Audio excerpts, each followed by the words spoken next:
Okay.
Luckman, you having a hard time getting in? I can't catch Hello, you in sir. John, how are you? Fine. Hi, who's that? I'm your old friend from 2016, and now you don't know me. Wait a minute. Who's this? I don't see the name and I don't see the face. Basically, we met in 2016 on Facebook. My name is on Facebook is Ben Carson. You know, I'm an old friend. Oh, okay. Nice to see you again. Okay, where are you from? Are you from Afghanistan? Yes, sir. I'm from Afghanistan. I'm a neurosurgeon. My friend, Dr. Ahmad Salah, is here as well. Oh, good, great. I hope he's coming. Yes, of course. It's a great honor that. Thank you. We're going to have a few people here today. Of course, basically, we have a dandy club inside Afghanistan. So there are many students, and inshallah, they will try to participate today. Okay, they're welcome to come. They're welcome to come. Thank you, sir. Thank you from the Neurosurgical TV. Thank you, Sir John. You're welcome. Gave us the platform without any charges. We are thankful to it.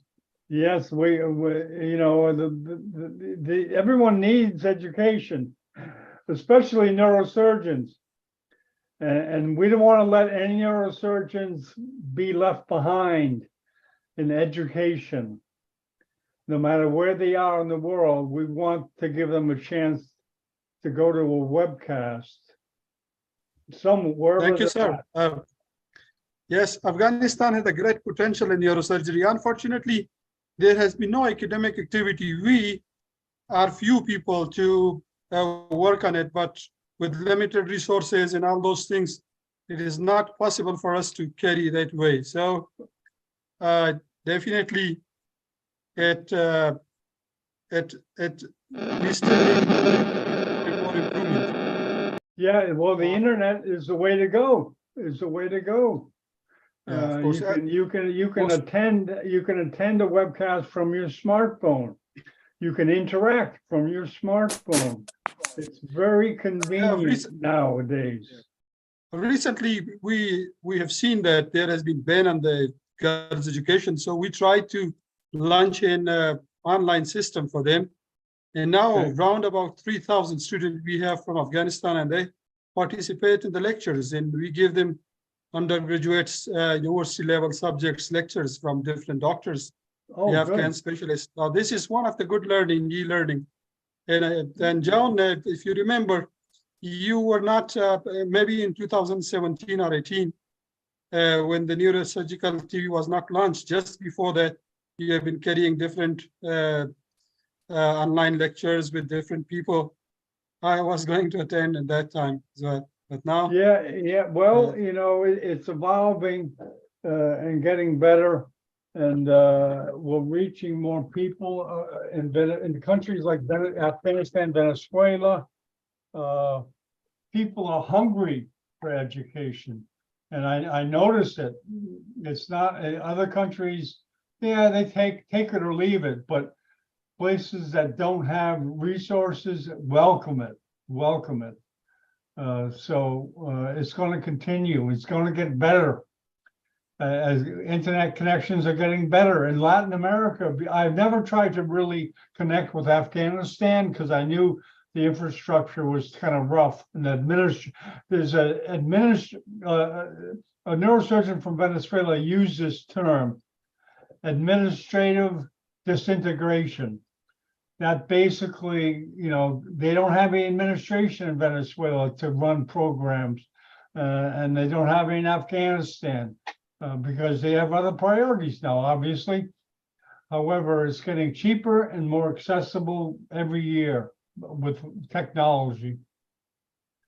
So, of course, if you look at Afghanistan, you will find that in the previously we had been having a great neurosurgical departments inside the capital, and all along the country we had different departments. But with the passage of time, due to war, we lost all those things. We remained backward as compared to the world. Still, there is a great potential of neurosurgery in Afghanistan, and few friends are trying. Inshallah, we will try to develop those academics.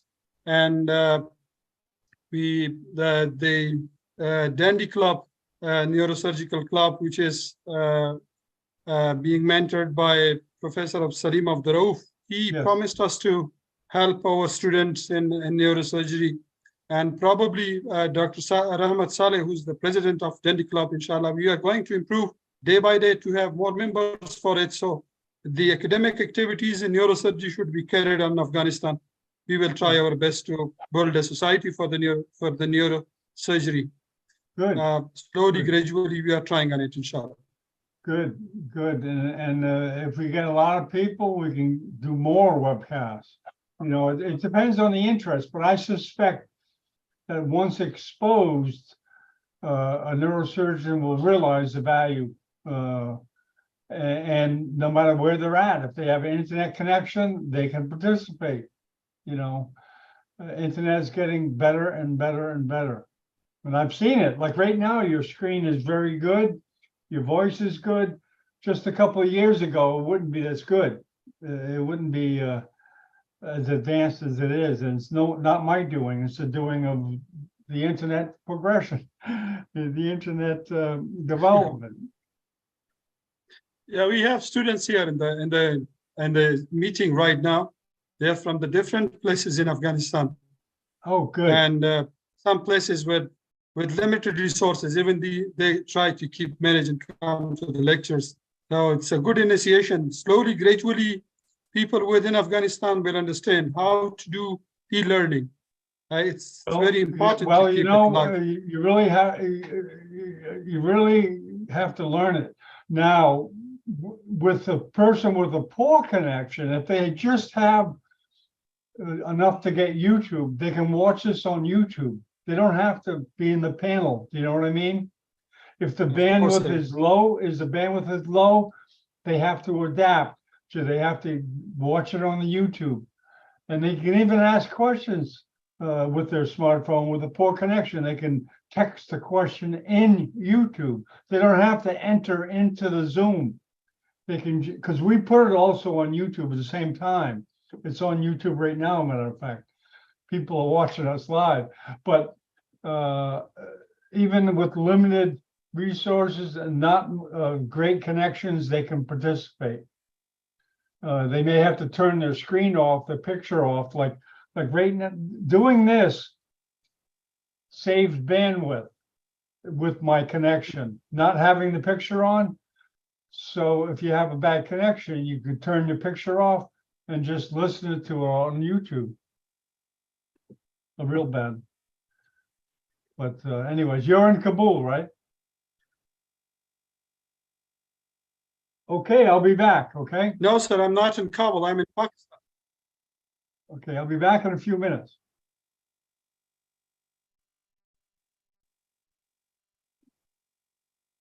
Okay, please. There's a lot of speakers. Wow, a lot of people coming. Jinakiano Sangaya. Yeah, there will be more students because we announced at time 7:30 in Kabul. So as the time reached, normally we do our session around 7 p.m. in Kabul, but today it was 7:30, so they might be waiting for the time to join us. Oh, okay. It's a religious time for praying, right? Is it every Sunday that certain hours for prayer? Dr. John, we correct? cannot hear you properly. If you can fix the Oh, okay. You can't hear it now? No? Can you hear this now? yeah, No? it's better. Better? Okay. Yes, it's better now. Okay. Thanks for the feedback.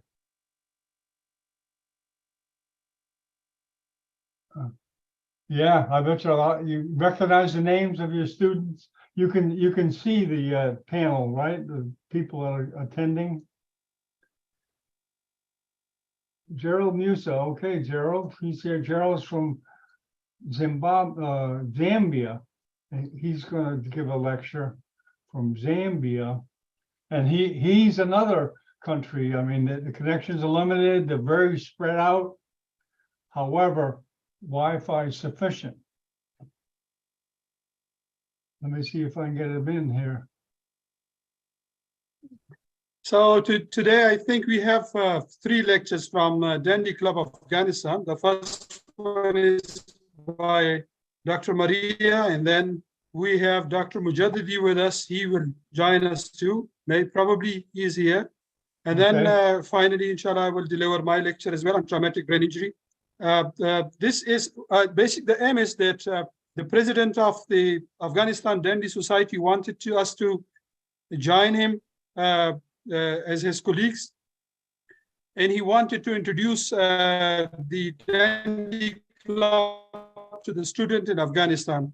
We are ourselves guests too in this session, and we are thankful to you, John, that you provided the platform without charging us through Neurosurgical TV. You know? No, it's time to do it. It's time to move. We have the tools now. Let's use them. And I'll be glad to spend some time to show you some things. because really we want to establish an infrastructure in Afghanistan so that you connect with the big cities in Afghanistan, and that you begin, or you or someone similar begins managing it and having different webcasts in different parts of the, I mean, you could have a webcast for just Afghanistan, but other people can watch, but I mean, mostly aimed at the major cities, the major trauma centers in Afghanistan. That's what we're doing in Venezuela.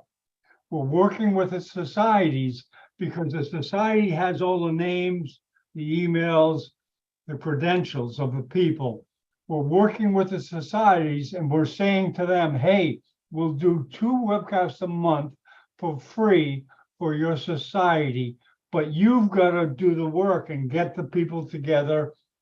And when you're affiliated with a society, you get credibility.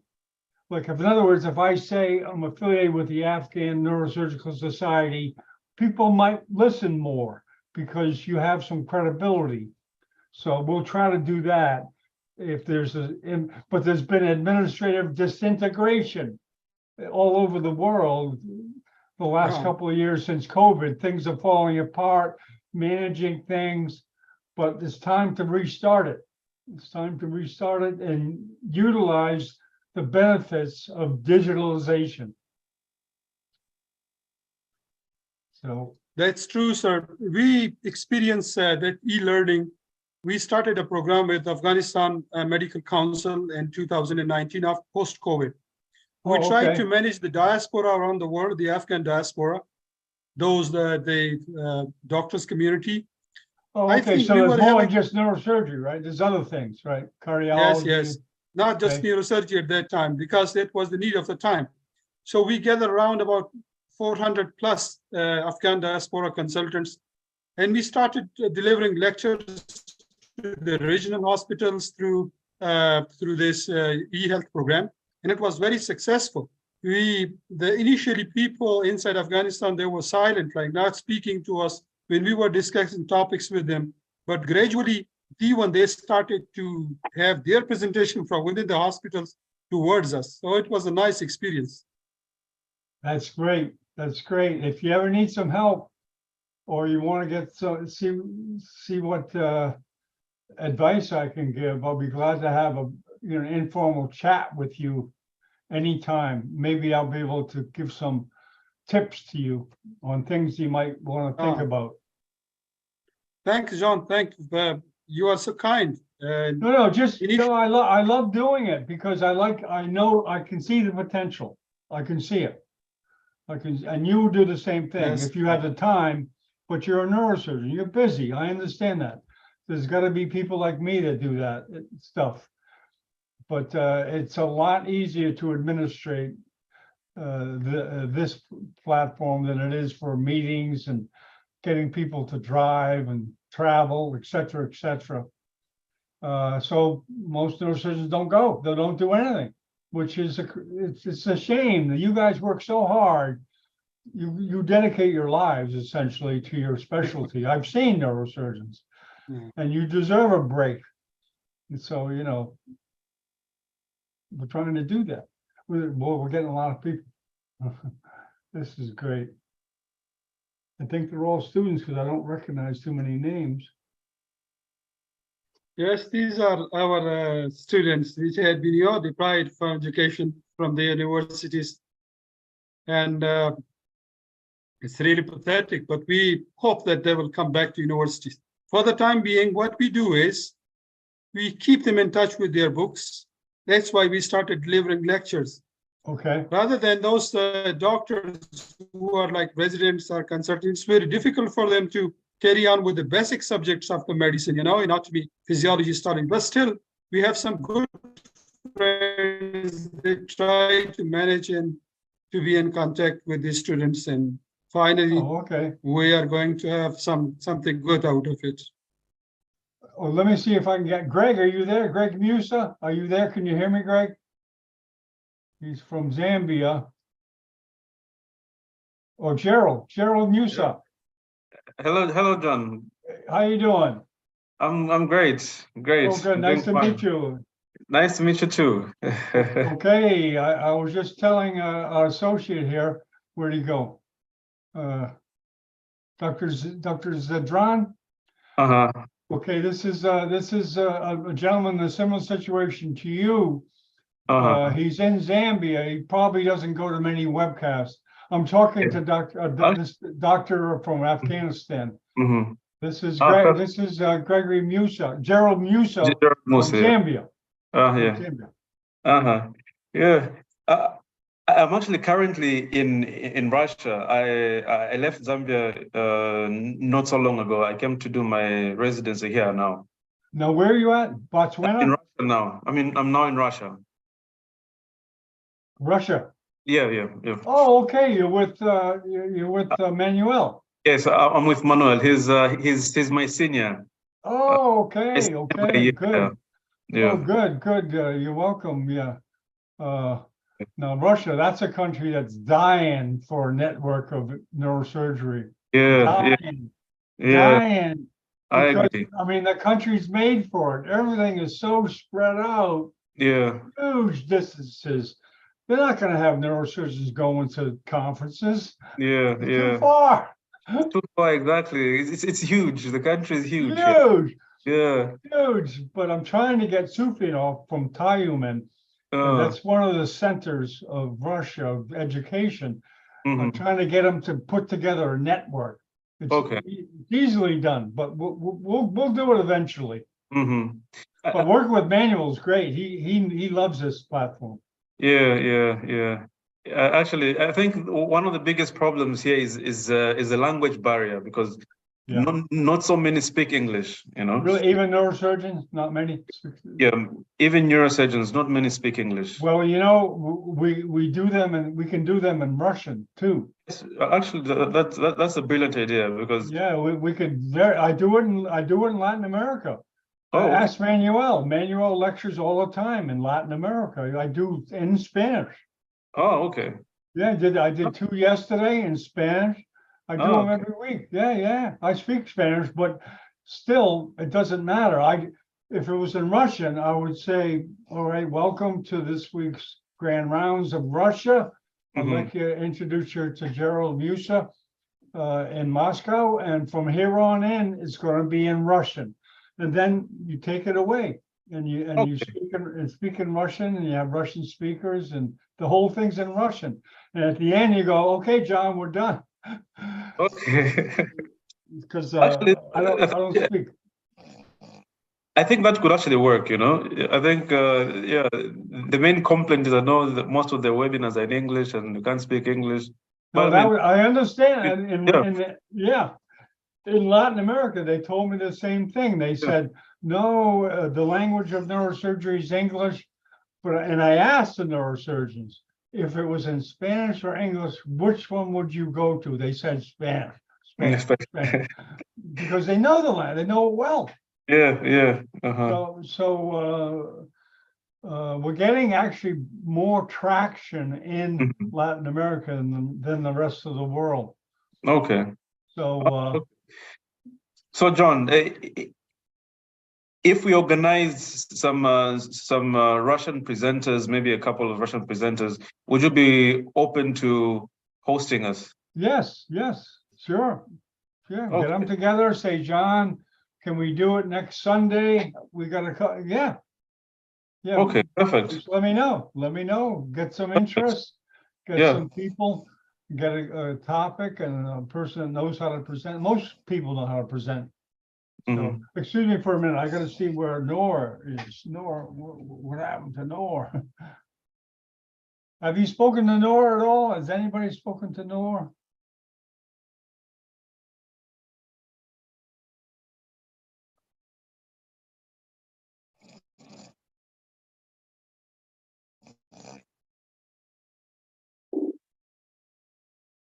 Musa, I have a question.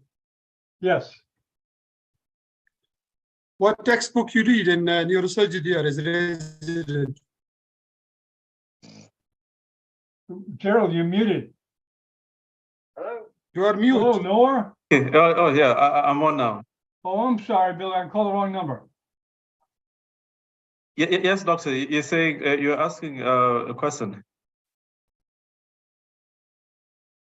Yes, I ask you, what neurosurgery book do you read as a resident? As resident. Oh, okay.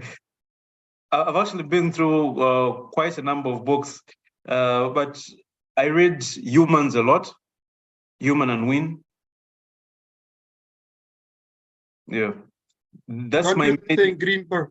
Don't you think Greenberg and Rangachari are better than Human? Well, I mean, when I started my residency in my first and second year, I think I read a lot of Greenberg, but now I lean towards Humans and Osborne for some more meat. Human, I have studied, but many of the chapters, but I found it like majority dependent on research, evidence-based medicine. Mm-hmm. But for the theory, as a resident, I prefer Greenberg. You prefer Greenberg, huh? Of course, yeah. It is like ocean in a bottle. Yes. I mean, Greenberg is good. It is well compressed. You don't have to, it hits the nail on the head, in short. Yeah. That's good. What the other Russian doctors, what did he? The other Russian doctors. Yeah, what neurosurgery book they read? What they study? Like do they use Rangachari or that Greenberg's Schmedeck? I think other than Humans, the most commonly used book is Greenberg. There are Russian translations for Greenberg here, so that's what most people go to. That's great. Yeah. Excuse me, is Dr. Rahmatullah here? Dr. Shah? Rahmatullah Shah, Dr. Salah, he's the moderator. Is he here, Dr. Salah? Yes, he's present here.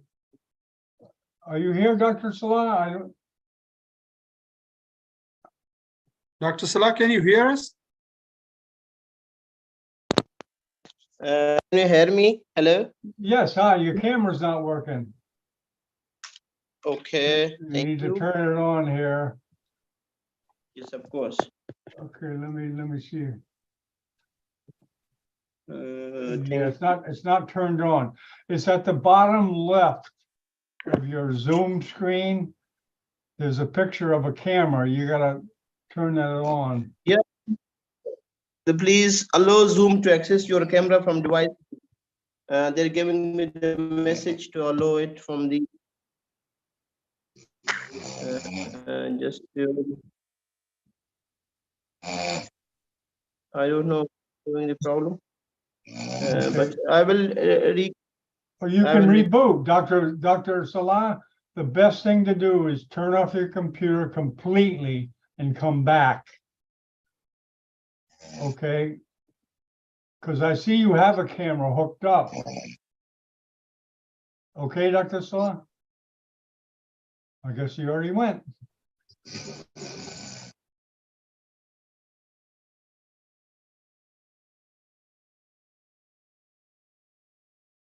So John, I think Lokman Hadi is sleeping, right? Is he asleep? If you can mute him, please. No, it's you know how it is, the life. You just get sleep when you can.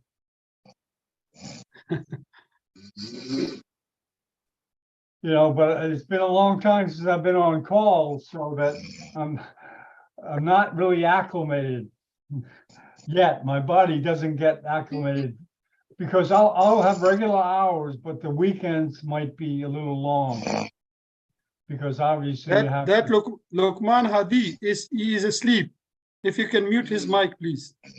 Yeah, okay, so you know about that. That's great.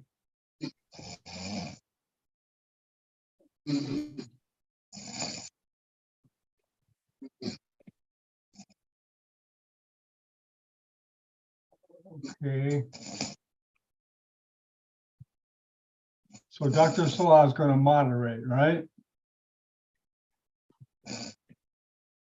It was Dr. Salah's program that he was going to introduce the Dandy Society, Dandy Club in Afghanistan to the students.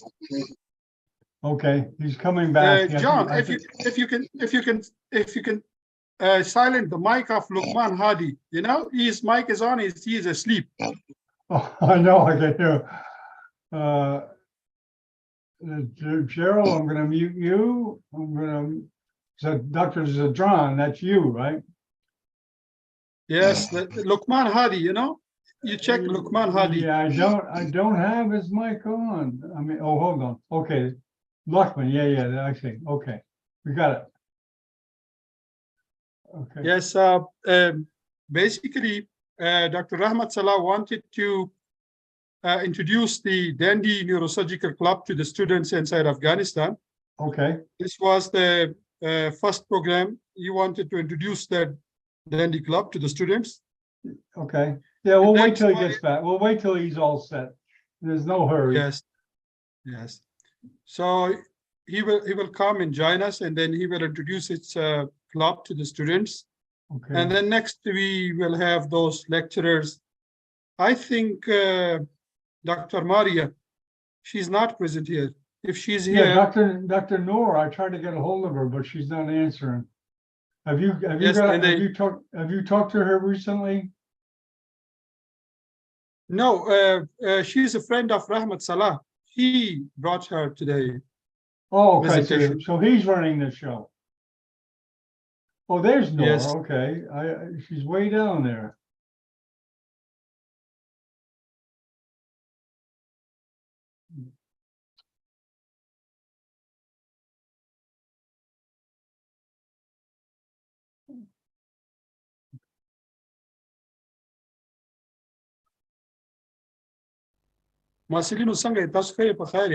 I'm talking to our students in native language.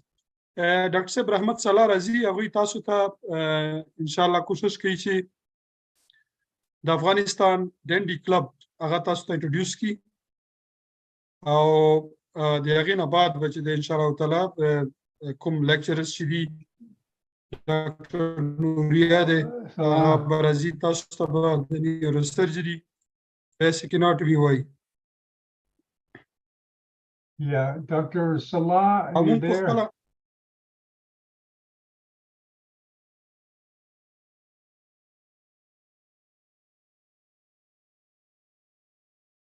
Okay, I'm trying to find you, Dr. Salah. There's a lot of people here, man.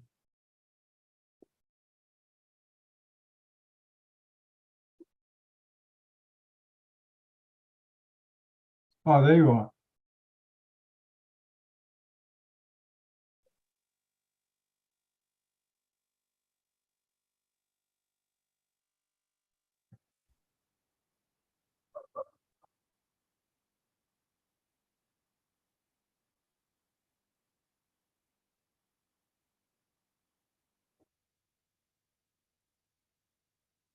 Yeah, I'm trying to find you, Dr. Salah. he's down there. I know he's Dr. in the panel. Rahmat He's in Salah. the, I can see him in the panel here. I'm trying to get him.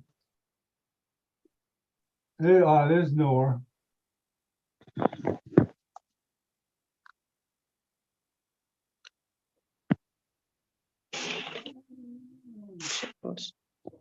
Can you hear me, Dr. John? Yeah, okay, there you are. Okay, there you are. Your camera's still not on. You gotta turn it on. So John, the camera is, I don't know what's wrong. Is you converted me to the panelist. So that's why I can't on the camera. There is giving the Oh, option. okay, yeah, let me, yeah, I keep trying to get you in, but for some reason you're not getting in, hang on.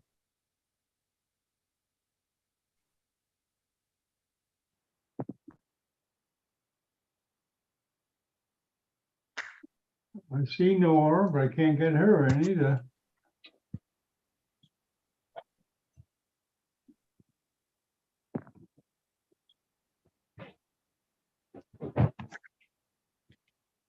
Okay, Nora, are you there?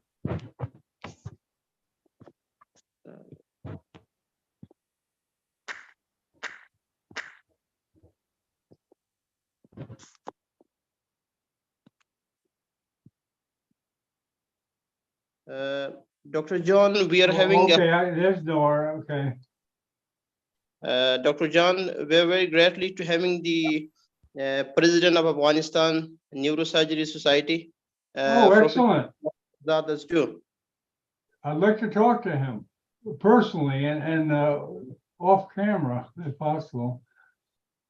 I think he was just recently joined us, but Okay, Hi, I'm Nora, here. Yeah, hi. Nora, you finally showed up. Yeah, how are you doing today?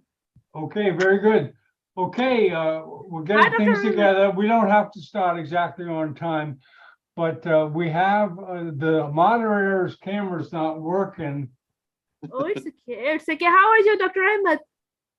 I am fine, Dr. Naruhuda Maria. I'm fine. Thank you so much. I hope you are doing well. And we're really glad to having you in our second virtual webinar. Thank you so much for coming. It's a matter of huge honor and pleasure for me indeed. So thank you so much for inviting Okay, me. we have to get her camera working, Nora. Okay, Dr. okay. Salah. Okay, your camera is hooked up, but it Can you- doesn't look like you're turning it on. Do you see the mute? You see the camera button at the bottom of the screen? Are you on a laptop or desktop, Dr. Salah? Yes, I'm having that, but that's connected to, let's try from that as well. Yeah, So- because it's important that we can see your face. Unless Mm. Nora wants to moderate. I don't know if you want to moderate, Nora. No, I think the show is Dr. Ahmed. So I think I just wish him all the best. You can use your mobile phone if it is easier for you, because using the mobile camera is even easier. Excuse me, I'm yes connected on this mobile. I don't know, once I'm clicking the camera option, start video, they're giving me a message of please allow Zoom to access your camera from device setting. Yes, Okay. say yes, say yes. Oh, well.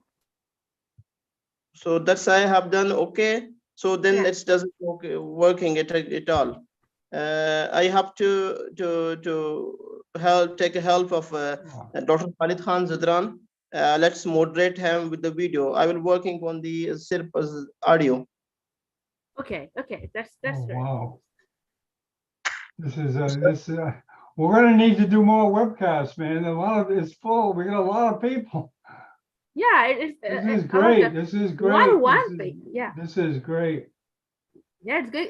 It's good. It's a wonderful sign, because when you start and you have so many people, it's amazing. It's good. Everyone is so Nora, much interested. some parts of the world, people are very hungry for Yeah. neurosurgery education. And Afghanistan seems to be one area of the world. We Yes. did one in Venezuela. It's just not as popular, but it was wanted. No, people are always interested. I think it's a very good sign, and I've seen that attendees are increasing in number each day. So it's like everyone is the work is being done by the organizers. So it's amazing to see each day. It's very it's a wonderful Is surprise. Salim is not coming, right? No, I don't think so. No, No. he may drop by, I guess. Check your antivirus because it sometimes blocks the camera. Okay. Well, No, I'm not gonna do that now. The antivirus. yeah. Okay, I guess we'll have to do it without the camera, Noah, for Well, okay, it is okay. You can just consider it like a podcast. People also have this podcast without any video show from any well, person. Dr. Salah, I can't get you in. Oh no, you're in the panel. There's a Yeah, panel. the panel. Sir, can you please add me just as attendee? Just convert me to attendee, not as a panelist. Okay, let me see if that works. Well, then your camera won't work. Okay, let me Yeah, of course. let me see here. Okay, let's work on that. Okay. Have you changed it, sir? No, not yet. Hold on. Okay.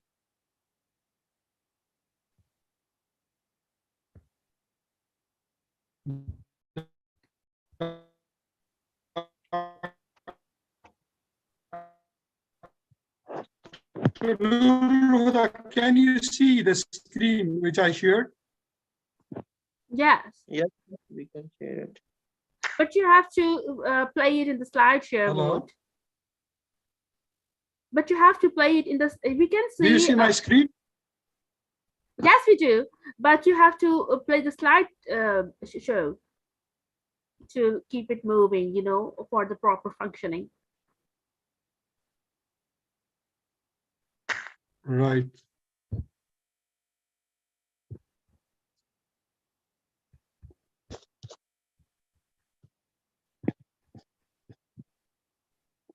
Okay, try to get everybody in straightened away. No Dr. luck Jan- with, no luck, Dr. Salah, right? I'm trying to find you here. There's a lot of people. Webinar setting.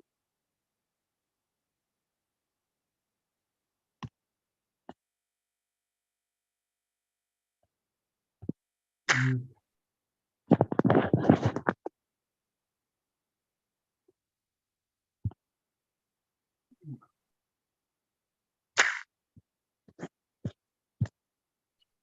Okay, well, I guess we'll have to do that, Dr.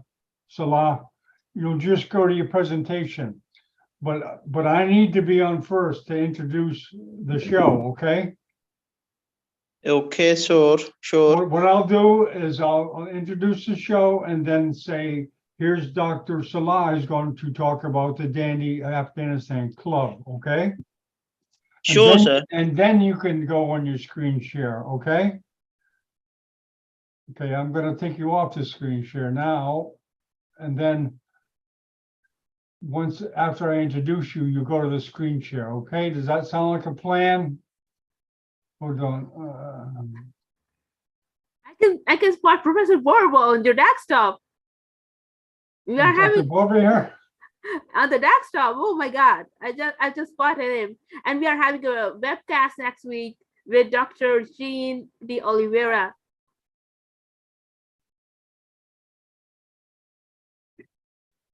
Okay, Dr. Salah, okay, that's the plan, okay? We are going to start in a few moments, please. So thank you everyone for joining today. Dr. Emerson is the moderator, and he's the main organizer of the show. So it's just a practice session because people are writing what's going on here. We haven't yet started. Well, what a turnout. This is the most Yes, we've thank had in you. a long time. Yeah, Just to yeah, scroll through the list. yeah, exactly. Did a good job, Noah, putting it together.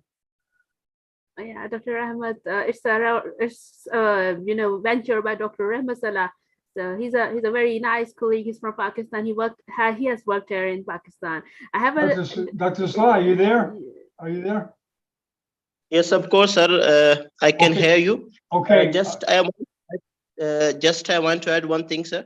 Yeah. The first presentation would be not given by me. It is a student by the name Dr. Nadia Makhel. She is giving the talks on the society, World Dandy of Afghanistan.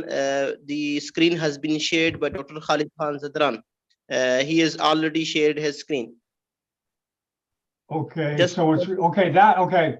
Do that after I introduce you, okay? I introduce you first, right, Dr. Salah? Exactly, sir. Exactly, sir. Okay. Yes, sir. And then you run it from there. Okay, then you say what's gonna happen. You say, okay, and now let me turn it over to whoever, okay? Okay. Now, was that presenter in the panel, okay? The presenter you Yeah. mentioned is gonna talk about Dandy? Yes, she is here. Okay, let's meet her. Hello? I need to meet her, Dr. Salah. Dr. Please. Nadia, please unmute your mic. Dr. Nadia. Yeah. Yeah, and I'm gonna put you on the screen there. Okay, Nadia, are you all set? Nadia?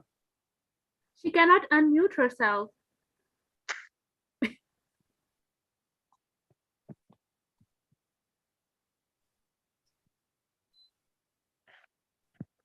Okay, okay, who's going to, hello? Dr. Nadia, can you hear us?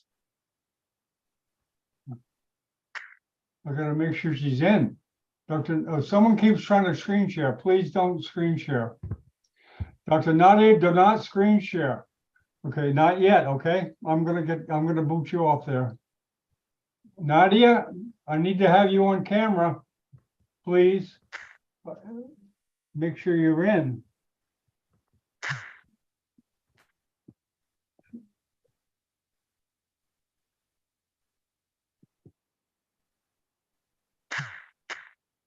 Can someone tell Nadia that she needs to speak? Now unmute my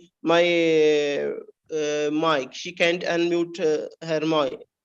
Well, I had nothing to do with that. She has to do it. Oh, well, I cannot see her in the panel. Dr. Bennett, I don't No, see I her don't in see the her in the panel. panel either. I Yeah. don't even see her in the panel. Let me check. She's in the attendee. Yes, she has raised her hand in the attendee list. The hand raise, the third hand raise is by her. Oh, her hand is raised? Okay, Yes. okay. Ah, there she is. Oh, no, Nadia, okay. Okay, I see you, Nadia. That's where you can't. Yeah, exactly. She's in the attendee list. You cannot do it. Trying to get Nadia in. She's in, I guess. Think she may be in. Yep, she's in the panelist list now. Oh, good, great. I think her mic is on, but she needs to speak because I cannot see any Yeah, option it of doesn't that. work unless she's in the panel. Yeah. No. I Nadia, think, are you there, Nadia? Yes, I am here. Okay, you need to put your camera on. Okay. But I'm using my phone. I cannot use both of them at the same time. Okay. Okay, we gotta prepare better next time, Noah. Okay, let's do it without cameras. Okay, you ready to start, Dr. Salah? Yeah, of course, sir. Okay, here we go, Nora. 10, 9, 8, 7, 6, 5, 4, 3, 2, 1. Good morning from Miami Beach. This is Dr. John Bennett. This is the first webcast of the Walter Dandy Society of Afghanistan. And I'm going to turn it immediately over to Dr. Salah, who's going to introduce the program. Welcome, Dr. Salah. Thank you so much, Dr. John Bennett. I'm really honored and pleased to welcome you all, the Dandy officers and all the attendee to our second international virtual meeting of the Walter E. Dandy Neurosurgical Student Club of Afghanistan. Basically, it is distributed on three main parts. We have three speakers. Dr. Nurul Huda Maria, the talks would be on basic neuroanatomy, and Dr. Khalid Khan Zadran, his talk would be on the traumatic brain injury, and the third we are having the Dr. Ahmad Dubail Mujadadi. His talk would be inshallah on spinal trauma and its management. So we are really pleased and honored from all the members who are attended this meeting. But first we have to go to a small introduction of just 10 minutes from Dr. Nadia Makhil. She is from Afghanistan and a medical student, and she wants to give a talk on the Afghanistan Dental Club. Thank you so much.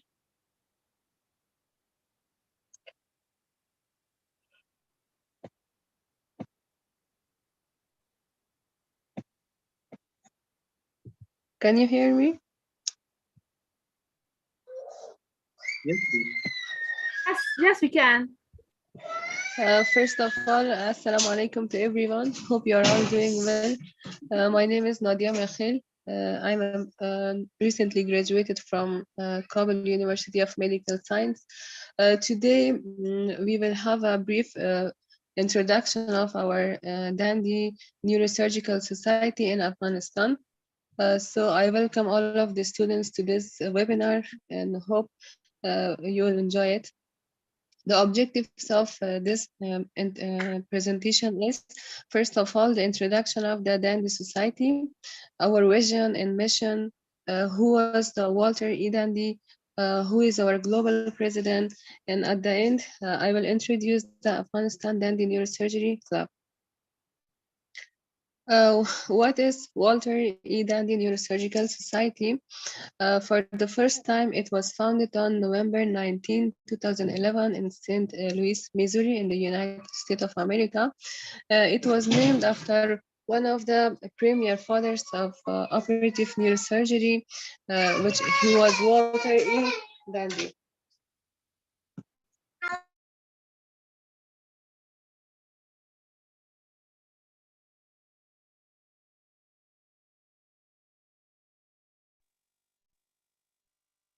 Yes, please, Dr. Nadia, can you hear us?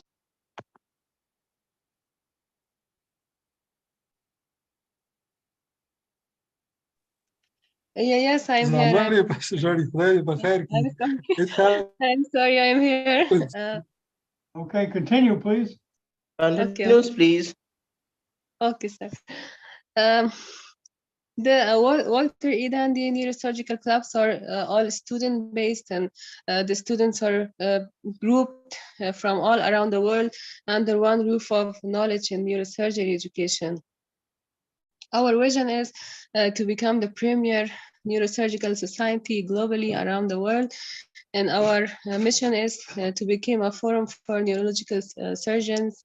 And we have neurosurgical anatomy classes, like operative techniques classes, and we will have guidelines for students in the neurosurgery area. Now you might ask that what is the benefits of membership? Well, the students may ask that why should we have a membership of this society? First of all, this society is established to provide the student additional educational ways to enhance their knowledge in neurosurgery. This club offers different lectures and events and neurosurgical topics, like today's webinar that we have about different neurosurgical topics. Like this, we will have more and more webinars and events.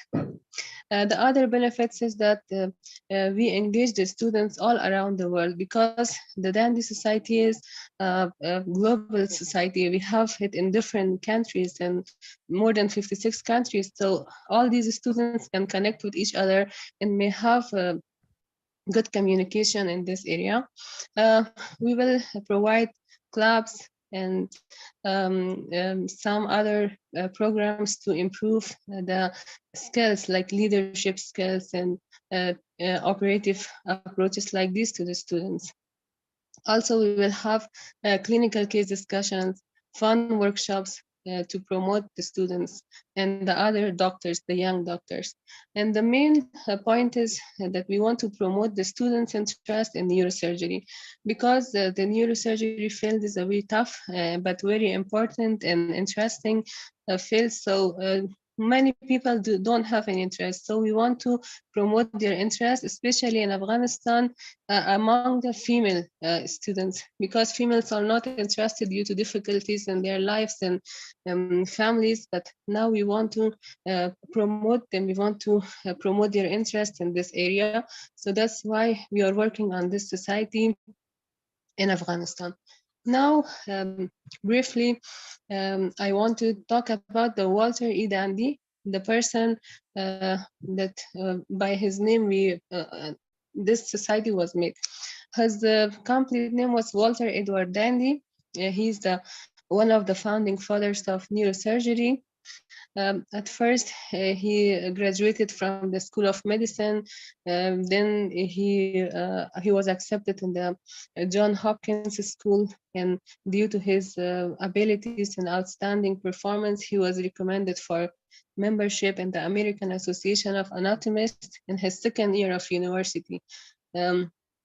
Then he became interested in pituitary body. He published an article about the blood supply of pituitary body. He also, after finishing the university, he entered the residency program of Johns Hopkins Hospital, and his training lasted 8 years here. And during his training and after that, he did a lot of discoveries in the neurosurgery area.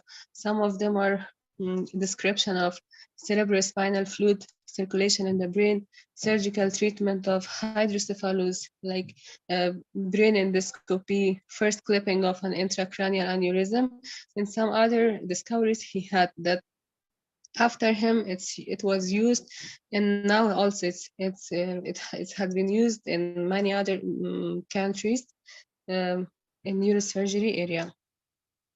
Now, who is our global president?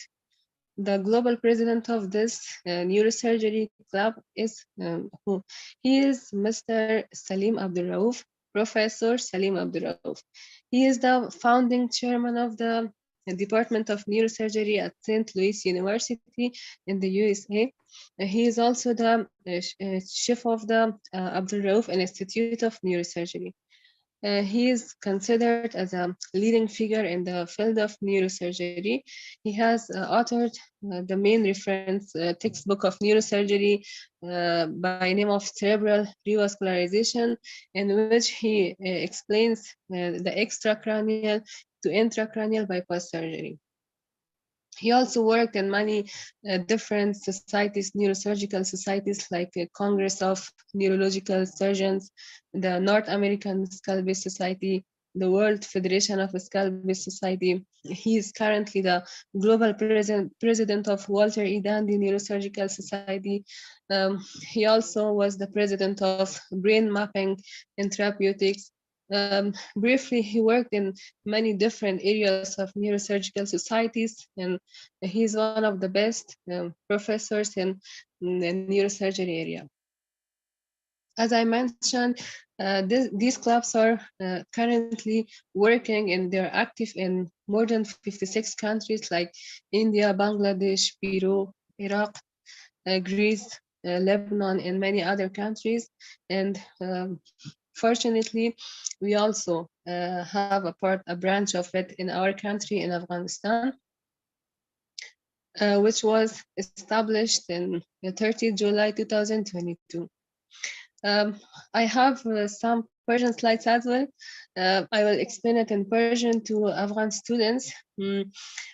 این انجمن والتر ای دندی که فعلا ما در افغانستان این به فعالیتش آغاز کردیم، این به رهبری یا به ریاست دکتر صاحب رحمت سلا و تحت نظر پروفسور سلیم عبدالرؤوف که رئیس عمومی هستند و دو راهنمای بزرگوار ما، دکتر صاحب خالد زدران و همچنین دکتر صاحب احمد عبید مجددی، این انجمن فعالیت‌های خود آغاز کرده و هدف ما این است که ما بتانیم در بخش جراحی عصب در افغانستان بهبودی و پیشرفت زیاد را به وجود بیاریم، در بین محصلین علاقه‌مندی ایجاد شود، بین شاگردات بتانن بیشتر این مسلک جراحی عصب و اینا بیشتر بشناسن و بیشتر بتانن که در این مسلک کار انجام بدن و از استعدادهای خود در این را به مصرف برسانن.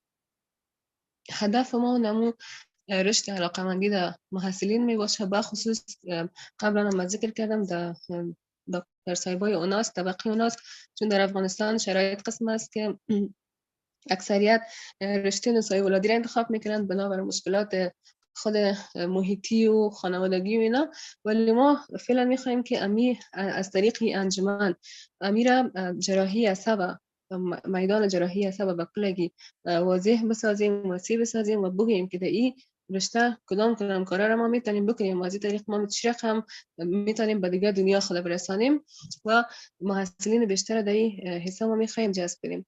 فعلا یک تیم را که ما تشکیل دادیم، یک تیم 12 نفری یا 11 نفری است که ما یک جای کار میکنیم که دکتر صاحبای بزرگوار و محترم همراه ما هستن، اکثریتشان دکتر صاحبای با تجربه هستن و انشالله که ما بتانیم از این طریق کار زیاده، خدمات زیاد را انجام بدیم به خاطر این انجمن در افغانستان و به خاطر پیشرفت در ساحه جراحی عصب در افغانستان. I will not take more of time. If you have anyone have any question, they can ask in the comment section. I will answer. Otherwise, thank you for your attention. Okay, Dr. Nadia, thank you so much for a good talk on the introduction. The question Thank will you, be at the Dr. end. The section will be responded at the end of the whole lecture. Alhamdulillah, I think many of the participants in our panel, one of the Afghanistan Neurosurgical Society President, Dr. Ahmad Fawad Firzad, the professor. So with the second, we are going to go with our second talk, which is basically on the basic to neuroanatomy. I want to give you a brief introduction of Dr. Nurul Huda Maria. She did MBBS, BSc European Board Diplomat, fellowship in endoscopic spine surgery, and fellowship in the neuroendoscopy, diploma in artificial intelligence, and diploma in neurophysiology, specialization in AI, specialization in application of healthcare, specialization in public health, founder and chair of the VCN MSMR and News, EBNS. So we are very grateful and honored to having you, Dr. Nurul Huda. Please proceed with the your lecture, and thank you so much. Thank you so much, Dr. Ahmed Salah. Excuse me, Nora. Nora, you have to introduce yourself. Let me take you off the screen share for a second. Hold Sure. on. Yeah, let me just stop your screen share so people can meet you. Okay, Because thank you. This is a personal platform. We want people to meet you. Okay, Nora. Sure. Thank you so much. It's a matter of huge honor and pleasure for me to be here. And I really want to thank you, Dr. Ahmed Salah, for the invitation. I feel so honored and I feel so glad to be able to communicate with all of you, all of the medical students. You know, the medical students are the future of, neurosurgery as well, because if we are going to promote them, it will be for the betterment for neurosurgery, and it will result in a lot of momentum, because because we are going to train a better future of neurosurgery through a better training and better awareness of the medical students. When I go back into my own medical college life, I just think that we did not have a much of the knowledge about neurosurgery. We only had a few lectures in the last year, the final year of our medical college. So I do think that it's a very amazing initiative, and I really want to congratulate Dr. Ahmed Salah on organizing all these webinars and for presiding the Dante World Church Afghanistan chapter. It's a big initiative and an amazing initiative, and I wish you all the best. Okay. On with the presentation. Okay, sure. So Thank you so much. Thank you so much. Again, so the topic that has been allotted to me. Can you see my screen? Can you see my screen? Yes, we can see. Yes. Thank you so much. So the topic that's allotted to me today is the basic neuroanatomy, and although it's a very big topic, but I have tried my real best to to make it as concise as possible and as interesting for the medical students as possible. So some people just consider that neuroanatomy is just anatomy of the brain and the skull, but technically it's anatomy of two big divisions, that is the central nervous system and the peripheral nervous system. The central nervous system comprise the brain and the spinal cord. The peripheral nervous system comprising of spinal nerve and their ganglia and the cranial nerves. So the central nervous system, when you go, it is the spinal cord and the brain with all the parts, that is the cerebral cortex, the cerebrum, the two cerebral hemispheres that are connected together with corpus callosum, and located supratentorially, and in the infratentorium compartment you can see the cerebellum, and obviously there's the angioplasm, the caudal posterior portion of the forebrain.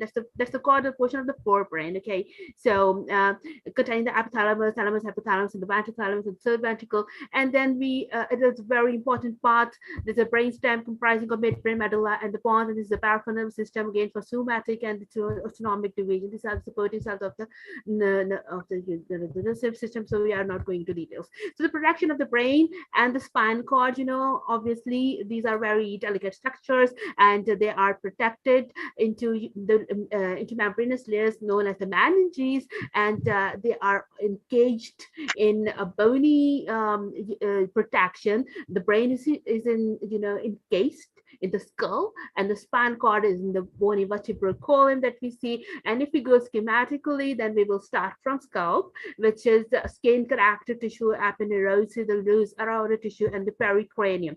And this is I wanted to give you an insight upon the how the what is the dip Y in the skull bone. You can see the skull bone consists of an outer and inner table, and the dip Y in between, which is a cancerous region. And it should be noted the third of children at the age of 3 years will have a dip Y which is detected by CT scan, while the dip X is visible in the anterior parietal region of the skull in up to 82% of children aged 3 to 5. So it's important. You can see in the scan, this is the outer layer of the skull, the inner table of the skull, and this is the dip Y in between. So skull is divided also into neurocranium, that is the brain case, and the visceral cranium, that is the facial skeleton. And if we just, I really wish to quote these words by Dr. Aaron Cohen, that the skull is an entity in itself. It is a jigsaw puzzle of irregular bones and very specific puzzle edges that combine to form a masterpiece. So it is a helmet for the brain and a scaffold for the face. So if you can see, this is the skull, this is the anterior view. You can see this is the frontal bone. You can see very well over here. This little elevation is glabella. This little depression or the bridge of the nose that we say the nasion here is, you can see this is the frontal bone coming together. Helen? Yes? Sorry for disturbance. There's few comments for students as they have some problems. So they are telling me we cannot get you if it's too fast.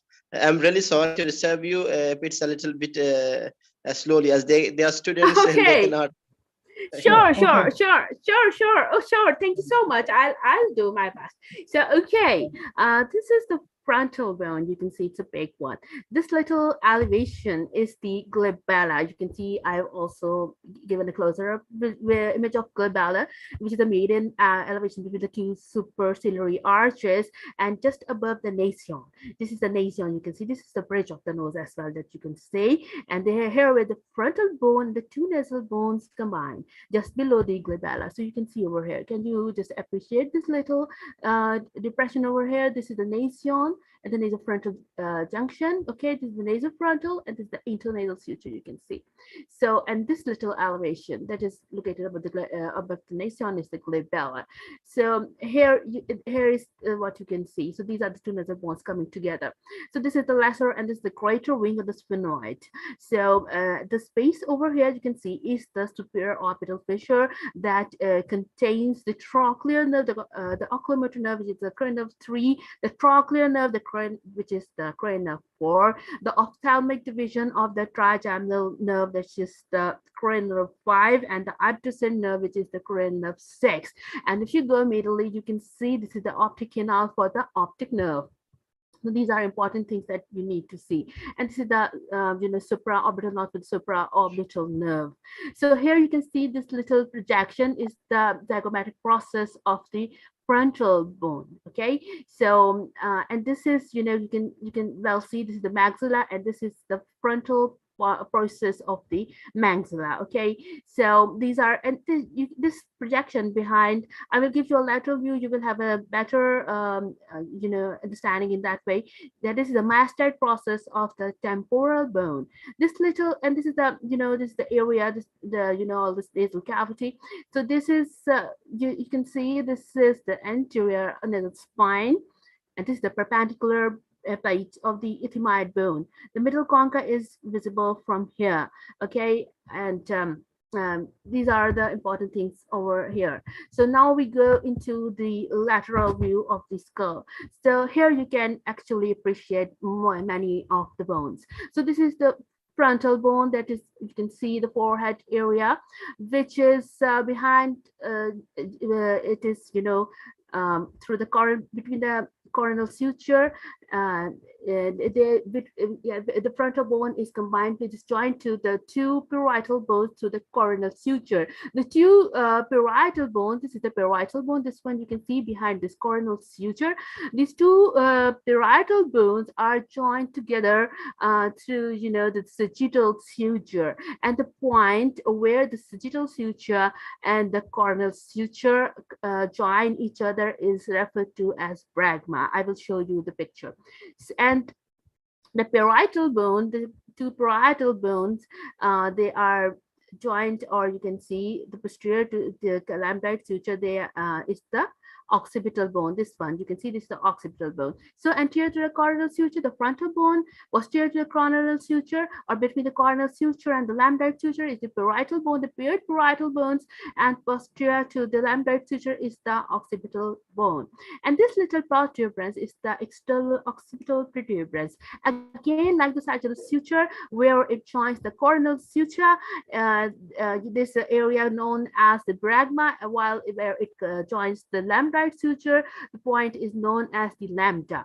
And here, frontal, parietal, and the occipital bones. And now we go, this is the squamous temporal bone. You can see this is the squamous suture, this is the sphenoidal bone, and you know, the pterion. I will just show you a picture. This is, you can well see, this is an H-shaped area. I will show you a clearer anatomy, a larger image as well later. So this is a very important part because it is where these four bones, the frontal bone, the sphenoidal bone, the parietal bone, and the squamous temporal bone join each other, and it is considered the weakest part of the skull. It overlies the anterior division of the middle mandibular artery, and a blow over here can lead to the formation of extradural hematoma. It is also a very important surgical landmark in the terioneal craniotomy. It's, you know, it's center over this part, and it's the workhorse approach for you know, neurosurgeons.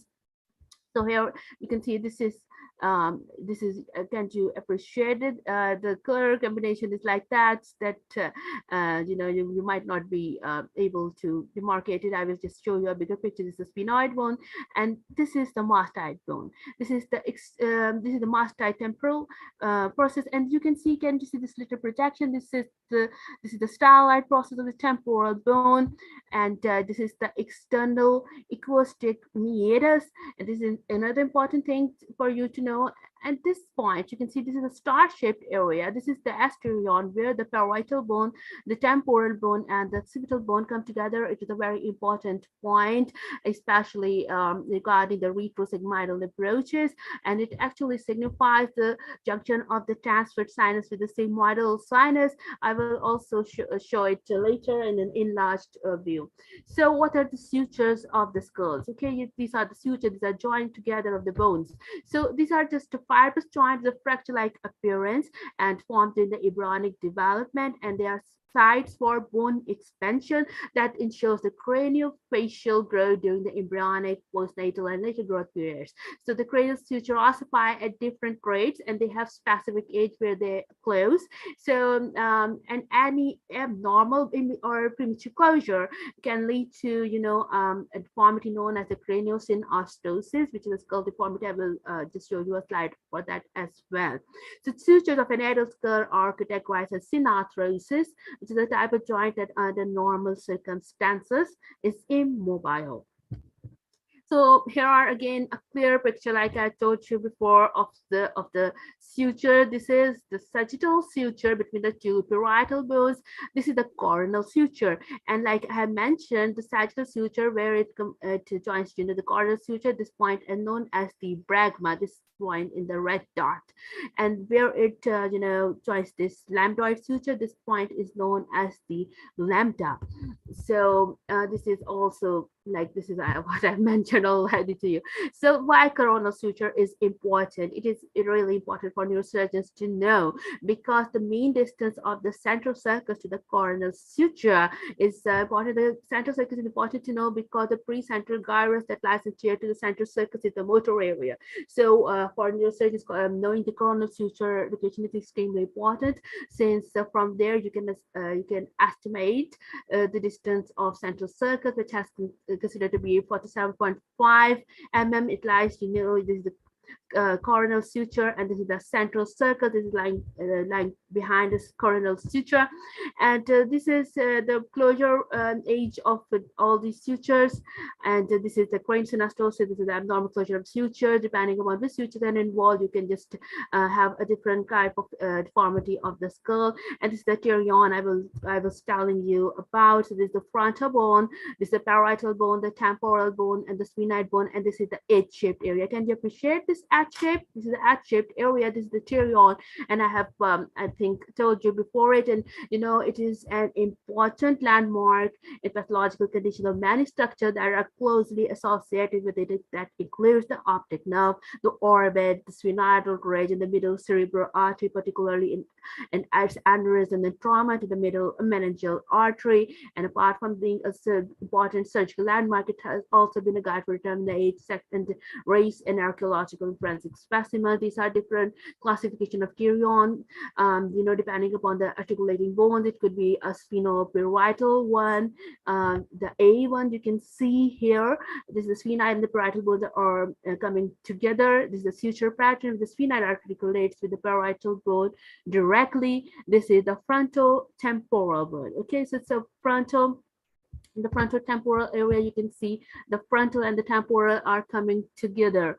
Okay, so and this is the C1. This is the apipteric. In the apipteric, you can just appreciate this little bone over here. This is a small suture bone between the parietal and the sphenoid. Okay, so the sphenoid and the parietal. This is a little island you can see over here.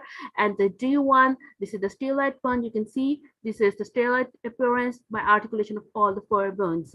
So, and this is the asterion, like I have told you before. There's a parietal bone, the occipital bone, and the temporal bone, and this is the region of the asterion. Okay, so you can appreciate it is a crucial landmark to identify the retrosigmoidal approach, because it is often used to estimate the transverse sinus in the sigmoid joint junction. It's a postulateral view of the left sigmoidal and the transverse sinus in the relation to the ossic landmarks, exposure of sigmoid sinus anterior and inferior to asterion, its connection to the mastoid and mysterion. You can see this is the transverse sinus, this is the sigmoid sinus, and this is the asterion, and they have just removed it and just exposed all of this.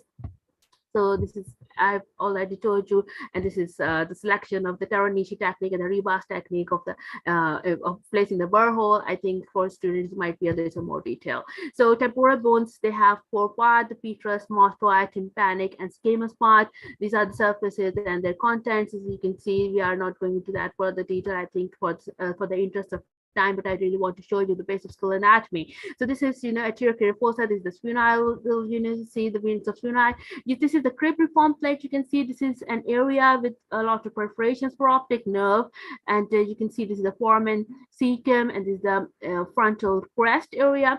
You can see this is the anterior clinoid process and the optic canal. In this picture, you can see from the optic canal, the optic nerve is passing, and this is the anterior clinoid process. This is the carotid sulcus. You can see the carotid arteries over here.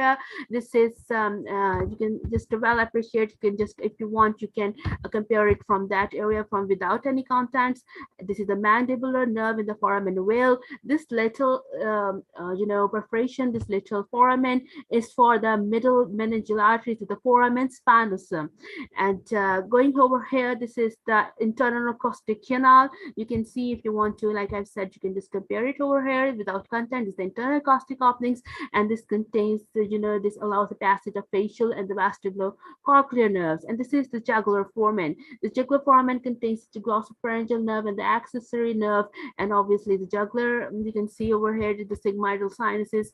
You can see this is the sigmoidal sinus impression over here. If you can just have a look over here, this is the, and this is, over here, you can see this is the hypoglossal canal allowing the passage of the hypoglossal nerve, and all these things. I think that I'm not going into either all the passages. The sphenoidal bone, and important for the endoscopic and the nasal transsphenoidal surgeries. And you can see this is the endoscopic endonasal view of the posterior wall, the sphenoidal bone. You can see this is the salar furor. This is the optic parotid recess. This is the optic protuberances, and this is the carotid protuberances. You can just have a look on this. And just going into that, the ping pong skull fracture, I really wish to add a few clinical correlates for the medical students. So this is a ping pong skull or the pond fracture. You can see it's like a ping pong. When you just press the ball, you can have this little indentation just like that. You can see it is the inner buckling of the calvarium seen in newborn because of their soft and resilient nature of bones. And now beneath the bony cage of the brain, that is the skull, we have got these meninges. So there are three layers of meninges. The outermost is the dura, and beneath the dura lies the arachnoid, and beneath the arachnoid is the pia mater. So dura matter has two layers, the industrial layer and the meningeal layer, and and underlying is the arachnoid, and you can see that the covering is like that the arachnoid covers over the gyri and covers over the sulci. Okay, so it doesn't dip down the brain sulci, while the pia not only covers the gyri, but it also dips down the sulci. I will just give you another good picture for that. These are the dura folds, because the dura mater creates several folds that divide the cranial cavity into a freely communicating space. The function of the dural fold is to basically limit the rotational displacement of the brain. So these folds enclose this. You can see this is the falx cerebri. It's like a curtain over here. If those who operate, it's a matter of their interest. So the falx cerebri is a meningeal projection of the dura in the brain. It is a sickle-shaped fold of dura that is located in the midline between the two cerebral hemispheres. And being a dual structure, it is stiffer than the surrounding tissue and plays a vital role in supporting the brain by dampening the brain motion inside the skull. So it's like causing a little compartmentalization to prevent rotation and displacement. And there is also a similar vertical fold called the falx cerebelli, which is, that separates the two cerebellar hemispheres and lies inferior to the tentorium cerebelli. This is the tentorium cerebelli. You can see it's like a tent. So it is a crescent-shaped fold. You can appreciate it. It's like a crescent, and it forms the roof of the posterior cranial fossa. The compartment of brain that lies above is the supratentorial compartment, and that lie below it is the infratentorial compartment. And falx cerebelli has an importance since it contains the trochlear nerve. So it's important for surgeons. I will just okay, I'm not going into that detail because of students who have displayed. So diaphragm muscle is also a small circular fold. It is depicted over here like this. So it's a small circular fold of dura that form the roof of the sala turcica. The diaphragm has a tiny opening in the middle that allows the passage of the pituitary stalk. And these are the dural venous sinuses. So what are these? They lie between the periosteal and the meningeal layer of the dura mater, and they are best thought of collecting pools of blood which drain into the central nervous system, the face, and the scalp. So, and all the dural venous sinuses, they ultimately drain into the internal jugular vein. So there are 11 venous sinuses in total. The straight, superior, and inferior sagittal are found in the falx cerebri of the dura, and then the convergence the confluence of sinuses. So I just give you this thing. This is the superior sagittal sinus.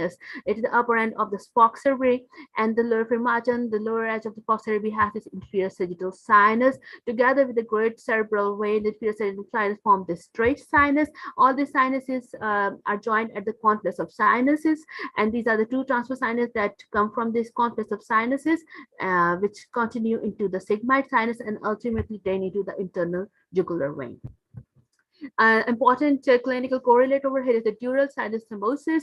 It has gained a lot of importance during the COVID-19 pandemic, and you might have heard about certain vaccines and their side effects. So I think it should be a little emphasized over here, because it's just the occlusion of the dural sinus by a blood clot or thrombus, and because of the occlusion, blood flow out of the brain is backed up and the brain tissue becomes congested. As a result, both ischemia and hemorrhages may occur, and these are important things. This is the dance clot sign. You can see in this image. This is the hyperdensity you can see over here. This is thrombosis in the transverse sinus, and this is the venous infarct.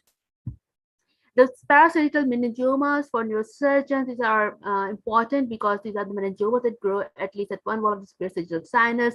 And you can see over here, this is a little, this thing is the parasagittal meningioma over here. You can see over here in the MRV. And the classification of meningiomas according to sinus invasion. This is a single classification for neurosurgeons. We use it here. So meninges, again, there's a potential space for the epidurals. Actually, I wanted to tell you a little about the epidural hematoma. So this is a potential space between the skull and the dura mater that may after any trauma, it may cause collection of an epidural hematoma. It can be arterial, it can be venous, and there's an important point that I really need to mention over here, that epidural hematomas are not very common in the elderly because of the dura mater quite adherent to the inner side of the skull. And beneath the dura is the subdural space between the dura and arachnoid mater. The subdural space also have acute and chronic subdural hematomas. You might have heard that about subdural hematoma formation in elderly, and that's because the brain gets its trophies and cause a little pull on the transverse veins, and an accumulation of blood in subdural hematoma of the subdural space.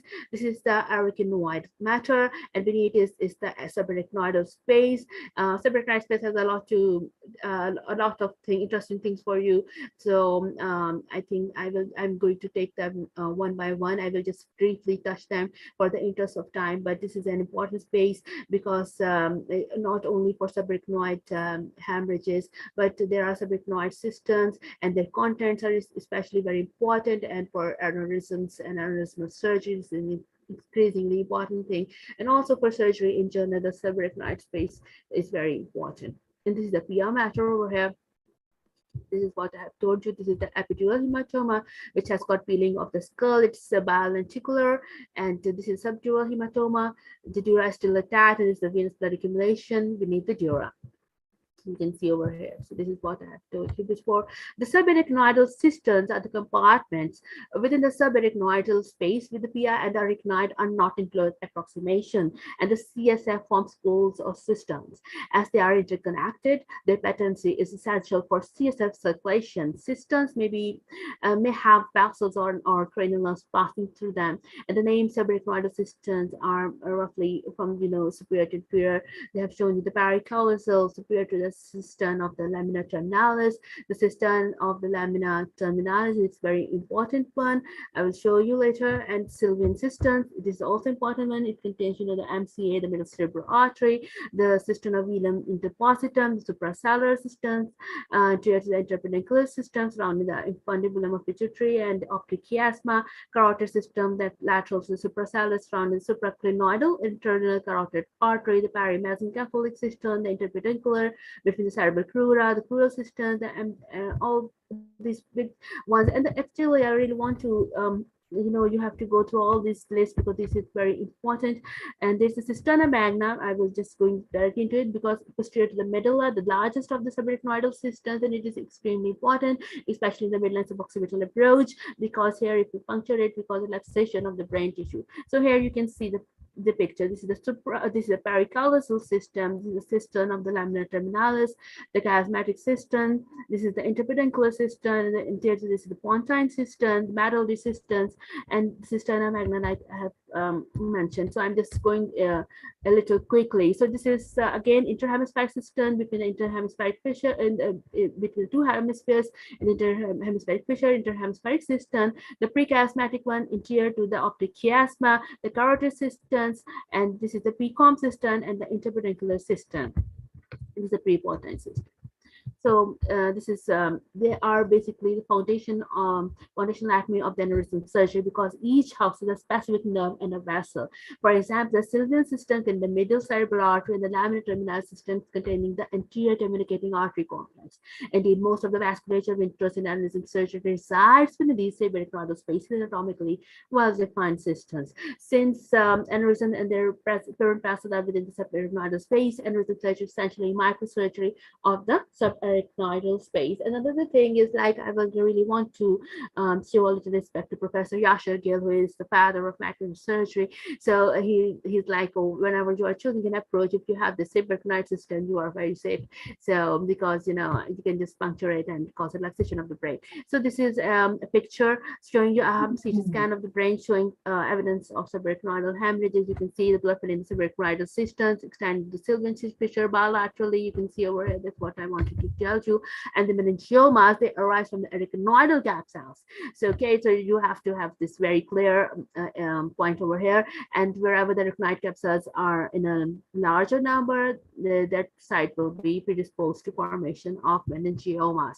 So now we are going into the brain parenchyma below these layers of meninges. So it consists of two cerebral hemispheres that we see, and they are joined together through the corpus callosum, the cerebellum below the tentorium. Okay, and the cerebrum is function is coordinate, emotional coordination, posture and balance, and here is the brainstem, a relay center connecting the cerebrum and the cerebellum to the spinal cord. It performs many automatic functions, like it's very important because it's at the vital centers over here for breathing and heart rate and body temperature, waking sleep cycles, digestion, sneezing, coughing, vomiting, and swallowing. So it's important over here. So this is the brain. I'm just skipping over it. I will tell you first about the cortex. You can see this is a gyrus, which is an elevation over here, and this tip is the sulcus. This is the sulcus, and it's the outer gray matter and the inner white matter. And again, I want to give you a little clinical correlate over here. This is intraaxial tumor that's inside the brain. They lead to expansion of the gyrus. It's the cortical expansion and called narrowing of the sulci and the CSF spaces, while the extraaxial tumors, which are outside the brain, such as the meningiomas, you would see that they cause widening of the CSF spaces. So it is an important clinical correlate. So here we are going into the cerebral surface of the brain lobes. Okay, so this is conventionally we would just see we would divide it into just 4 lobes, but increasingly the neuroscientists and the neurosurgeons are considering 7 lobes of the brain. I will tell you later about it, but I will first give you an insight of the traditional 4-lobe division. Okay, so here you have to see this is the central sulcus, and anterior to it is the frontal lobe, which is a function of the frontal lobe is the personality, behavior, emotions, judgment, planning, problem solving, speech. Broca's area, this is the inferior frontal gyrus. Here it houses the Broca's area. I will show you. Body movement, the motor strip, which is the precentral gyrus. Intelligence, concentration, and self-awareness. And posterior to this, central sulcus is the parietal lobe, which has this postcentral gyrus, the sensory cortex, and interprets language, words, and soft touch, pain, temperature, interprets signals from vision, hearing, motor, sensory, and memory, spatial and visual perceptions. And here is, you can see, this is the parieto-occipital sulcus, below which is the occipital lobe. And this is the lateral sulcus, below which lies the temporal lobe. The temporal lobe and the occipital lobe are separated through this imaginary line that passes from this preoccipital notch. The preoccipital notch is again a very important point, but because it signifies the point where the vein of Labe joins the transverse and sigmoidal sinus junction. So it's an important point. I'm just telling you here, I'm adding it up. So if you draw an imaginary line from the preoccipital notch into the parieto-occipital sulcus, you are just going to have this imaginary division between the temporal and the occipital lobe. Similarly, a line drawn from the most posterior part of the lateral sulcus that bisects this line, you are going to have this demarcation between the parietal and the temporal lobe. And the occipital lobe, is, we all know, it is related with the interpretation of vision. And temporal lobe is again very important. I will just show you the different gyri. This is the superior temporal gyrus. The posterior part has this Wernicke's area, and the anterior part has this motor area. This is the brain sample. You can well see this is the central sulcus over here. So the gyrus that lies interior to it is the precentral gyrus, and it's a motor area. And obviously the whole part of the brain, the lobe of the brain that is anterior to the central sulcus, is the frontal lobe. So here the frontal lobe is also divided into superior, middle, and temporal gyri. So this is through this 2 sulci, the superior and inferior frontal sulcus. So this is the superior frontal sulcus. Can you appreciate it? So the part of the frontal lobe that lies superior to it is the superior frontal gyrus. And here, if we go, if you can just appreciate it, you can see this is the inferior frontal sulcus. So between the superior and inferior frontal sulcus is the middle frontal gyrus. But the thing that I really want to tell you over here, the more detail is about this inferior frontal gyrus, okay, that lies beneath the inferior frontal sulcus. You can see this is the inferior frontal gyrus, and the inferior frontal gyrus is being divided by this rami of of this lateral sulcus. So you can see this is the lateral sulcus going over here, and this is the anterior ramus of the lateral sulcus, and this is the ascending ramus of the lateral sulcus. So the part of the inferior frontal gyrus that lies anterior to the anterior ramus of the lateral sulcus is the pars orbitalis of the inferior frontal gyrus, and the part that lies between the anterior sulcus and the anterior and the ascending ramus of the lateral sulcus is the pars triangularis. Can you see it's like a triangular area? So this is the pars triangularis, and it is a part of the Broca's motor speech area, and it is associated with semantics and translation. So it is an important thing that you need to figure. And this is the area that is behind this ascending ramus of the lateral sulcus. This is the pars opercularis. Okay, so this is, and you appreciate it. This is also part of the inferior frontal. This is also part of the Broca's area, Broca's area of speech. So here again, you just go. This is the area that I really wish to tell you. And after the part, you can see this is the post-central sulcus. This part anterior to the central sulcus is the frontal lobe, and the part that is behind it, the posterior to it, is the parietal lobe. So again, the parietal lobe, this is the sensory area. So I just showed you the homunculus of the motor area and all the projections, but I'm just going to parietal lobe first. So even the parietal lobe, it has been converted into superior parietal lobule and the inferior parietal lobule, and you can just figure out there is an interparietal sulcus. Above is the superior parietal lobule, and below is the inferior parietal lobule. So the inferior parietal lobule is also divided into an interiorly placed supramarginal gyrus and a posteriorly placed angular gyrus. So it's also important thing. So this is the temporal lobe now. It is important for you to know, because this is the superior temporal gyrus that lies above the superior temporal sulcus, and this is the middle temporal gyrus that lies below the superior temporal sulcus. And here is, you can see, inferior temporal sulcus, and the part that lies below it's obviously the inferior temporal gyrus. And the superior temporal gyrus is important because it divides, behind it is the Wernicke's area, and interiorly it does have to that area of the auditory area. And again, the occipital lobe, I have just given you another diagram for this. Houses the visual area. So this is the primary visual area, the V1, which is mostly on the medial surface of the brain, and it's very deep in the calcarine fissure, and only a little part of it will be seen on the lateral surface. And these are the V2 areas of visual processing. So now I'm just giving you the concept of the central lobe of the brain, because it has been recently, it is not like an official term, right, but it has been increasingly believed by the neuroscientists that the sensory motor cortical area has their own features, and they should be considered as a separate lobe. So the postcentral gyrus of the parietal lobe, and the precentral gyrus of the frontal lobe, and the paracentral gyrus that is located in the medial surface of the brain, this should be collectively called the central lobe of the brain. So now we are going into the medial surface of the brain. So this is, you are going to have this prominent thing you are seeing. This is the corpus callosum, this is the rostrum, this is the genu, this is the body, and this is the splenium of the corpus callosum. This is the glistening membrane. You can see this is the septum pellucidum, and this this groove over here is callosal sulcus, and you can see over here, you can just appreciate this is the cingulate gyrus.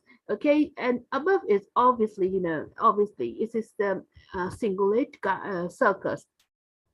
And now you have to think about cingulate sulcus. When we call the cingulate sulcus, we mean that it's also going to have joined the paracentral sulcus, and it ends into this marginal sulcus. So these are the divisions of this is how you will describe this cingulate sulcus. Okay, and you know, behind this, and now I just tell you about this thing. This is the parieto-occipital sulcus, and here is, you can well appreciate, this is the calcrine fissure, like I've told you before, and they together form, you know, the calcrine sulcus and the parieto-occipital sulcus. If you just notice, they form a lazy Y kind of a configuration. So this, if you consider it as a Y shape, you can see this. There are two limbs of the Y.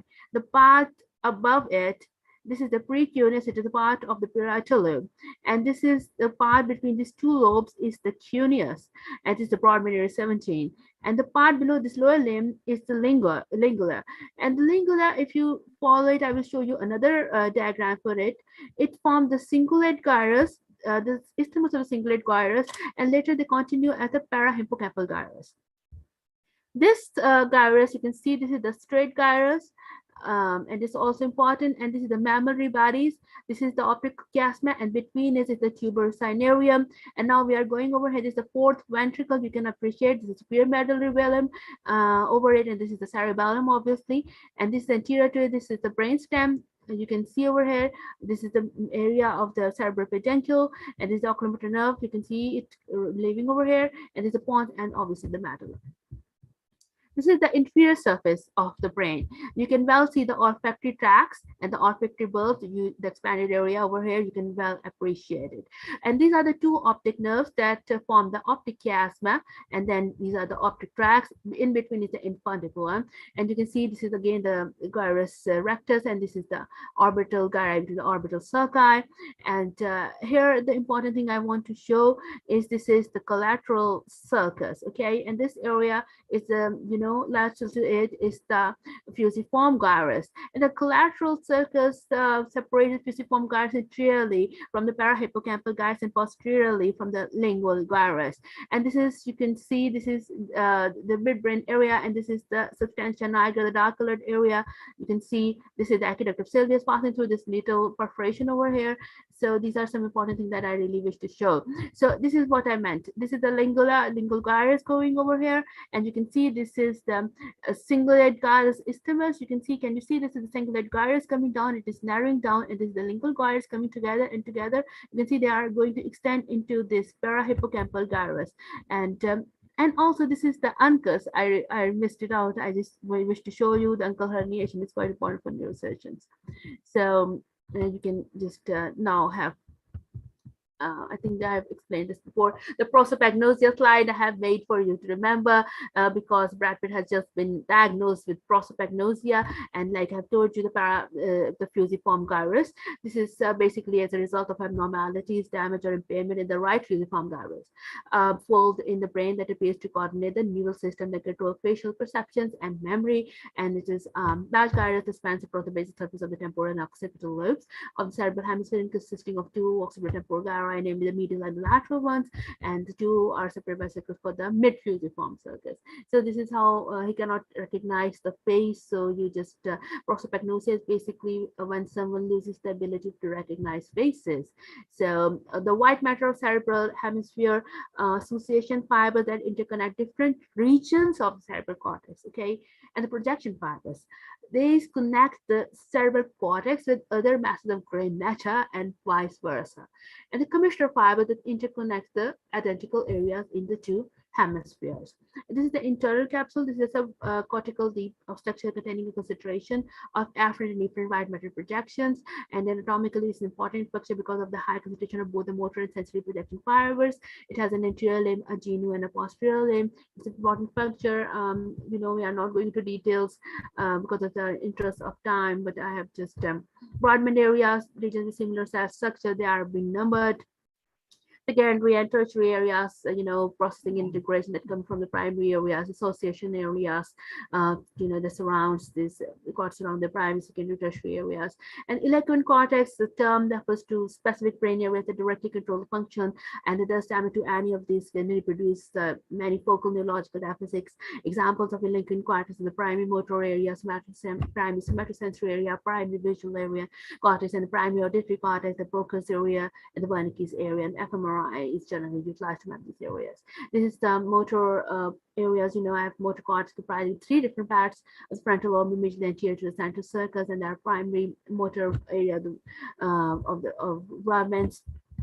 Then I've already told you in the human sample. So we are just going fast, I think. Okay, and this is the homunculus that I really wish to tell you about. This is the body projection in the motor area. It is the upside down projection, and this is tongue, face, hand, torso, and the foot on the medial surface. This is how its body is being projected on the brain. Finding the central circus is really important. This is, you can see in this MRI. So this is the superior frontal circus. Where it joins the precentral circus, it forms a T-like configuration. The circus behind is the central circus. So the area between this area should be the precentricus or the motor area. So this is an important thing for us to consider. The anatomy of language, I've told you before, the Broca's area and the Wernicke's area. And Broca's area is involved in the production of speech. There's a motor area. Wernicke is in the understanding of speech, and they are interconnected to the arcuate fasciculus. Again, aphasia is a disorder of speech, and Bruce Willis has just been diagnosed with aphasia. He has not disclosed the cause. So the type of aphasia is the fluid aphasia.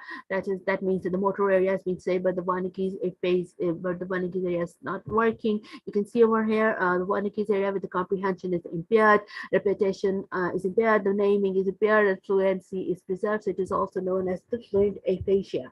And the Broca's aphasia, where the comprehension is preserved, but the person cannot, is not fluent. So obviously this is a motor area, and obviously this thing, motor parts is been missing. And global is when both of them is, is not missing. So distinct cortical areas are associated with native and second language. It's a very important area in language mapping.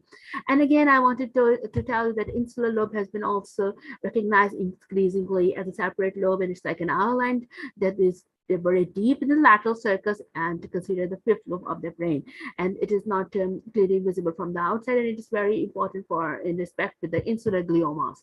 The limbic lobe, again, it has been recognized. So the structures that make up the limbic lobe is the subcallosal cingulate and the parahypocampal gyri, as well as the hippocampal formation.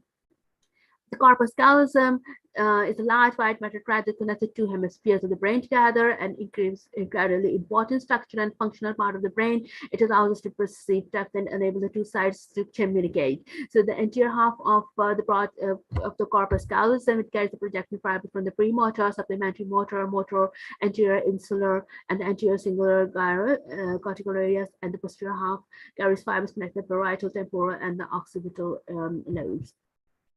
This is an important thing that I really want to tell you. It is the butterfly glioma, which is a high-grade astrocytoma, iridescent or glioblastomas, and iris valve that crosses the midline with the corpus callosum. Other white matter commissures are also occasionally involved. So it crosses, basically, the corpus callosum is quite resistant to infiltration. So anything, if you see this is a cross in the corpus callosal area, this should be, you should suspect that this is going to be a glioblastoma. It is a butterfly glioma. I have just taken this image from and this description from the New England Journal of Medicine, and usually they are located anteriorly, but also you can see that this butterfly configuration can be found posteriorly as well.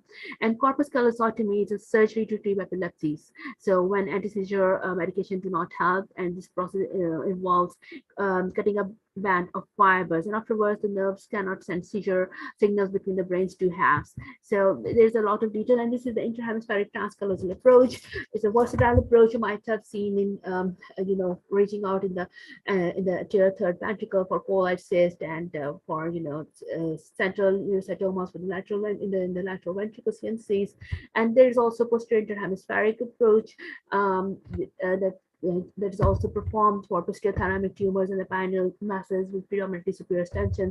So you can see over here, this is the glistening white matter. You can see this is the corpus callosum. I have taken these pictures from Neurosurgical Atlas. Okay, so these are the 2 periculous arteries. Between this is the corpus callosum, and here he has give you a diagram for cholecystectomy. 1.5 callosotomy will provide wide exposure of the foramen of Monroe and the choroid, intercerebral and thalamus veins, and all these things that is important. But there is also something that is important, relevant to the cutting of this corpus callosum. Again, I want to tell you if the posterior corpus callosum is involved, it is more, important if in case you are cutting the posterior corpus callosum. So this can lead to the disconnection syndrome. The following corpus callosotomy, it represents a complex and variably expressive grouping of signs and symptoms affecting motor control, spatial orientation, vision, hearing, and language. And compared to the total corpus callosotomy, acute and chronic disconnection syndromes have been found to be less and milder in patients where the corpus callosotomy is spaced the posterior portion of the corpus callosum, like I have mentioned before. And now we are going into the blood supply of the brain. So it is supplied by the internal carotid arteries, which are branches from the common carotid artery. The common carotid artery gives out an internal carotid and external carotid artery. The internal carotid artery does not usually have any branch in the neck. Okay, so it's an important point for you to remember. The right common carotid arises from the brachiocephalic trunk, and just and the left one is directly from the aorta. And you can see over here, and while the vertebral arteries, they arise from from the first part of the subclavian artery. You can well appreciate it over here. Okay, so this is coming out. This is the right brachiocephalic artery giving on the right subclavian artery, and the common carotid artery that's forming. It's just going to an external carotid and the internal carotid arteries, which enter the carotid canal into the brain. Inside the brain, it divides into the middle, into anterior and the middle cerebral arteries, and these are the vertebral arteries arising from the first part of subclavian arteries, and they join together through the foramen, through the transverse foramina of cervical vertebrae. They go out and take a little extradural course to the foramen of magnum. They join each other in front of the pons in the median circus to form the basilar artery that terminates into the posterior cerebral artery. So these are the various parts of the vertebral artery. You can very well appreciate this is the V1. This is the preforaminal part that is before entering the transverse foramina of the cervical vertebrae. And this is the V2 part. This is through the foramina. And this is the V3 part, which arises from the C2 to the dura. Okay, so you can see it, and it here it goes into the dura. And the V4 part, it is inside the dura. This is intradurally. And here you can see the two vertebral arteries, they come together and they form the single basilar artery by joining together. And the single basilar artery terminates into posterior cerebral artery. And this is the part of the internal carotid artery according to the Posterior et al. Classification. I really wish to tell you that there are various different types of the classification, but I'm just going into this Posterior classification, which converts it into 7 segments. And the first segment, you can see the cervical segment, the petrous segment at the carotid canal. The C3 is the rostrum, the posterior edge of the foramen lestum, and this is the cavernous segment at the superior margin of this the petro ligament, the petrolingual ligament. Okay, and you can see this is the clinidal C5 that is starts at the proximal dural ring at the anterior clinoid process. And you are going into this is the C6, the ophthalmic supraclinidal segment at the distal dural ring at the cavernous sinus tube. And this is the C7 communicating terminal segment, just proximal to the origin of the PCOM artery, the posterior communicating artery, and at the bifurcation into middle cerebral and the anterior cerebral arteries. Okay, so this is the internal carotid artery that is ending into this. A1 is the anterior cerebral artery, and this is M1. This is the middle cerebral artery. M1 is divided into the M2 and the M3. I'm just going into this again. There is regarding the middle cerebral artery that is given off by this internal carotid artery. There's the point where the M1 segment become the M2, so the segment is not quite agreed upon. So I'm just giving you this one image first. These are the segments of the middle cerebral artery. Okay, so this is the horizontal M1 segment. Okay, this is going to give this lenticulated arteries. The medial lenticulated has been given by the A1, the first part of the anterior cerebral artery. So this is the M1 segment, and this is the hairpin kind of a segment. This is the M2 Sylvian segment, and these are the M3 cortical segment. So, and there is another way they can just I don't know if I'm going to confuse it, so okay, just leave it. So, but there is, there's a little bit of difference. And similarly, the anterior cerebral artery does have different segments. The horizontal or the pre-communicating segment is the A1, and the vertical segment, you can see this is the post-communicating, that after given off after the anterior communicating artery. It is the A2 segment, and the precallosal, it is this is one. This is the A3, the superior A3, and the supracallosal one. You can see, you can going over the corpus callosum. This is the supracallosal one, and a postcallosal one. This is the A1.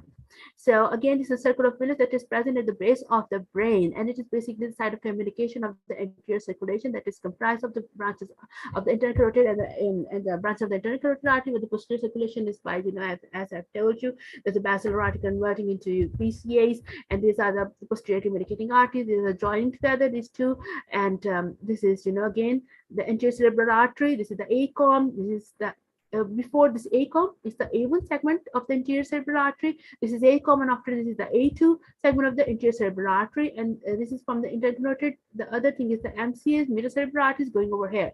And this is a basilar artery that is dividing into the PCAs, and this is a PCOM artery. It's important circle where there is the communication. Again, I'm telling you, I'm just going on a little fast over here. So because of interest of time, this is the supply, blood supply of the vascular supply. So you can see the lateral surface is mostly supplied by the middle cerebral artery, and while the middle surface is usually supplied by the anterior cerebral artery. You can see over here, and I really want to touch down the cerebral aneurysm, because for neurosurgeons it's very important. So there are the brain aneurysm, a peak or thin spot on the artery in the brain that balloons or bulges out. You can have this little outpouching. This is a sacral aneurysm or a fusiform aneurysm that is, bulges or balloons out on all the sides of the vessels. Okay, so most of the time we have the sacral aneurysm that we come across, and why you will see why they form. So there are, a few different few features. That is, they have the cerebral vessels have an extremely thin adventitial layer and an absent external elastic lamina, and a middle layer that is characterized by decreased elastic fibers, elastic fiber density. So additionally, in lieu of connective tissue, these are surrounded by the sub-recognized CSF, the cerebrospinal fluid. So internal elastic lamina located at the circumferential junction between the intimal and the medial layer is largely responsible for preserving the geometry of the wall. So the damage to the internal lamina and resultant loss in the vascular elasticity is a seminal event in sacral intracranial aneurysms. Here again, you can see this is an aneurysm on the MCA. Again, an ACOM aneurysm at the anterior communicating artery. You can appreciate it over here, and this is how we do the clipping. We just this clip has been applied over here. You can see a separation from the vessels. This is superior posterior circulation path. There are certain syndromes.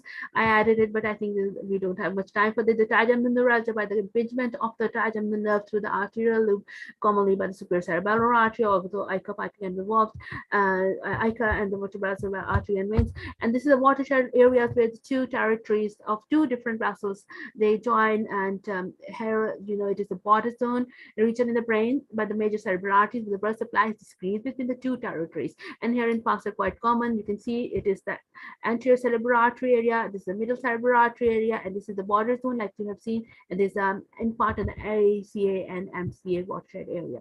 Now we are going into the brainstem, and it is the structure that connects the cerebrum, the brain, to spinal cord and cerebellum, and composed of three sections, three parts: midbrain, pons, and the medulla.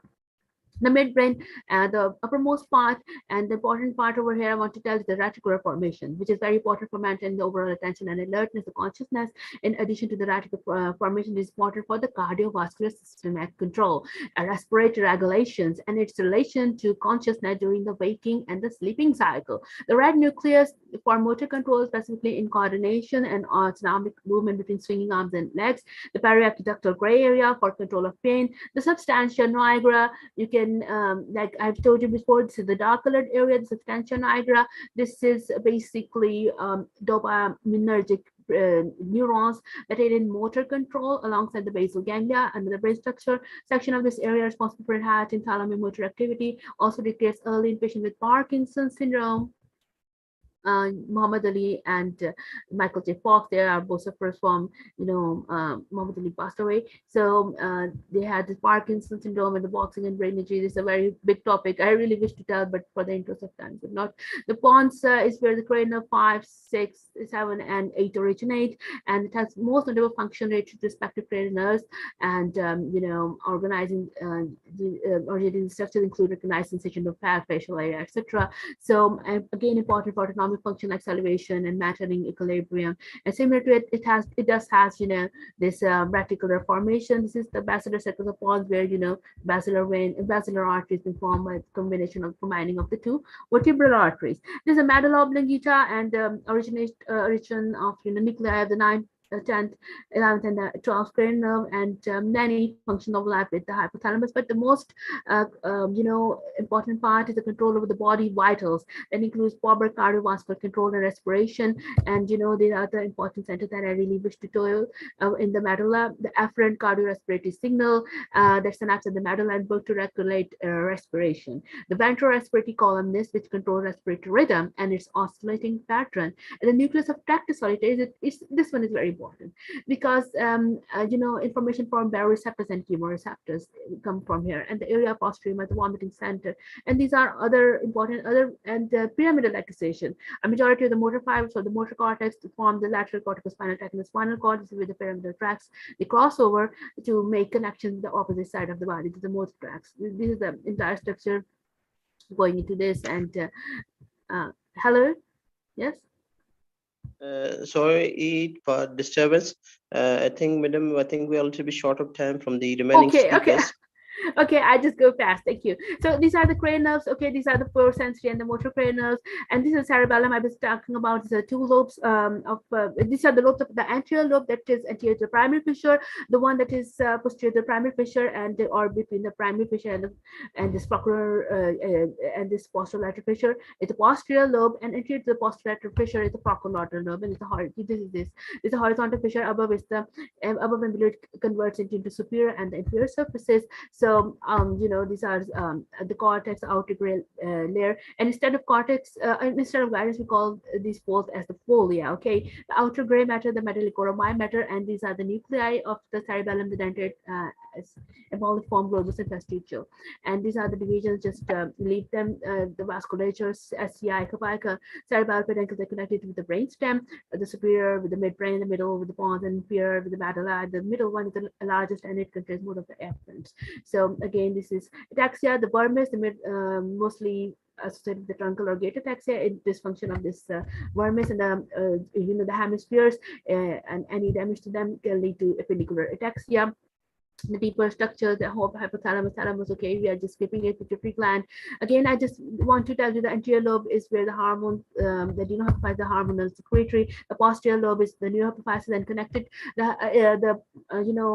You might have heard about the portal system in the liver, but there is also portal system in this region of hypothalamus and hypophyseal gland, hypophyseal cerebri. So when the capillaries of one organ is transported to the capillaries of another organ, the pituitary adenoma is very important for brain surgeon. The basal ganglia just okay, these are the, and just going into ventricular system.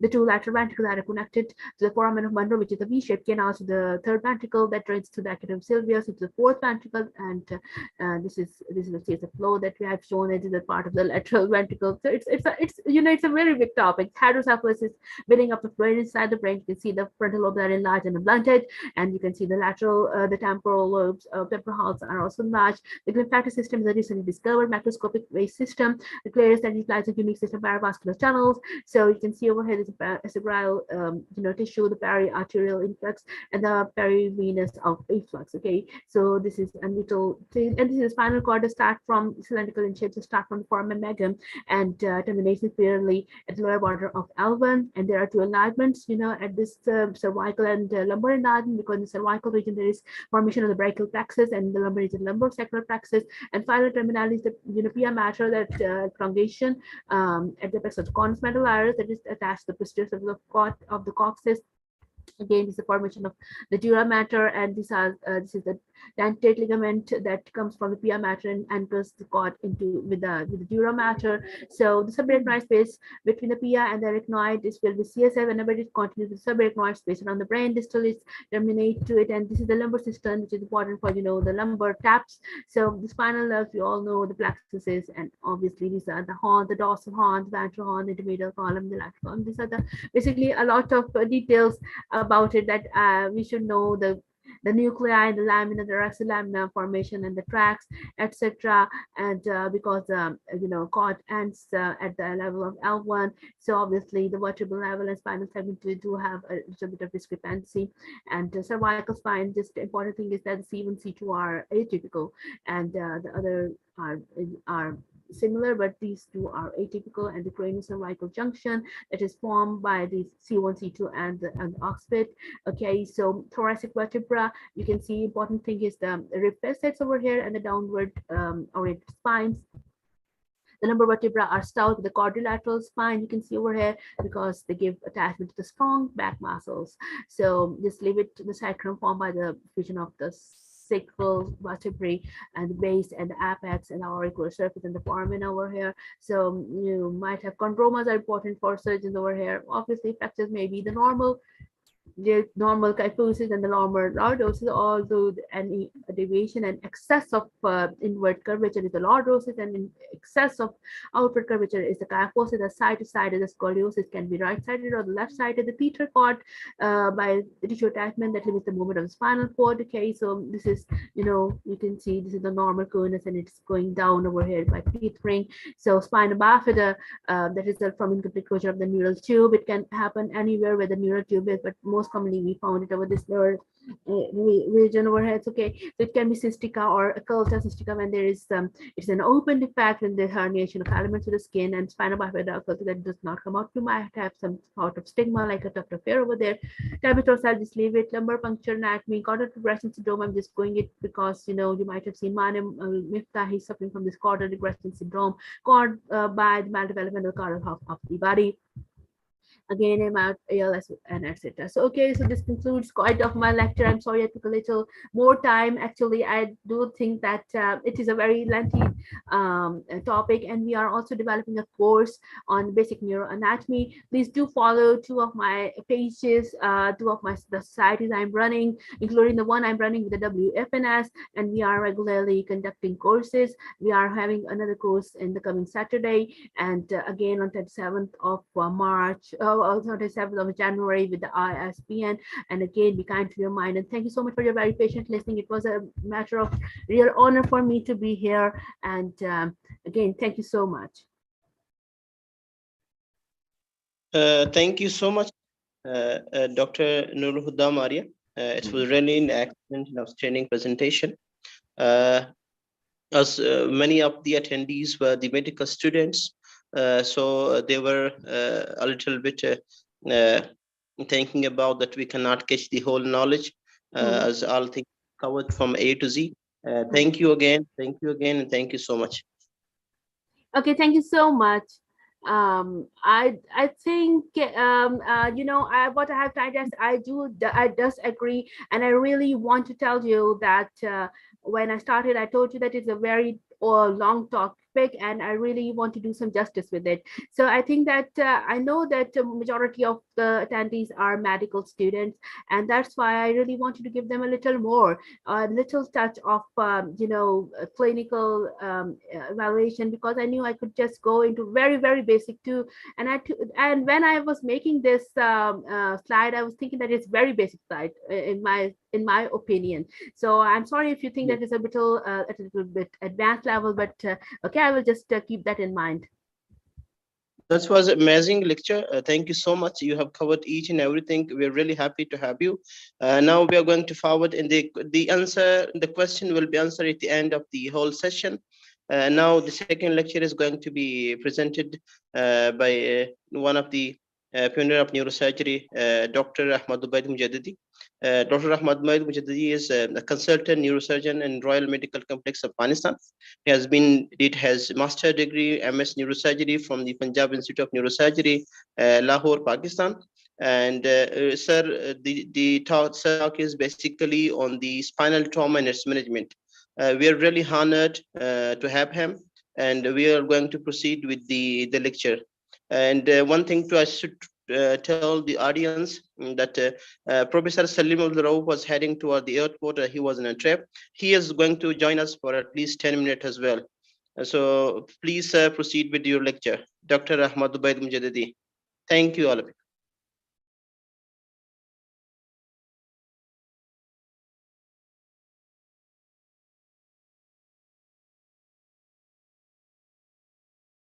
Okay, is our presenter there?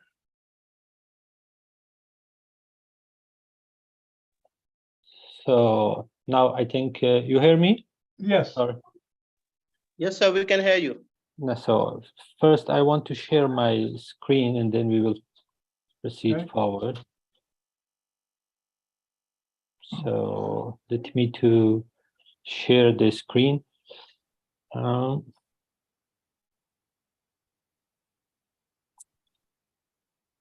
So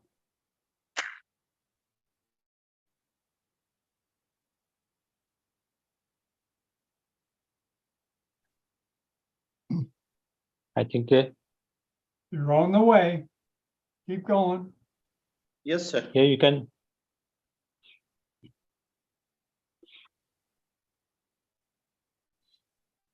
Let me to. Is it okay now? You have to close one of your screens there. You see what I see, right? Not for the moment. I just see a little bit. Okay, you have another have lost screen my open. It cursor. looks like you have another screen open, yeah. Yeah, I have another screen open. I want to.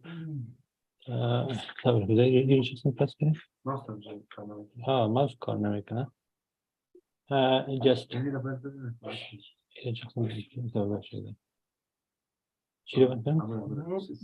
Not yet. Station.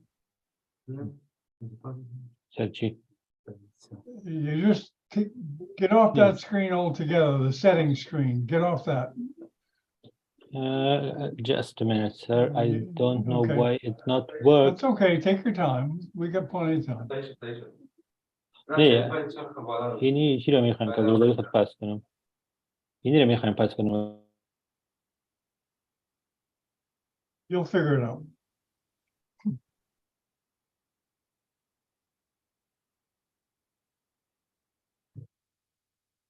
Sir, हम दागा slide तो उन से लेके Oh, lawn there, जरा there वाला. we go. You're on the way. Okay. Now Yeah. put it on full screen. Perfect. Okay, you got it. Yeah, now it's I think yeah it's okay now. So thank you from the all organizers and especially thanks from Dr. John Bennett for your kind generosity for the broadcasting of today's webinar. Shortly, just we have a statistic regarding regarding the spinal trauma every year.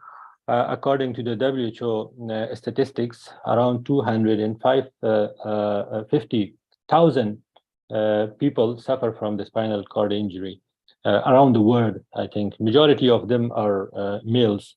And if we see to the statistics from the United States of America, so per million 54 cases, new cases of spinal cord injury every year. So it means around 18,000 of new cases of spinal cord injury occurred in United States of America. And majority of them, almost 80% of them are male. But unfortunately, in Afghanistan, we don't have a proper data collection system. And I cannot provide you a data from Afghanistan, unfortunately, but as a neurosurgeon, I'm working here in Afghanistan. And if we compare would compare the data and the world, Afghanistan is almost 44 million population, and if we calculate 54 cases per year per million per year, so we would have almost 3,000 spinal cord or spinal trauma cases in a year, which is a very big number of injuries and a big burden on the shoulder of a society. So if we see to the causes of the spinal trauma, and especially spinal cord injury, so the road traffic accidents is the top, and after that followed by falls and violence in sport. In my observation in our country, so here the road traffic accident is one of the top causes, followed by violence, especially war and fights, and after that followed by falls. So if we have a proper data system, maybe the causes of the injury in Afghanistan would be like this. So if we see to this diagram, which is running since 2015, that 99% of the spinal trauma cases have some sort of spinal cord injury. The incomplete tetraplegia is at the top, almost around 46%, followed by the complete paraplegia, and after that, incomplete paraplegic and complete paraplegia. So less than 1% of patients experience complete neurological recovery by the time of hospital discharge.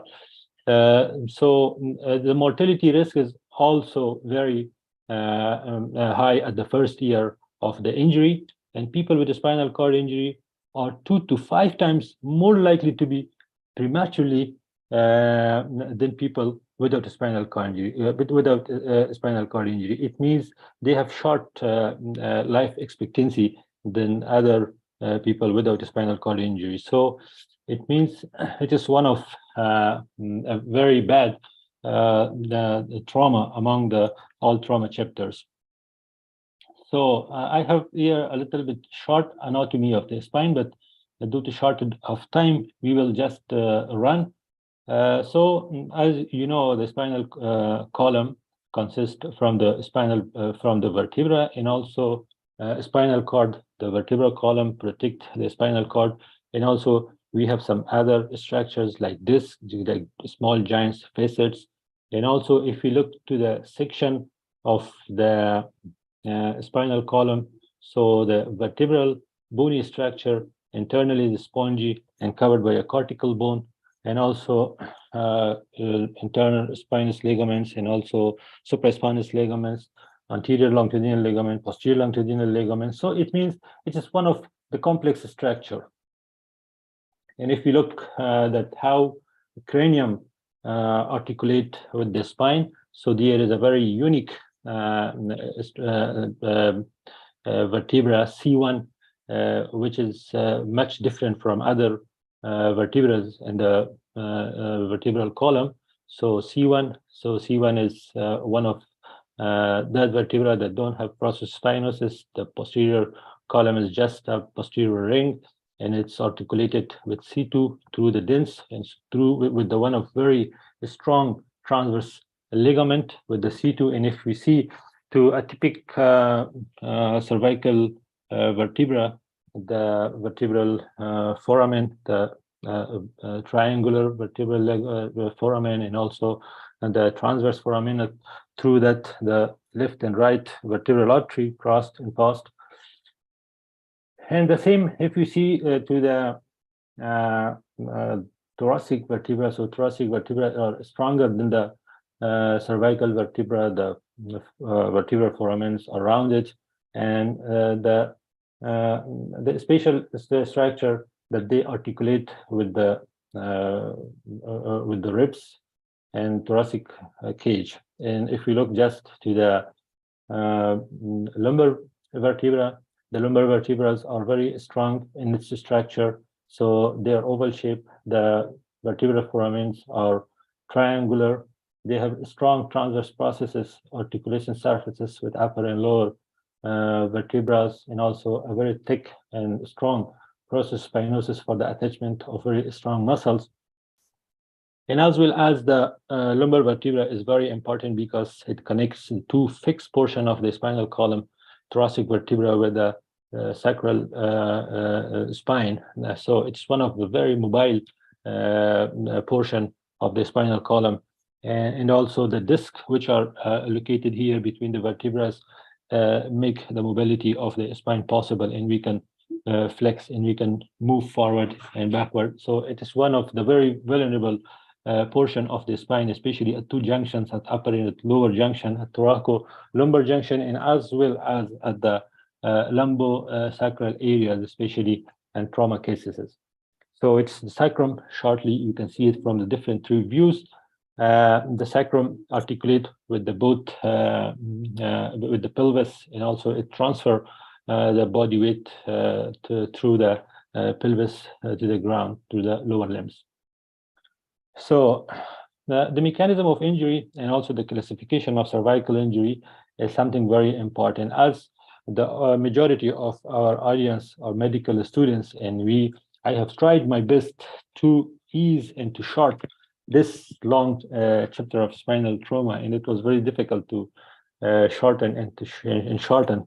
But I have tried my best, especially the presentation is designed for my very hardest and dear medical students. So this is very unique slide. The imposed force and also the intensity of the imposed force forward and moved our our vertebral column. Either it flexed, or either it extend or district, or maybe it rotate, or maybe it bended, or if the imposed force is something penetrating, so it will penetrate. So it means through this 6 different mechanism, our spinal column can be injured. So these 6 direction of forces and these 6 movement of the spinal column could be alone or could be combined. So if you see to this diagram at the A, it's a distraction extension force when occurred to the spinal column. So you can see how it injured the column, and how it injured especially the posterior column of the vertebral canal and vertebral column, and as well as how it tears the disc. If you see to the B picture, so there only extension forces as worked and the C, so extension plus compression.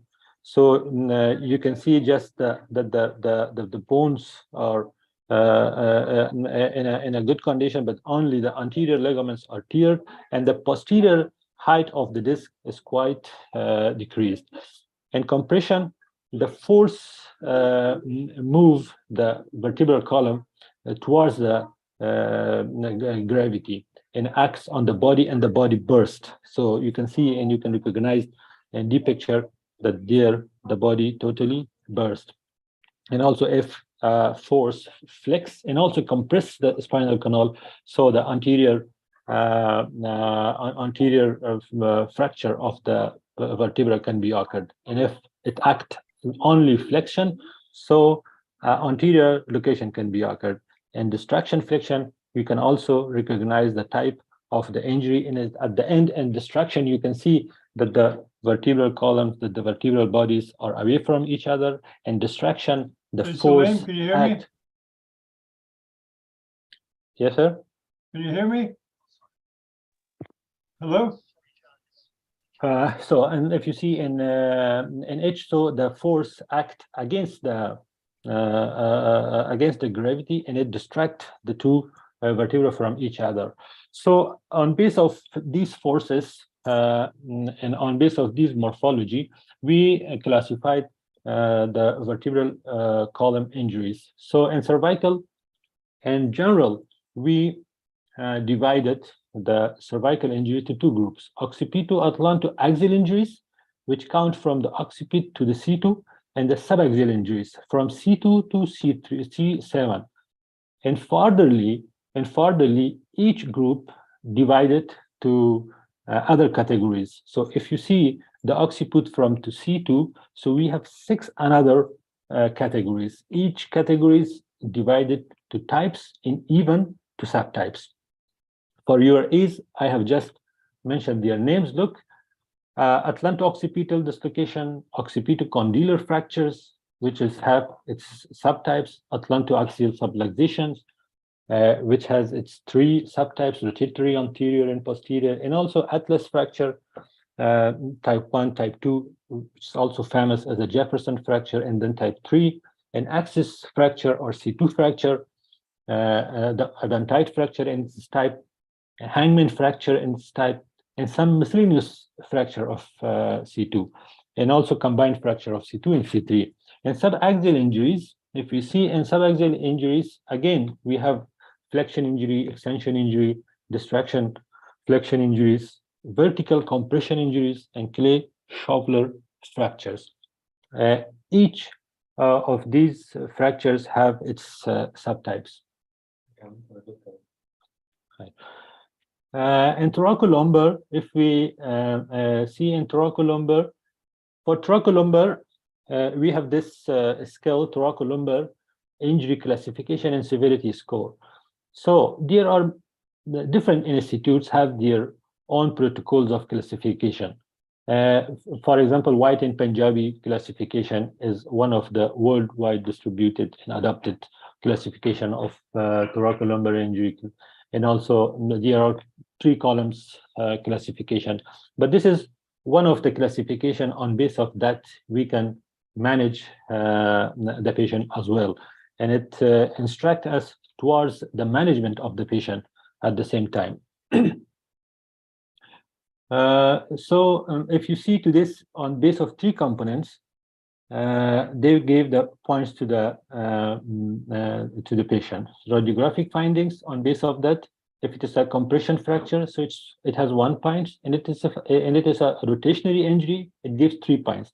As much as the points go up, the patient will go for the surgery. As much as the points is less, the patient will go for conservative management. So the benefit of such classification is this, that this instruct us towards the management of the patient as well. So this is the thoracolumbar spine classification.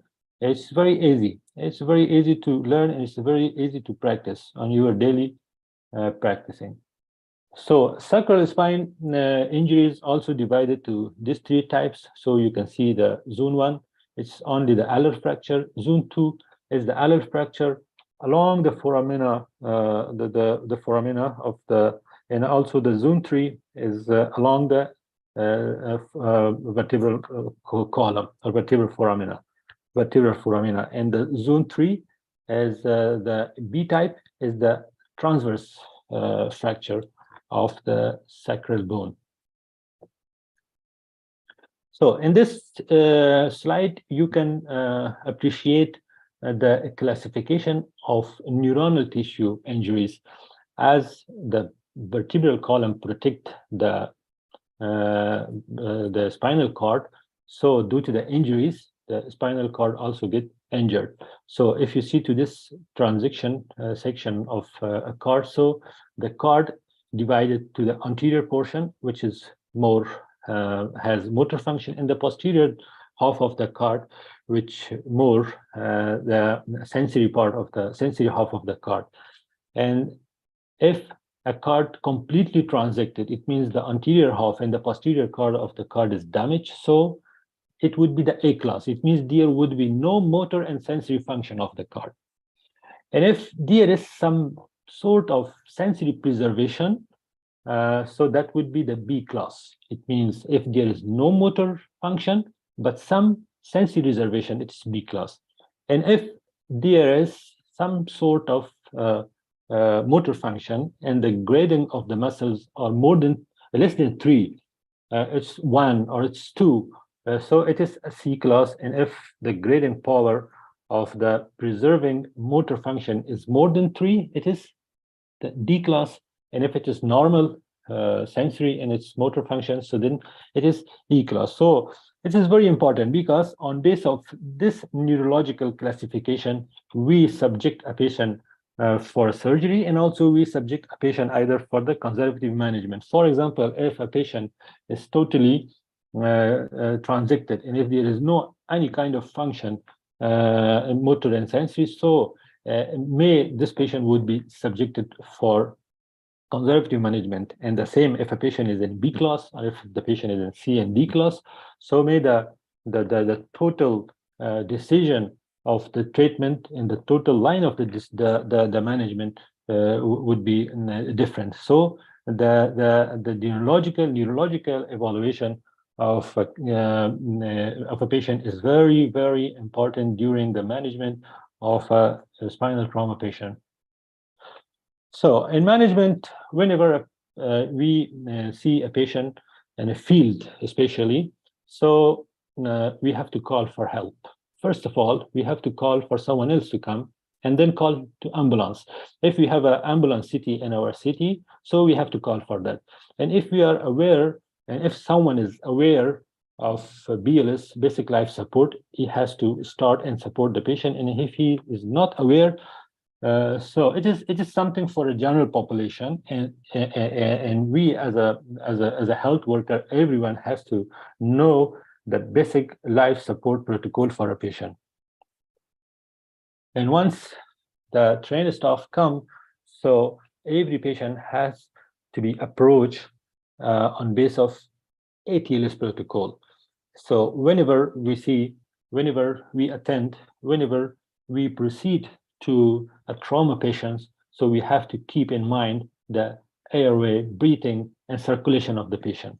So before managing these three things, we don't have to do anything else. So first of all, our all focus and attention should be on airway of the patient, breathing of the patient, and then circulation of the patient. Once we assure that these three elements, vital elements of the patient is stable, then we have to focus on spine immobilization. And spine immobilization, as you see in the picture, is very important, and we have to do it prior and during extraction and transportation of the patient. If you focus, if you see to the first picture, so the health worker, the paramedics are applying a cervical collar, even and victims within in the car. Before extracting her from the car, they first apply cervical collar, they immobilize the spine, and then they try to transfer him. The second thing is the maintenance of the blood pressure of the patient. If the injury is above from the T6, so the patient may suffer from the spinal shock due to the loss of the sympathetic tone of its vessels, of her vessels. So due to that, or maybe due to a real hypovolemic shock. So we have to keep the blood pressure normal, because if we don't pay attention for the blood pressure, hypotension will further the injury, especially the neuronal injury of the patient, and will cause secondary damage to the patient. And maintain the oxygenation of the patient is also one of the important elements. And brief limbs motor examination, just by two questions, by two orders, if the patient is alert and if the patient mental state is good, so the worker can order the patient to move your limb just by moving upper and lower limbs. So we can imagine that the neurological elements would be okay. And if the patient couldn't, it means there is something very severe with the spinal cord.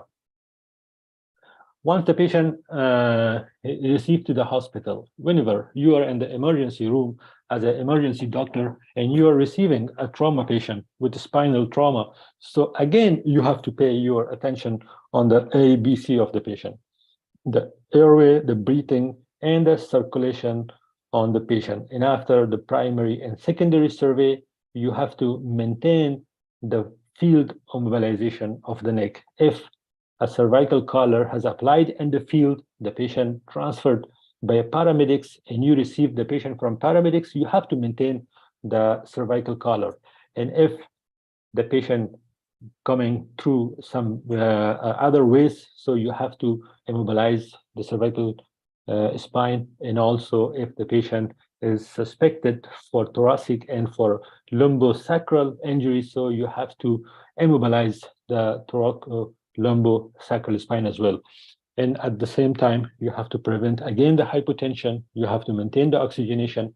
If the patient need NG tube, and if the patient needs Foley, so apply it accordingly. If the patient do not need it, so you can postpone it for the moment. And more detailed neurological evaluation of the patient is very necessary in emergency department, because through the detailed neurological examination, you can label you can mark the level of the injury in a patient. And also medical management, especially to spinal cord injury, and also you have to manage the pain and give the patient some painkillers, and especially in medical management. Before, it was advised to achieve the golden time and prescribe the patient methylprednisolone high doses of steroid, but for the moment it is level first recommendation that avoid high doses of methylprednisolone and also steroid, because the steroid has no any efficacy and any benefit to the patient, so it's not much needed for the moment. And also DVT prevention is also one of our very necessary elements. Then that and we have to start from the beginning, from the first day of injury, and we have to focus on that in order to prevent it. And we have to keep the patient warm as well. So if we go to the neurological evaluation of the patient, so the patient has to be examined thoroughly, myotomes by myotomes, and also we have to check the sensory system of the patient as well, because through the sensory and through the motor examination of the patient, we can mark the level of the injury of the patient, and also we can mark that either it is A class or B class, C class or D class spinal cord injury. Once we have completed our neurological examination and we have marked that the patient have or could have such a injury, then we have to evaluate the patient radiographically. If the patient is awake, if a patient is asymptomatic, so there is no need for any kind of imaging. If a patient is unresponsive, or if the patient is symptomatic, feel pain in the cervical region, or if he feel pain in his thoracic or in a lumbar region, so we have to subject this patient to the X-ray department. X-ray is one of the easy, accessible, and also inexpensive modality of investigation, and it is available everywhere in every hospital, especially in Afghanistan. And we have to do especially cervical X-ray is now included in ATLS protocol. A lateral cervical X-ray, a standard level cervical X-ray, which have the craniocervical junction, and also which have cervico-thoracic junction in it, and also it's if we cannot get a proper cervical X-ray and we have CT scan available, so it is better to have CT scan for some cases as well, because if a patient have a normal cervical X-ray, but still the patient is in pain, and the patient has pain, so it means there are something missing, and we have to go for a CT scan. So if you see to the BLU X-ray, to the BLU CT scan, the axial cut of the C1, so this case was totally normal and a cervical spine X-ray, but here you can see the type 1 axial fracture.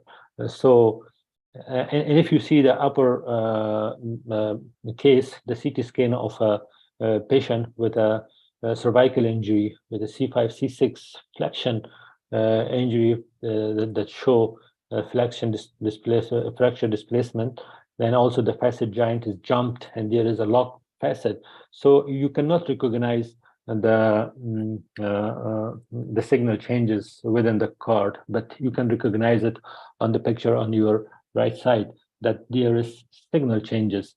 So it means that each and every modality have its a shortage and its limitation.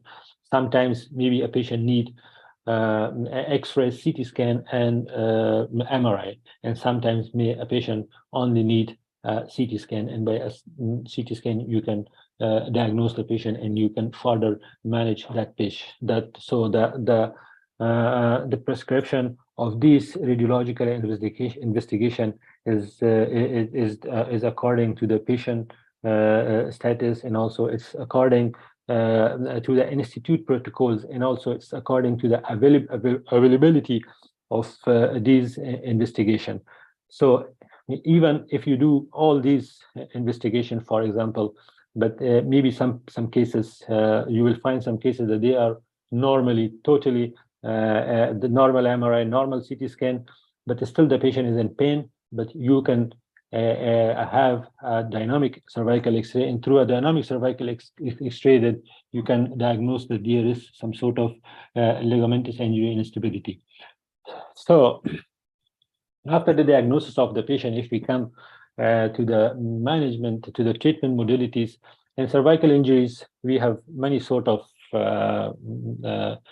treatment modalities. So here I have lined all the modalities, especially the conservative modalities and the surgical modalities. And the conservative modalities is cervical collar, Philadelphia collar, Philadelphia SOMI, especially sterno-occipitomandibular immobilization. You can see it, and also Halo-Ring immobilization system, and as well as Gardner traction. So these all are the conservative the treatment modalities that we can get a benefit from it, and some specific cases. So for example, if you apply a traction for atlanto-occipital dislocation, it means you kill the patient. So for each type and for each category of the injury, we have some specific model of treatment. So for this purpose, it needs a little bit more expert opinions, and some other surgical treatments you can see in the lower pictures that we have different type of fixation, anterior fixation, combined anterior posterior fixation, and like these sorts of surgeries. So if you see to the thoracolumbar injuries, and thoracolumbar injuries, those patients that they get less than 3 numbers, so it means they are subjected for a conservative treatment. In conservative treatments, we can apply only a simple brace or a simple lumbosacral support, and also in some cases that they get less than 3 numbers, we can apply them thoracolumbo-sacral orthosis or TLSO. TLSO made the different qualities by different companies according to the patient size and weight, and also according to the fracture morphology. If it is a flexion injury, so then we apply a hyperextended TLSO, and if it is normal in the curvature, so then we apply a normal we advise a normal TLSO for the patient. So it is also different accordingly. And if we go to the surgical modalities for the treatment of a thoracolumbar injury, so you can see the transpedicular fixation for a L1 fracture, a long segment fixation for T1 fracture, it's a short segment fixation, and also some anterior lateral fixation, that cage plus rod screw fixation, and also you can see a case of anterior posterior fixation. Anteriorly, the cage has been placed, and posteriorly, transpedicular fixation has been done. So the fusion is also one of the very important. Each and every fixation has also fusion components, and could be, and also attention has to be paid for the fusion as well. So these are the surgical and also the conservative modalities of the treatment. So if we come to the sacral injuries, fortunately, are very uncommon and mostly managed conservatively. Only the type 2 sometimes need some sort of fixation. Otherwise, majority of sacral injuries are managed conservatively.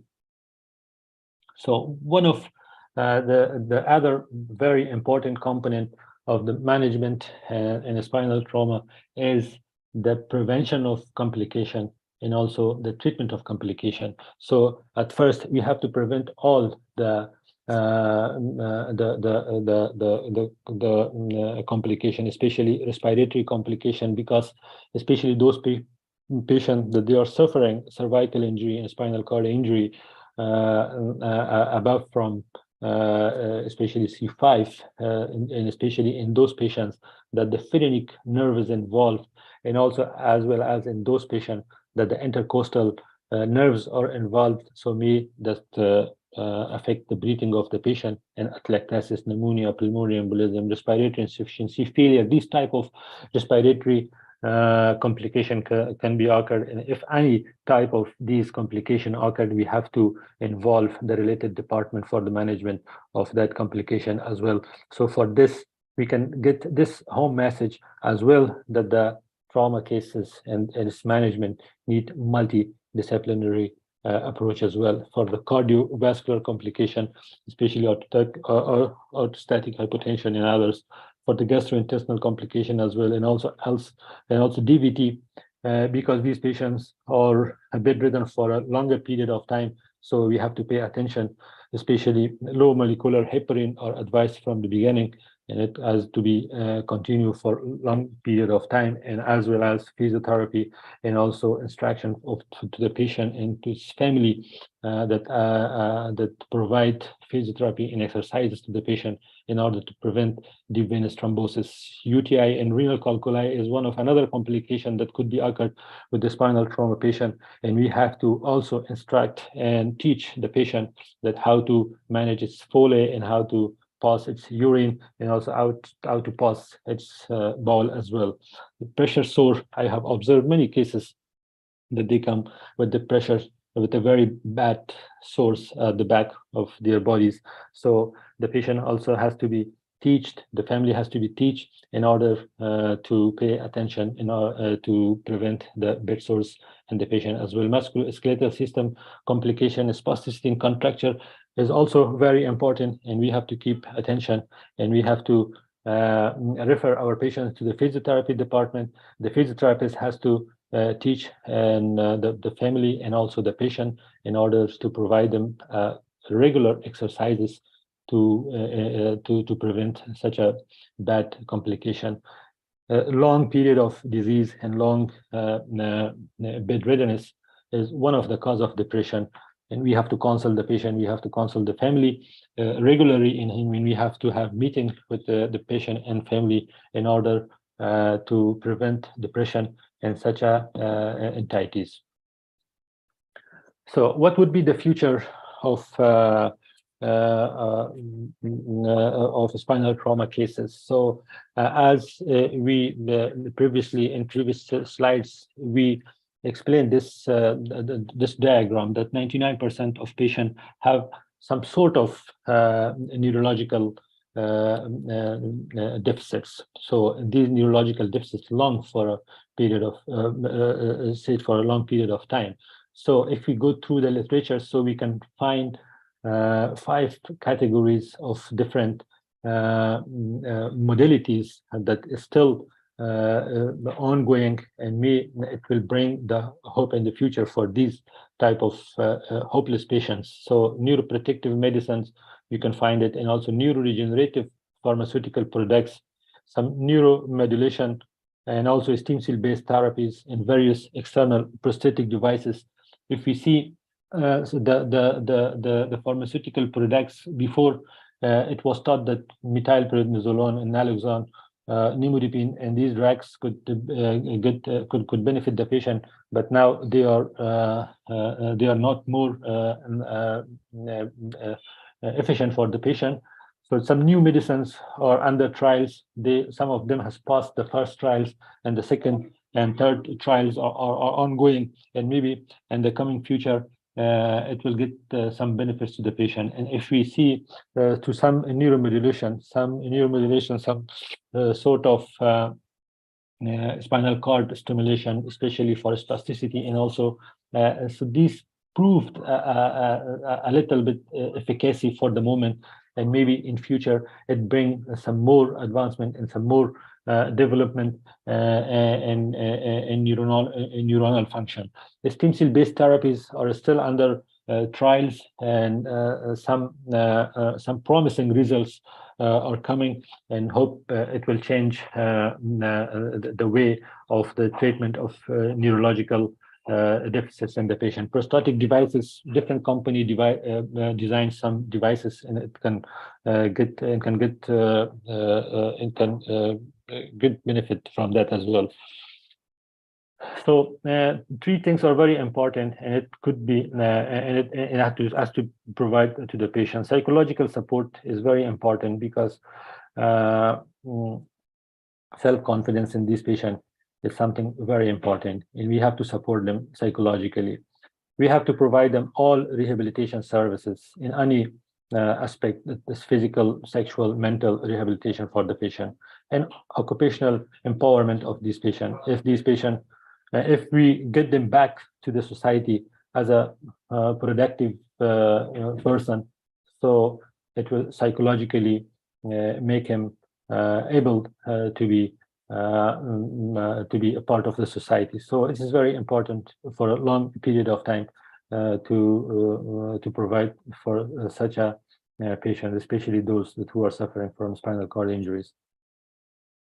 So the last slide and the home message of today for my dear student is that the spinal cord or the spinal trauma is a very big field, and there is a very large scope of advancement and large scope of research. So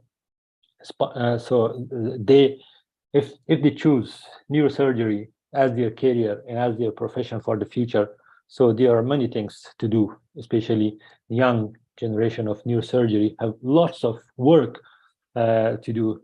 There are many hopeless patients waiting for our young generation to come forward and research and find the way for these hopeless patients. And the second home lesson is that the spinal trauma is a preventable entity.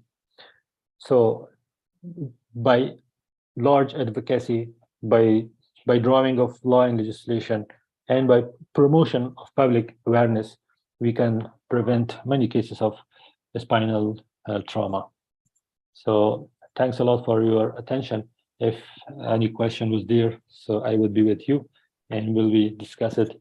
And as I see our Honorable Professor Abdurrauf here with us, so maybe we will hear as well much more from him, and we will get his experience as well. Yes, thank you very much, Ahmad. I'm John Bennett, head of Neurosurgical TV. We are blessed with the presence of Salim. Salim was on the way to the airport, but he agreed to present a case and actually introduce the Walter Dandy program. Salim travels all over the world. We just caught him at the right time. He's going to present a case. He's dedicated to neurosurgery education. He goes to places where they need education, neurosurgical education, like Afghanistan and other countries in Latin America. So I'll turn it over to Salim. Welcome, Salim. Thank you. Thank you, John. It is my honor to be with you. John, thank you for all the effort you're doing. I want to recognize Dr. Rahmat Saleh for the initiative of the Dandy in Afghanistan. And I want to commend Professor Ahmed Ubaid Mujdadi for this excellent presentation he just gave to our group. We welcome you to this forum. We have over 55 countries in the world now with Dandy clubs. It's something that's really changing the face of neurosurgery around the world, and we welcome you to it. The idea is here that we mentor the next generation of neurosurgeons to really play a role in their own country and beyond, in doing research and training and improving the systems in their countries to the maximal possible level. So it's really an honor to be with you, our colleagues in Afghanistan, One of the things that we want to make sure also that there is equal opportunities both for men and women to get the best opportunities to get into training and to get into leadership. I think that's an important element, you know, in that, as you know, many of you might or might not know that the first university in the world was created by a Muslim woman in Morocco in the 8th century. Okay, that was the first university. I'm trying to find here's a picture. This is the first center for higher education in the history of the world at the University of Kairouan in the city of Fez in current day Morocco. Okay, this is a picture of that university in Morocco. Okay, this is the first time in human history that we had a center for higher education, and people from all over Europe used to come to this university and other centers in North Africa to educate. So you come from a great civilization, a great history in which everybody has played a role, including women. So I think it's very important that you, the next generation, give the best opportunities to everyone to play the roles that they're gonna play to make your nation a great nation. Historically, you've had a great civilization, and I think it's important to adhere to the original principles of the greatness of these civilizations, to follow that path. So it's my pleasure to be with you. It's my pleasure to be with a number of professors who've joined us here today from Afghanistan. It's a great honor, actually, to be with you, and I'm committed to do whatever I can to improve and help and to contribute to the neurosurgery of Afghanistan. I look forward to the day when I physically will come there, and I look forward to that day for sure, because you know, we want to see you succeed. You know, you come from a great history, from a great civilization, and I think it's very important that we help you go back to that. Today, you know, I'm sorry I could not be here for the whole conference. I'm going to the airport, but I wanted to present for the younger people. I wanted to present a quick case that tells you the thinking in neurosurgery and the issues and the you know, things that we face and the decisions we make. Okay, so that's what I'm going to do here today with you, and I'm going to go ahead and start with that, and then you can ask me questions if you want about it. It's a challenging case about a baby with an aneurysm in the brain. Okay, so let me go to share screen.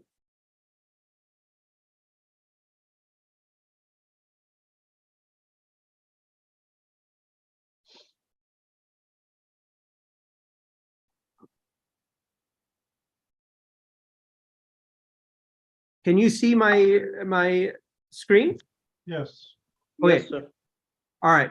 So what I'm going to talk to you about today is a complex case, that a challenge I face, and I want to show the young people how you deal with these challenges and how do you know, come up with solution to problems. Okay. Professor Mujdadi just showed a lot of complex issues in the spine and in an area that continues to evolve. So I wanted to show you this cranial situation, a case here. So let's look at this anatomy for a second and see what we got here. Okay, so just for the students, we're looking at the frontal picture of the intracranial circulation. This is the right internal carotid artery. It divides into the middle cerebral artery and the anterior cerebral artery. Okay, this is a left internal carotid artery. It divides into the middle cerebral artery, and the anterior cerebral arteries go this way. Okay, this is the two vertebral arteries in the back that become the basilar artery back here. Okay, so this is a three-dimensional view of this thing. What we're seeing in this little baby here is this very complex aneurysm here, okay? I'm going to talk to you about it a little bit more and tell you why the problem is, what the problem is. So I was contacted about this baby from the East Coast of the United States when she was 9 months old, that she had a sudden seizure and they did the scan and saw this aneurysm. I'll tell you in a minute that this is a very complex aneurysm, and I told them to wait and we'll repeat the scans in 6 months. She's too young for this thing at 9 months, okay? So I called the professors at that pediatric hospital and I told them we should wait a little bit, okay? Unfortunately, when she was 15 months of old, and this is a scan from her 15 months, this aneurysm doubled in size, okay? Which was a very dangerous sign at this point, okay? Let me explain to you what the problem is and why this is an issue from my standpoint.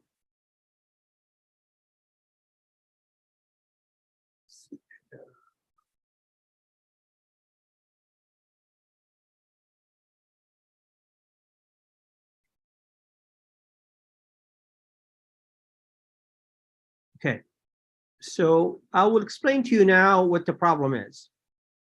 We're rotating this angiogram.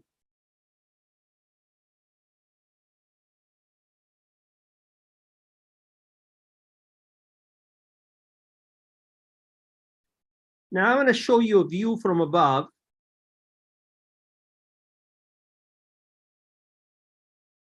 Here.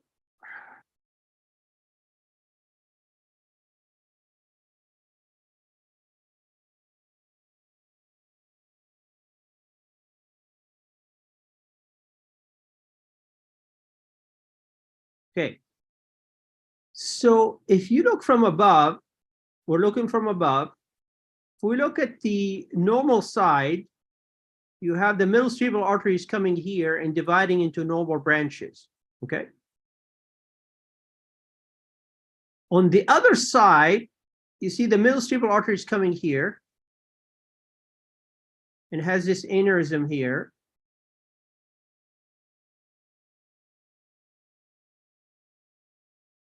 That's the middle cerebral artery, okay? The normal branches are coming out of the aneurysm dome itself to supply, this is the left side of the brain, the whole left side of the brain, okay? This is what we call the dominant hemisphere. Let's just review one more thing. When you have a standard aneurysm like this,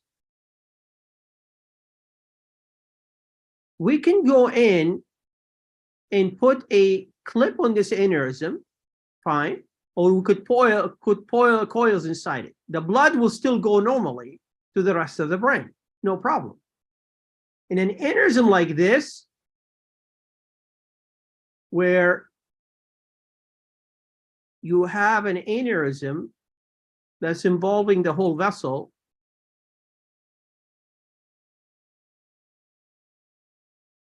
if you start putting a clip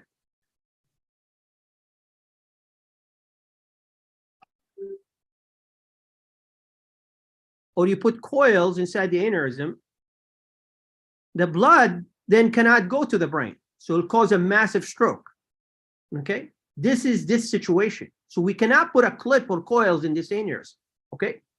So this is why they called me from the other part of the United States to see what can be done here in this young little baby. So this is a challenge I want to show you and explain to you what I can do or not do in this situation. So I called a couple of people who were more senior to me in vascular neurosurgery, who had done bypass surgery before me, and I asked them, have they ever encountered a situation like this? They said, I've never operated in a high flow bypass situation in a baby 15 months old. So it's never been done before, okay? So I was facing a situation that I had to now deal with. And this is what I was thinking. So a couple of years before this case, I described a new technique, a bypass surgery to the brain, in which you take, this is an artery here that's sitting here called the maxillary artery. So I plan to take, this is from outside the head, bringing it in inside the head, okay? Bring in like this. I'll show you what I'm gonna do with it.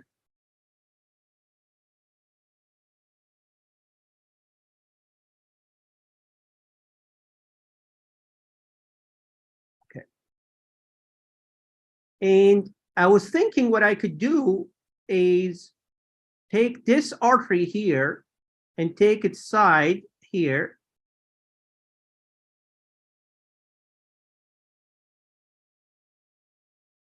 And attach its side to this artery right here. And then take this artery here and attach its side here. So that way, the blood now will go to the brain this way. So essentially the blood will be coming from the external carotid artery this way. Now they're attached. Now it's going to enter this artery and go to the brain, okay? And then the blood will go this way, enter this artery, and go to the brain. Now, what I can do is go in and close off the whole thing. Because now I have blood going this way, okay? So this was a plan that I made, and I'm gonna share this with you, okay?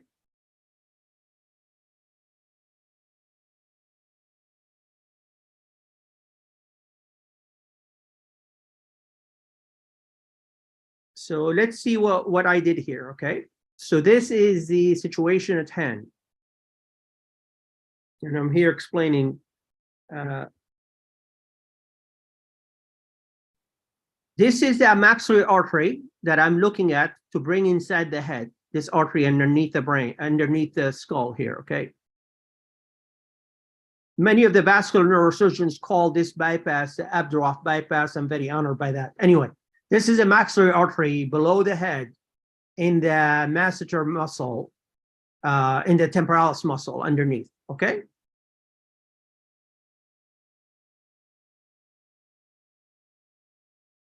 Now, let me explain to you what's going to go on here, just so you see.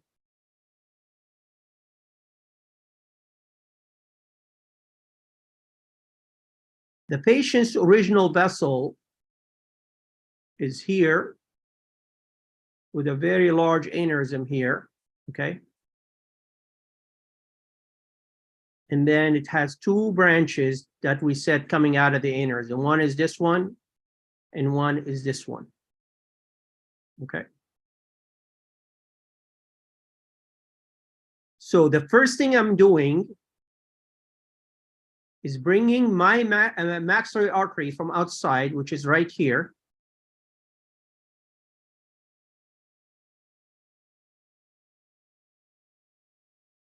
I'm going to attach this to this right here, as you will see. Then I'm going to take this here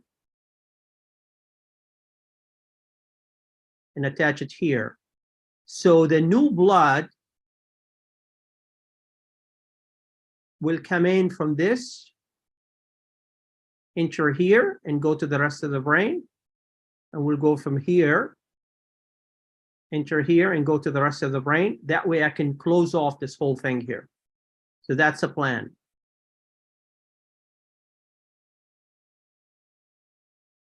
So that's the patient's artery. This is the artery I brought in. I'm going to attach this to this, okay?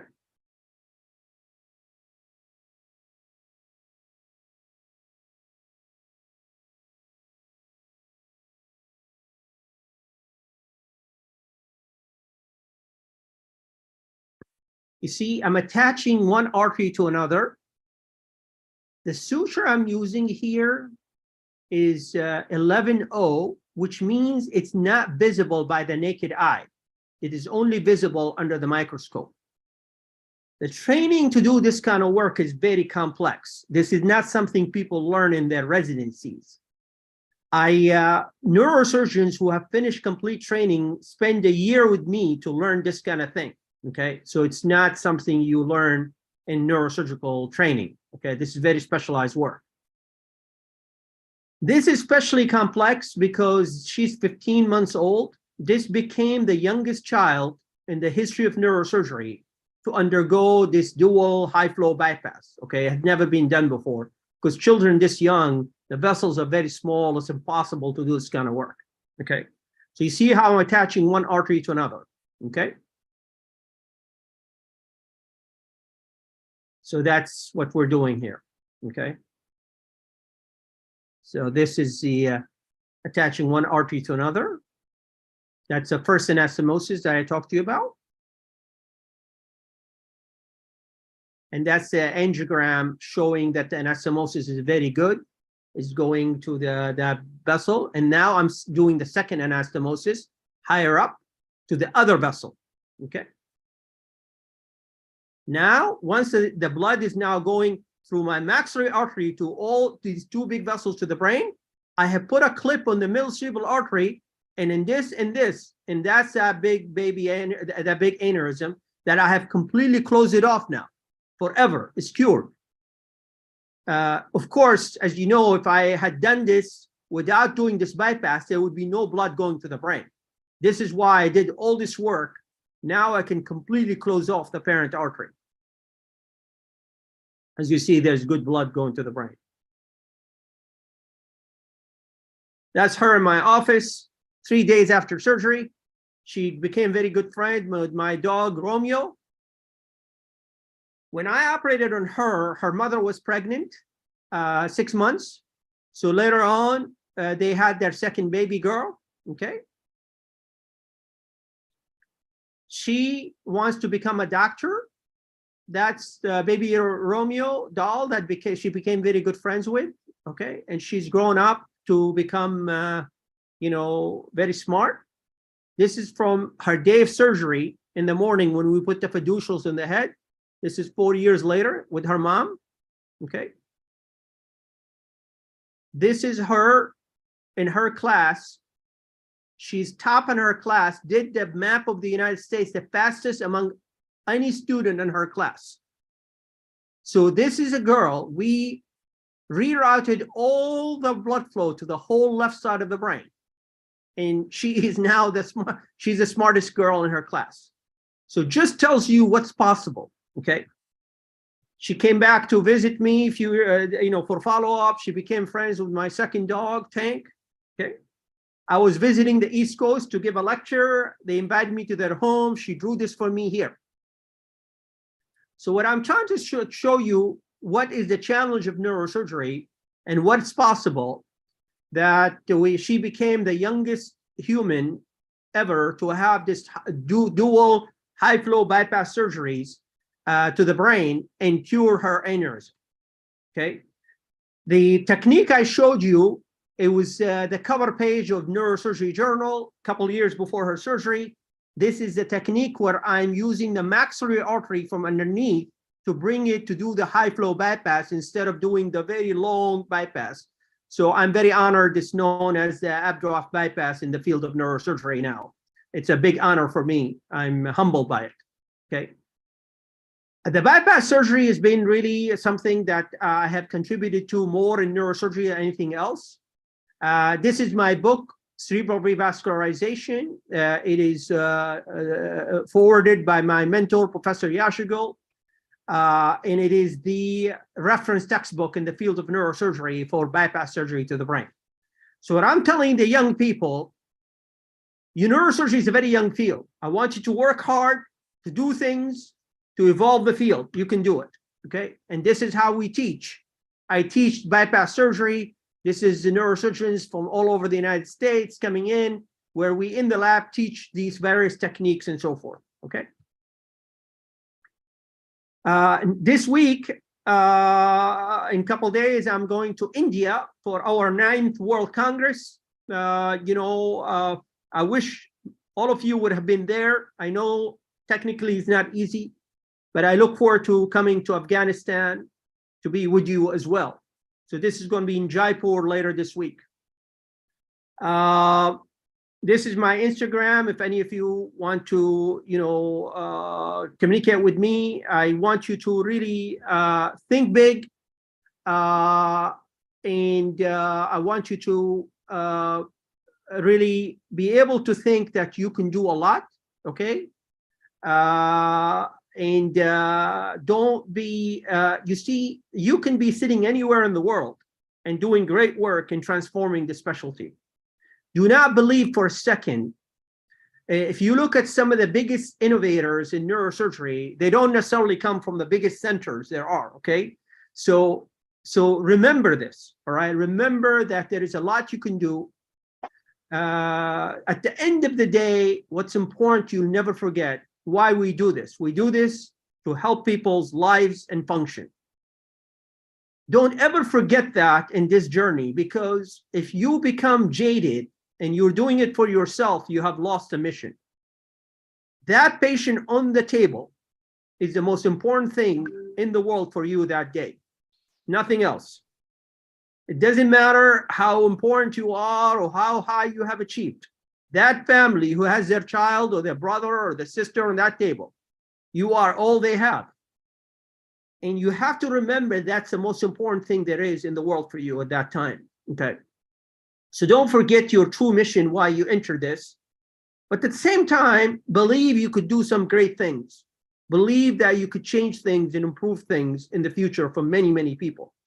But stay grounded and stay humble. I'm talking to this young people here with us, this next generation. So I think it's very important for you to stay on that path in the best way you can.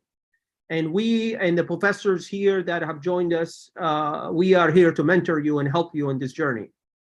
So to the organizers, I want to thank you for this opportunity to speak with you. I look forward to meeting all of our colleagues in person someday. I look forward to that.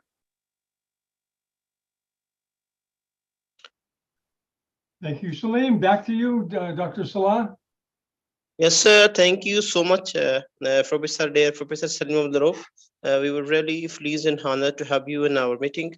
You're really a great mentor, and we really appreciate your hard work anywhere and anytime in any part of the world. And we're really happy that we're working under your auspicious mentorship. Thank you so much. Thank you, Dr. Salah. Yeah.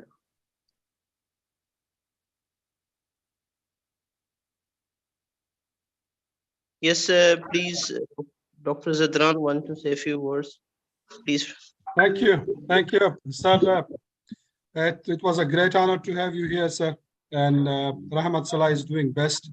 We gathered these students from Afghanistan. Now it's very late in Afghanistan. Before there was some round of about 200 to 300 students waiting for you. And inshallah, if we conduct next meeting, our full members from different universities across Afghanistan shall be present here. We will also work on different residents of neurosurgery, different hospitals in Afghanistan to bring them to the society, to the club, and gradually we will build it upward, inshallah. And you are very well known among the residents in Afghanistan, sir, and they follow you, they see your works. You had been doing wonderful jobs, and there is no need to introduce you to them. And we have also Professor Ahmad Fawad Pirzat. He's the professor of neurosurgery department and head of the department of neurosurgery from Kabul. And we have Ubaid Mujaddadi. He's been providing services of neurosurgery for more than 15 years in Afghanistan. He was serving wonderfully to the trauma patient in the war-torn country. And my name is Khalid Khan Zadran. I'm friend with you, sir, on the Facebook from many years, with the code name of Ben Carson.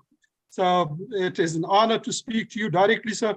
We are looking forward to modernize the neurosurgery in Afghanistan. We will be working on it. This is the first session we started academics in Afghanistan. You know that universities were banned for some reason, and we started online lectures for them. Round about 3,000 students, 95% among them are female. We have with them, we give them basic and applied sciences lectures to them. And surely we introduced Dandy Club to them, inshallah. We will be working on it to gather more support. Thank you so much for considering Afghanistan, sir. And we are looking forward to meet you in Kabul to conduct a neurosurgery conference, inshallah, with the help of Professor, my teacher and Professor Ahmad Fawad Pirzad Sahib, Mujaddidi Sahib. We have other good colleagues. They are very familiar with neurosurgery and they want to promote it. Thank you very much, sir, for your time. Thank you, Dr. Zadran. Thank you for those kind words. Okay, thank you, Professor Ahmad Fawad Pirzad. If you have a few words, please. Mic is with you. Assalamu alaikum wa rahmatullahi wa barakatuh. Thank you very much, first of all, Professor John Bennett, for organizing and supporting this webinar. And thank you, Professor Salim Abdulrauf, for your attending, participating, and supporting Afghan neurosurgery, especially young neurosurgeon and medical students of Afghanistan. And thank you for Dr. Rahmat Saleh for organizing this Walter Dundee Club of Afghanistan, and it was great. Thank you, Professor Mujaddidi, Professor Zadran, for delivering lectures. And just I like to mention that we are faced neurotrauma in Afghanistan, a lot of neurotrauma cases, and we like to improve our neurosurgery to advance neurosurgery. But unfortunately, the war and the sanction and the restriction is the border. But we still try to do our best for our people. But your support as you know, that's the neurosurgery established by French neurosurgeon Professor Abdelhamid Raimi Maulana more than 8 years ago in Afghanistan. And they did a lot for Afghanistan, for us, and make a cornerstone of neurosurgery in Afghanistan. But unfortunately, we are still victim of war in Afghanistan. And fortunately, we have a lot of female neurosurgeons, Afghan women in neurosurgery in Afghanistan. And we like to also say thanks for Professor Gil Yusuf for supporting Afghan women as well. And thank you very much for your participation, for supporting, and thank you for organizing this webinar. And thank you for our professors, Afghanistan Neurosurgical Society members, and also residents and medical students. We see a lot of medical students. And this is my message, that every doctor must know the basic of neurotrauma. And especially in Afghanistan, it's no necessary to be a neurosurgeon, but we are a doctor must help, must do and know ATLS and BLS as well, and especially general surgeons. And we hope and welcome you, Professor Salim Abdulrauf. We met each other in International Congress as well. And thank you for supporting. Thank you for being and coming. And it's an honor to be with you. And nice presentation. And it's amazed. Be proud of you. Thank you very much. Salam alaikum. Thank you, Professor Fawad. I'm honored to be with you, and inshallah someday I will come to Afghanistan and be with you, with our colleagues. Your words are important, and I think the mentorship of both male and female students to achieve their goals is very important for the future of Afghanistan. So it's my honor to be here. Thank you so much, Professor. Thank you, Professor.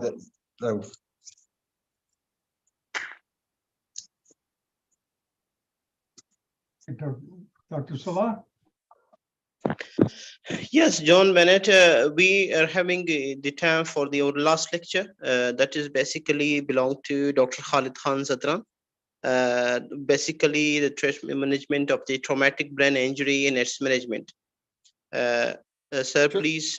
Should I proceed with it, or we are here in the conference from the last 5 hours? Should I proceed? John? Okay, sir is here, so I will proceed. Thank you.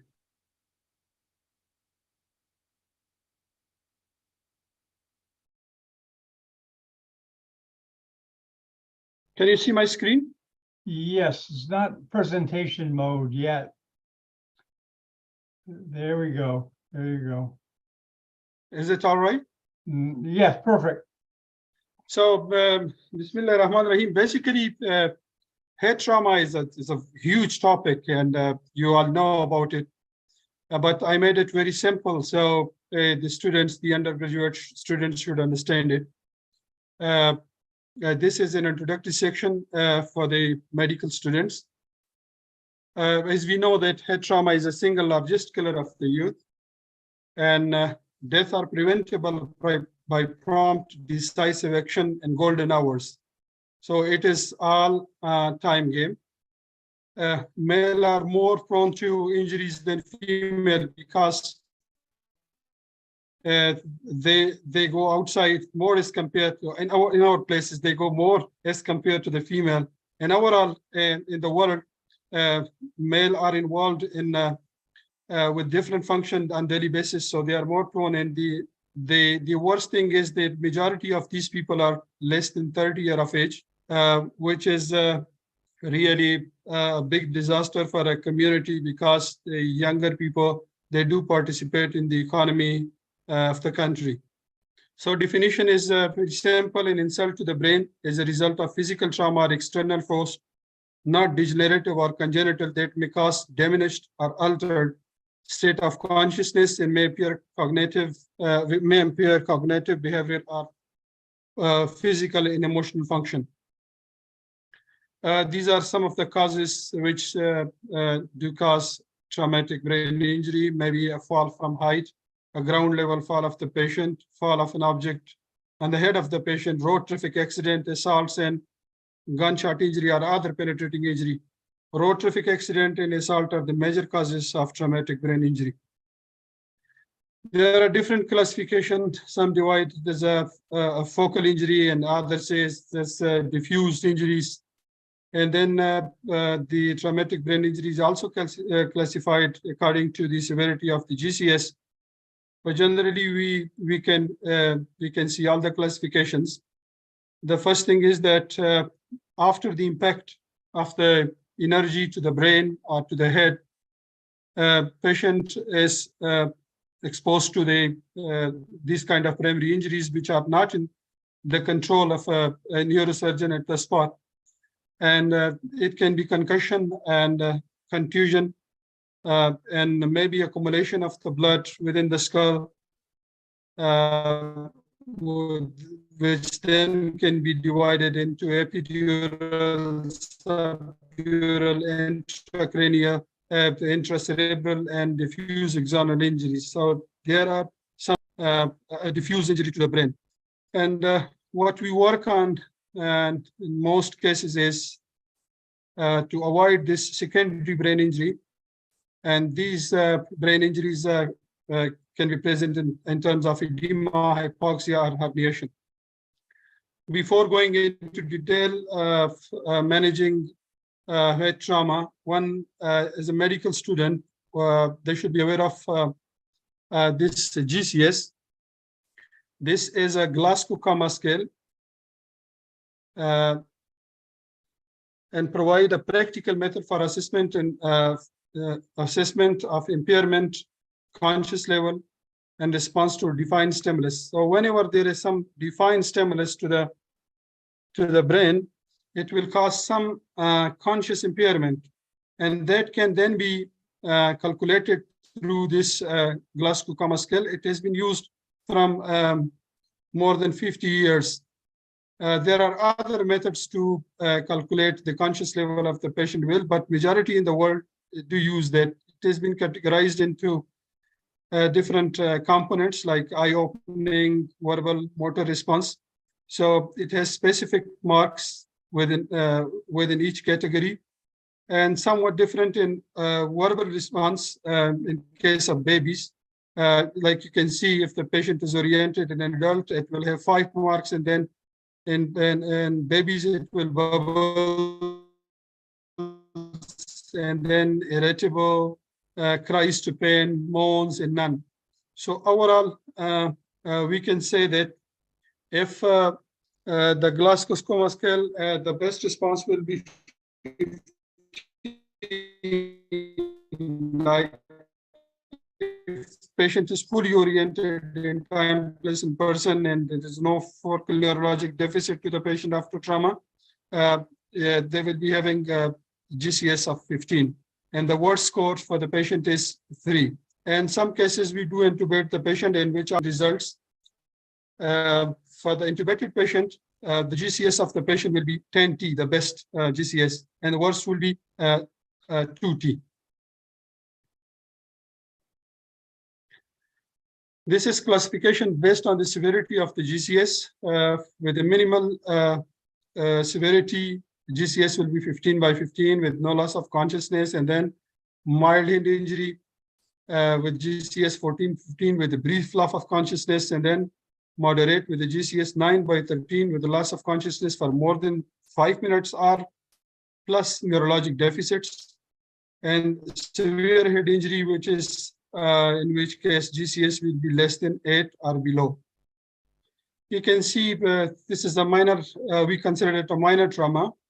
We see that there can be a laceration of the scalp, and we know that it is a highly vascular area. So a patient can present with diffuse hemorrhage, and in young patients or in children's, patient can present with shock. And the major complication of this kind of injury is infection. So we want to have to be very vigilant to take care of it, to be right, to see for lacerations may be having some kind of fracture, might be a linear or depressed skull fracture, so should be evaluated properly. And then, as we already mentioned, these are there can be skull fractures with a trauma without any brain injury involvement. These fracture can be calvarial or skull-based fractures. Normally, majority of the patient, those who present only with a linear fracture, and then the babies can be having a ping pong fracture where there will be dimpling of the bone within the skull. Sometimes the linear fracture in younger patients do grow because there is underneath durometric tear, so the brain do bulge outside of it, and then go into a degeneration, then the cystic formation. So that kind of linear skull fracture should be followed, and it needs specific treatment. And then there is diastatic fracture when there is diastasis between the sutural lines. As we already have seen sutures, which was presented by Dr. Maria. And the other kind of fracture is depressed skull fracture, in which we know that the bone of the skull is having 2 dipoli, an external and internal table. And that external, when the external table of the bone cross the inner table, that kind of fracture is known as depressed skull fracture, or maybe the depression is more than 1 centimeter.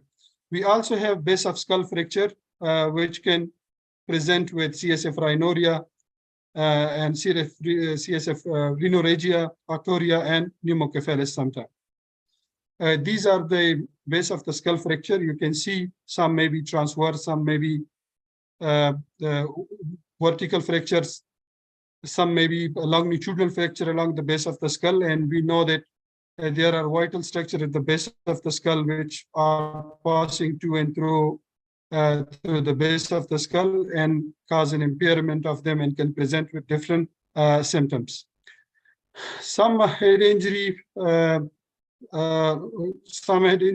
present with subgaleal collections under the skull, And we can see with these symptoms, we can see patients with these physical findings. We know that in this case, as you see, there is a periorbital hematoma collection, which is in neurosurgery known as recognize. And then there are some other sign of the skull base fracture with a clinical finding known as a Bettel sign. And sometimes there can be accumulation while examination of the ear. You can see that there is a blood beneath the tympanic membrane that is known as hemotympanum. In order to know, as we know that, as Dr. Ubaid Mujaddadi already mentioned, the management of the trauma patient. So I'm going to avoid, and then we will, in next lecture, inshallah, try to present the ATLS protocol to the patient, and then we will discuss along with it. But generally, Dr. Ubaid Mujaddadi explained the major radiological investigation we do for the head injury patient is this CT scan brain plane. You can see that there are two windows. You can see the brain inside and then the bone outside. And the most important figure here is the left upward most figure, which is also known as scout scan or pilot scan. You can see it, and there is a specific protocol for the head injury that you avoid to pass through the eyeball most of the time. So our meatal line is taken as a standard, and then they take slices for 10 mm and 5 mm slices depending on the pathology, and to see if there is any lesion in the posterior fossa, then they thin the slices rather than the 10 mm slices enough. So this is a CT scan brain plane, also known as computerized axial tomograph scan. In some American books, they call him CAT scan. So CT scan have different densities. The CT scan machine has, the software has specific unit for it. The physics develop it. Those are known as Hounsfield unit. Here you can see there is hypointensity in the frontal area. This hypointensity, this is the frontal sinus. You can see ear inside it. For that, the Hounsfield unit is -1000. So that's why it appears to be hypodense.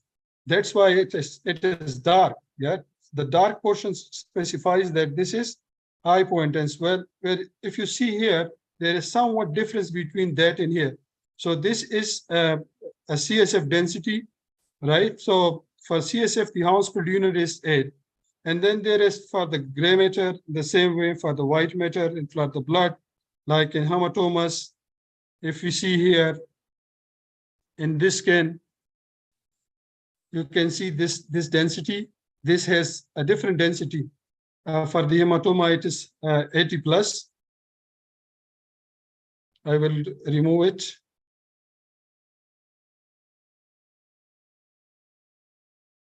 Okay.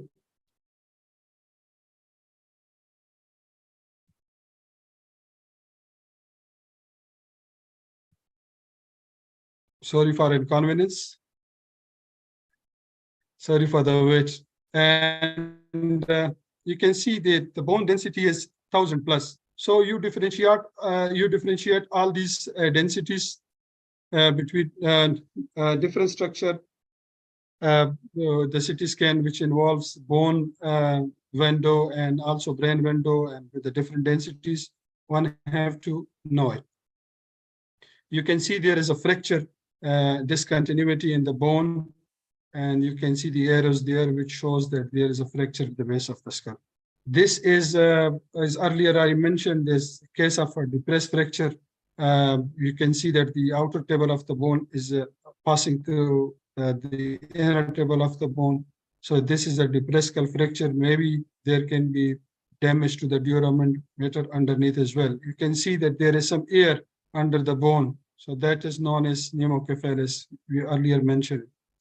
Here we also have depressed fracture with the pneumocephalus. There is a specific sign, which I don't want to mention more.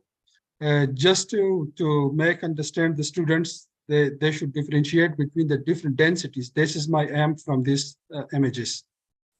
Here, this is a 3D reconstructive scan. You can see that there is a dupless fracture, the temporal area. And then here you can see it is also a dupless fracture. And then we have hematoma collections. And those hematomas are, this is a specific category with the name of extraaxial hematomas. It can be epidural, acute subdural, and then can be chronic subdural and subarachnoid. So this here, you see that this is a CT scan brain plane and showing a single cut, which shows that there is a biconvex hyperdensity. And here you can see that there is somewhat subgaleal collection. And this hyperdensity is biconvex, right? It is not piercing into the sulci and sulcis, right? And if you see this brain, it is pushed on that side. And we can see that there is some slight edema. So this kind of hematoma, which is present between the inner surface of the bone and the dura mater, is known as extradural or epidural hematoma. The other important thing which I want to mention here is that this is a confined to specific place, right? We know that there is a coronal suture, and those in sutural area, the dura mater is attached to the skull bone. That's why it is not crossing that sutural point. So that's why it is known as extradural hematoma, which it will differentiate from other entities.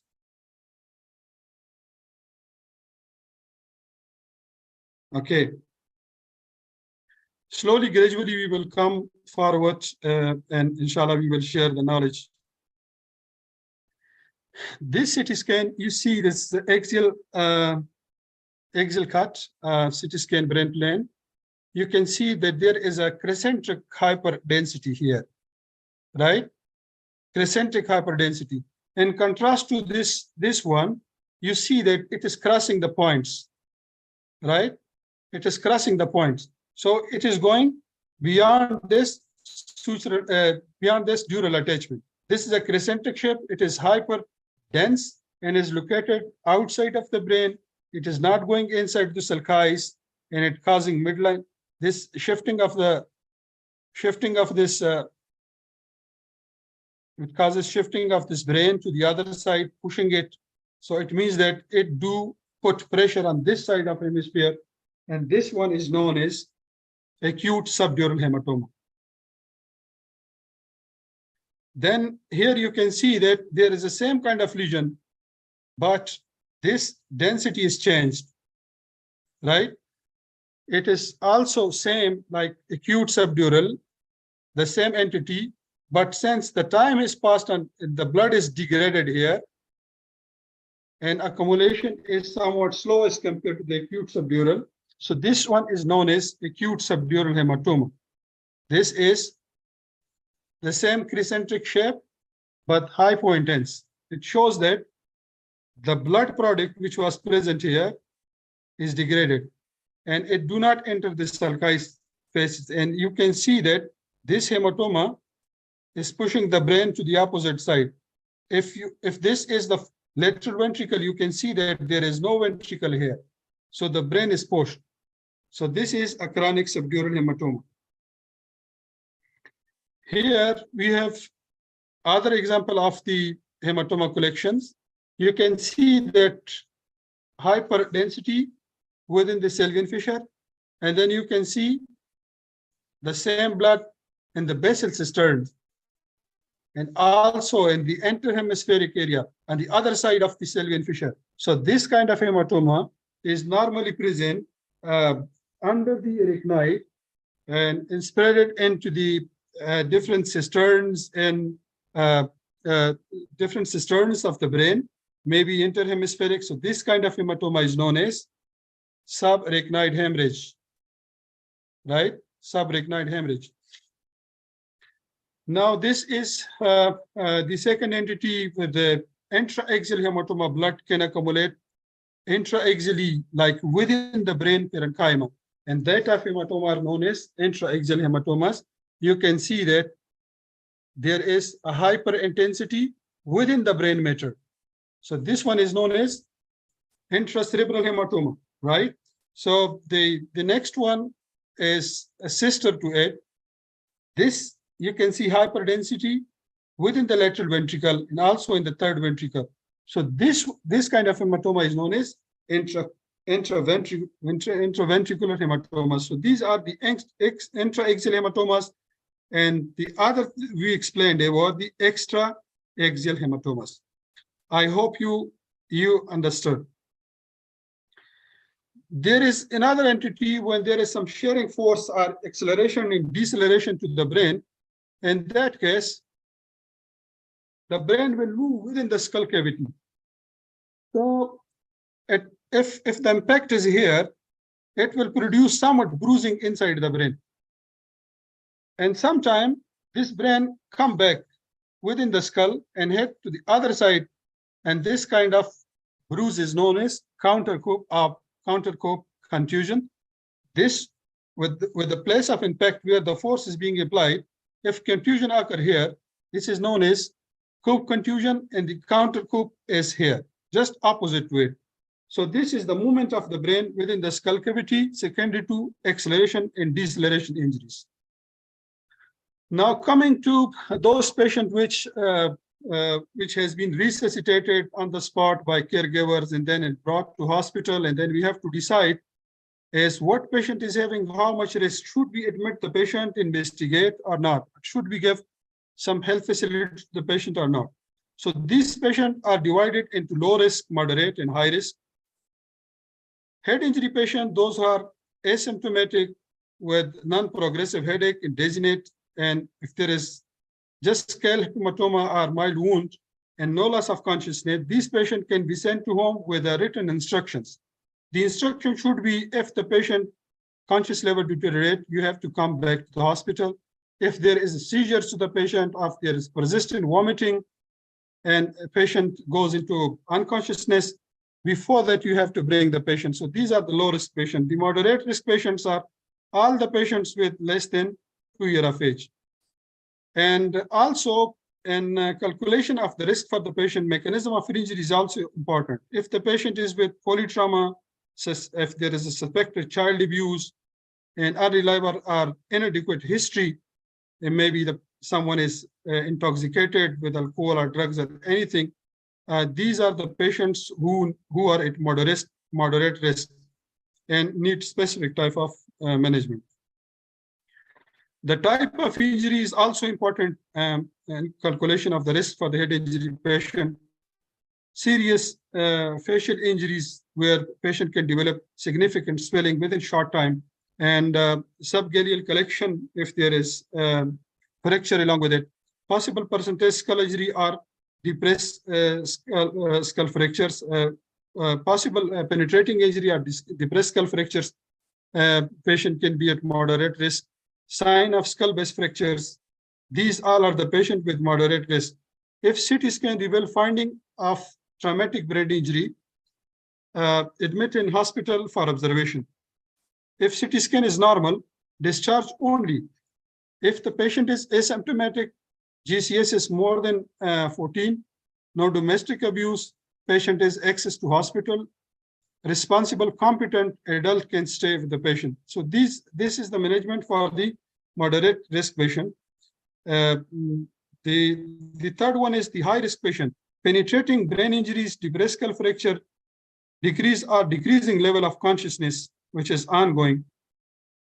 Not due to other causes like drug or alcohol. These are high risk patient, and they will need the CT scan I already mentioned. They will need not contrast CT scan in admission in ICU. And also those patients who have focal neurologic deficit are considered high-risk patient. So if you do a CT scan for the patient, you have to understand few things. You have to evaluate the basal cisterns. And basal cistern, you can see those are 3 limbs. You can see the ambient and quadrigeminal cistern. And then if all the 3 limbs are open, it is called as the cisterns are open. And then if there is a partial closure of 1, 2 limbs, you can see that it's a partially closed cisterns. And if there is a completely closed, no cistern can be identified on the CT scan variant plane, then you can see it is completely closed. So this is very important. The compression of the basal cistern shows that there is increased intracranial pressure, which I'm going to explain onward, inshallah. The other important parameters you have to see on CT scan is that you have to check for the midline shift. If you check here, the septum pellucidum is considered as the midline for the evaluation or calculation of the parameters for the midline shift. What you have to do is you have to measure the from one inner table to the other inner table at biparietal diameter for the patient, and then you have to draw a same line from the inner table to the septum pellucidum. The formula for it is, if you consider the first biparietal diameter is A, and then you find the second line from septum pellucidum to the internal diameter of the bone as B, you can easily calculate the midline shift. Midline shift, when present on CT scan, shows that there is a worse outcome. We will explain with the passage of time. Those hematoma, epidural hematoma, can be calculated with the specific technique and calculation on CT scan. You have to choose the maximum thickness of hematoma. For example, if this is a single slice, if we have all the slices of the CT scan here, and if we consider this the most thickest slice, we can calculate this one is A, and this one and 90 degree to this is B, right? And then we divide it on the number of the slices, right? If this, for example, if hematoma is present, someone 75%, the other slide choice compared to this one is 50%, and then if you have a smaller hematoma on the next slice, if it is compared to this A is less than 50%, these are divided into with different measurement. For example, for more than 75, you have 1 centimeter. For less than 75, you have 0.5 centimeter. And then for less than 50, for less than 25, you say it is 0. So calculation method is very easy for the epidural hematoma. This is the calculation method. And then you divide all these three parameters, width into length into number of slices, A into B into C divided by 2. You can calculate the actual volume of the hematoma. So these hematoma, when are accumulated inside the skull, do causes pressure and pressure on the brain and try to push the brain, different part of the brain, to the opposite side. Here you can see that this portion of the brain is pushed to the other side, right? So this kind of pushing of the brain is known as herniation. Here we see that there is forks attached here. So if this portion of the brain crosses to the other side, this one was a subfalcine herniation. The other herniation is this central herniation, where this part of the brain moved down, right? And the third one is the uncal herniation, where you can see that mesial temporal lobe crosses the tent here, right? So it would also produce with some kind of neurologic deficit. Sometimes when there is some fracture of the calvaria of the head, in that case, some part of the brain will move outside. That is known as transcalvarial herniation. Sometimes when there is increased pressure supratentorially above the tent, if we drain some CSF, this brainstem will cone down. Sorry, that is central herniation. And sometimes this tonsil of this cerebellum will cool down. That is known as tonsillar herniation. And sometimes upward herniation can occur. For example, if we place EVD or take out CSF from here, in that case, the brain will go upside. So that is known as upward herniation. Here you can see the actual figure of the brain. You see that there is herniation. You see that the brain is pushed to one side. So this is the actual picture. You can see in this figure all those herniation which was mentioned earlier, secondary to pressure within the cranial cavity. One part of the brain is being shifted by the hematoma to the other, and it will cause neurologic deficit. The subfalcine herniation will cause, maybe it will compress the anterior cerebral artery, and it can cause the infarction, right? And the second one is the tentorial or central herniation, downward displacement of the cerebrum. Typically, it is stage by stage. Stages are mentioned down, and it can impair eye movement because it will compress the oculomotor nerve. And then there is uncal herniation when the mesial temporal lobe compressed against the ridge of the tentorial notch at the level of the mesencephalon, causing midline shift, resulting in anosognosia or blown up people in most cases. And there is also specific phenomenon within a Carnohan phenomenon, which when there is an ipsilateral hemiparesis to the patient with such kind of herniation.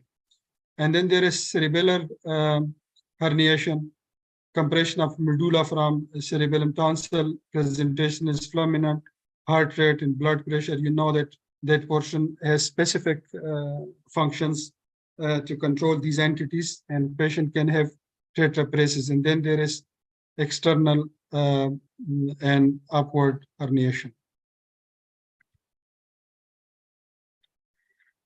Understanding these very basic things are very important, and understanding the neurosurgery.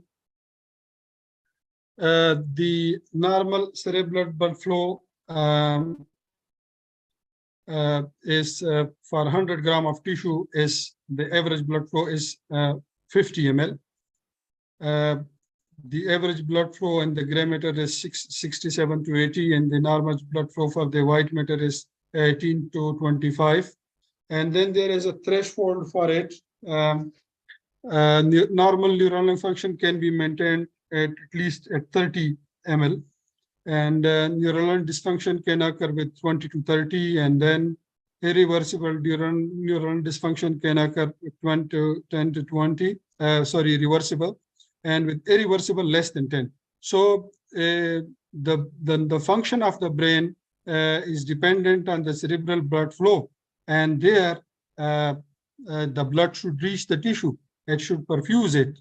If the amount of the blood which is not reaching to the brain at its standard level, then the brain will definitely will have dysfunction. It will go not to function at all.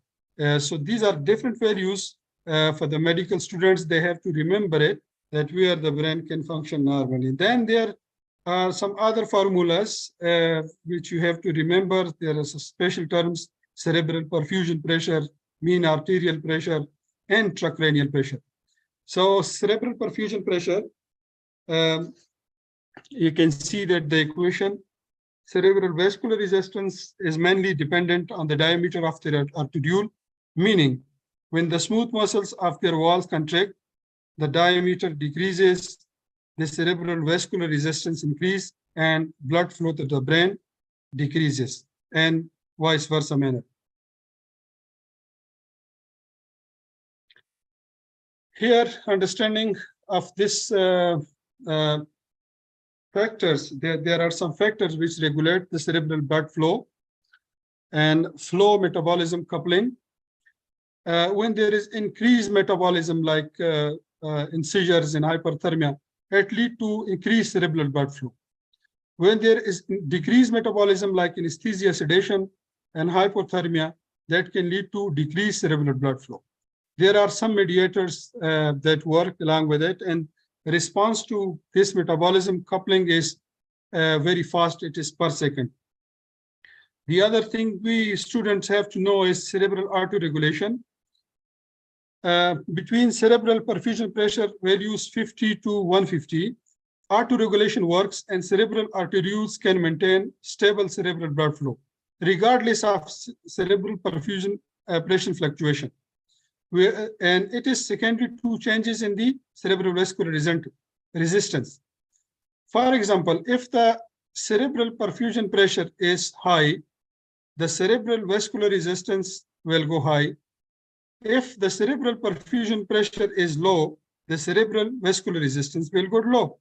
When we have seen that in order to maintain cerebral perfusion pressure, the value should be between 50 to 150 mm of Hg. And if the cerebral perfusion pressure is less than 50, the cerebral perfusion pressure will become, if it is low, less than normal. So the cerebral blood flow will come, also cerebral blood flow will come decrease. In that case, adequate blood will not be supplied to the brain tissue. It will cause ischemia, sorry. When the cerebral perfusion pressure is more than 50, there will be increased cerebral perfusion pressure, and it will cause increased cerebral blood flow, and also it will cause cerebral blood volume. It will increase the cerebral blood volume, and in that case, it will increase intracranial pressure. So these are extremely important. And in case if there is edema, depression of the blood-brain barrier, and there are some moderator works, myogenic reflex of the smooth muscles in the wall of the arteriole and neurogenic factors, and not like metabolism coupling, artery regulation is slower than flow metabolism coupling.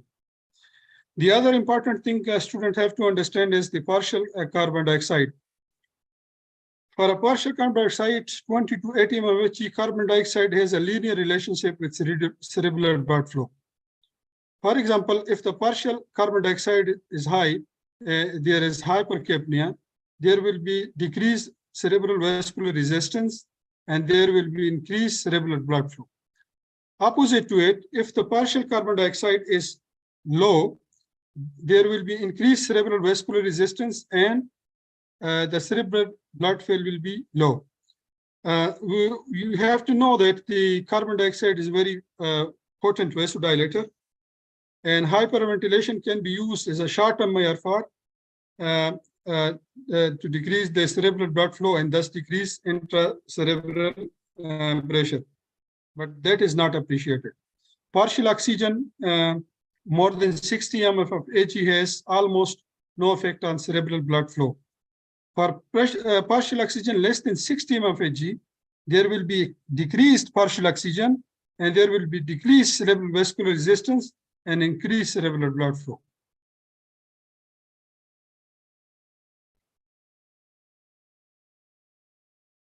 Now, we should come to, can you hear me? Yes, sir, we can hear you, please. Yes, sir.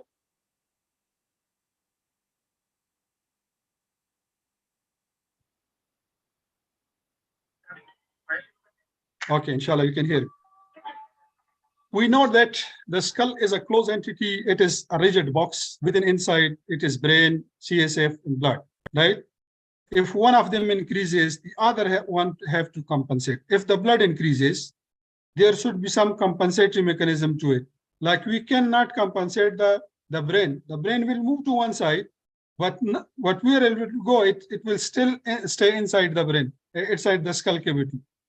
The CSF will flow out, it will reduce in its volume. So that specific doctrine is known as Monro-Kelly doctrine. An increase in the volume of one of the intracranial contents require an equal reduction in the volume of other intracranial contents. So the ICP within the fixed skull remain constant. So this is a compensatory method that when there is increase in one component, the other have to decrease it. It is known as Monro-Kelly doctrine. The pressure within the intracranial space relative to atmospheric pressure is known as intracranial pressure. The normal value is 8/15. And we have to understand, in order to understand ICP, we have to understand the intracranial volumes. So the total volume is the brain volume, the blood and CSF volume. And then we know that the blood is 1400 ml, which makes the 80% volume of the, and then we have blood, which is, brain, which is 1400 ml, and then we have blood, which is 150 ml, and then we have CSF, which is 150 ml. So these are all encased in a cranial cavity. In order to understand the intracranial pressure, one have to understand the pressure volume curve. If you look at the vertical or vertical axis, you will see that this is intracranial pressure, and then if you see the x-axis, there is intracranial volume. It is divided into 3 zones. In the first zone, there is a high compliance and low tolerance. The compensatory mechanisms, blood and CSF are intact, and large changes in the volume cause later or no changes in ICP. If you see this area, right, the compensatory mechanism are intact, right? Even large, more increase in the volume of this intracranial contents will have little effect on this, on the pressure axis. And then there is zone B, where compliance and decrease in elastance is more. Compensatory mechanism progressively decreases. For the same change in the volume, the ICP starts to increase more. Here you can see that this is the volume 1, this is the volume 2. Even for the minor increase in volume, you can see that the pressure is more as compared to the initial or zone A. In third case, there is a decompensation point, almost no compliance versus high elastance. Even a minor change in the volume, will increase the intracranial pressure more. And that can lead the patient to ischemia and herniation. I hope you understand this pressure volume loop. Right, so this is divided into 3 zones, zone A, B, and C. In the first zone, there is a high compliance, low elastance, right? If there is more changes in the volume, right, the pressure will not be increased. But then a time comes when the compliance is decreased and elastance is more. So minor change in the pressure will, minor change in the volume will cause more elevation of them. Then there is a time when there is a decompensation method. The brain is like fully under pressure inside the cranial cavity. So in this case, even the minor increase in the volume of hematoma or any other content within the brain, it will cause more pressure. So it will produce raised intracranial pressure. These are the normal ICP values for preterm baby and then to adult. In adult, it is 10 to 15, and treatment should be considered if in adult it is more than 22 mm of HE. There are specific indication for monitoring an ICP. Since I modified this this presentation, it is better for the medical student to be aware of it, and then, inshallah, with the passage of time, we will discuss specific neurosurgical topic with the residents, and then you can understand it better. For now, you have to understand that what are the general things. You can see that there is indication for ICP monitoring placement. All those traumatic injury patients who present with GCS less than 8, and if we know that the patient is salvageable, those are candidates to monitor their ICP. And then we have criteria for it. If that patient is with abnormal CT scan, if there is a hematoma, contusion, swelling, herniation, or compressed basal cistern on CT finding, those patients are also candidates for ICP monitoring. And then there are patients with, like, sometimes we have diffuse axonal injuries, or if there is nothing can be found on CT scan. And in those patients, if their age are more than 40, if they present with uni or bilateral motor posturing, or if their saturation drops from less than 90 mmHg, if the systolic blood pressure is less than 90 mmHg, in that case, those patients, even with normal CT scan, are candidates for ICP monitoring. So here we have abnormal CT scan, and with such kind of lesions, patient is candidate for ICP monitoring. Here we have abnormal CT scan, and if there are two of the following, in that case, you have to monitor the ICP of the patient. This is a systolic blood pressure, which is less than 90 mmHg. And any patient with the age of more than 40 is a candidate for ICP monitoring. Here you can see that this is ICP monitoring device. And I put this picture when I was in a conference in Lahore. There was the cardman, they brought this apparatus, and I saw it there some few years back, and I took the picture. So ICP monitors are can be intraventricular catheter, intraparenchymal monitor, subarachnoid bolt, and subdural sensor. You can see the risk of hemorrhage in case of intraventricular, bacterial colonization, malfunction, and preferred method for most of the people, those who monitor ICP, most of them prefer intraventricular catheter. It is most accurate, most reliable, least expensive, allows CSF to drain if needed. And you can see risk of hemorrhage is less, and bacterial colonization is comparatively to the other is same. And malfunction is also less compared, because the other can be very costly. Fibro uptake, it will need different kind of devices. There can be blockage to it. There can be infection to it. So these are types of ICP monitors, which one have to know. This slide I earlier explained that which patient with low risk should be sent home, moderate risk should be investigated, and high risk should be investigated and monitored in ICU. So this is general. This is generally management for the patient with increased ICP, those who present with more than 22, and mmHg with GCS less than 8 should be resuscitated. And there are 3 stages: stage 1, stage 2, and 3. In general stage, surgery if indicated if there is some extradural hematoma. Regarding steroid, most of the doctors, they do advise steroids to the patient, but we can discuss in the upcoming slides. ICP monitoring, we earlier talked, raised intracranial pressure in ICP monitoring devices, extra EVD, we discussed it. Seizure prophylaxis, most of the patient, those who present with traumatic brain injuries, like contusion, especially in the temporal areas, can be having seizure, and also babies, kids, children's are very prone to seizures. So some people do use prophylactic anti-seizure or anticonvulsant medicine, and one should be very careful with the patient with traumatic brain injuries, especially children's. They are very prone to seizures. And head of the bed elevation to 30-degree.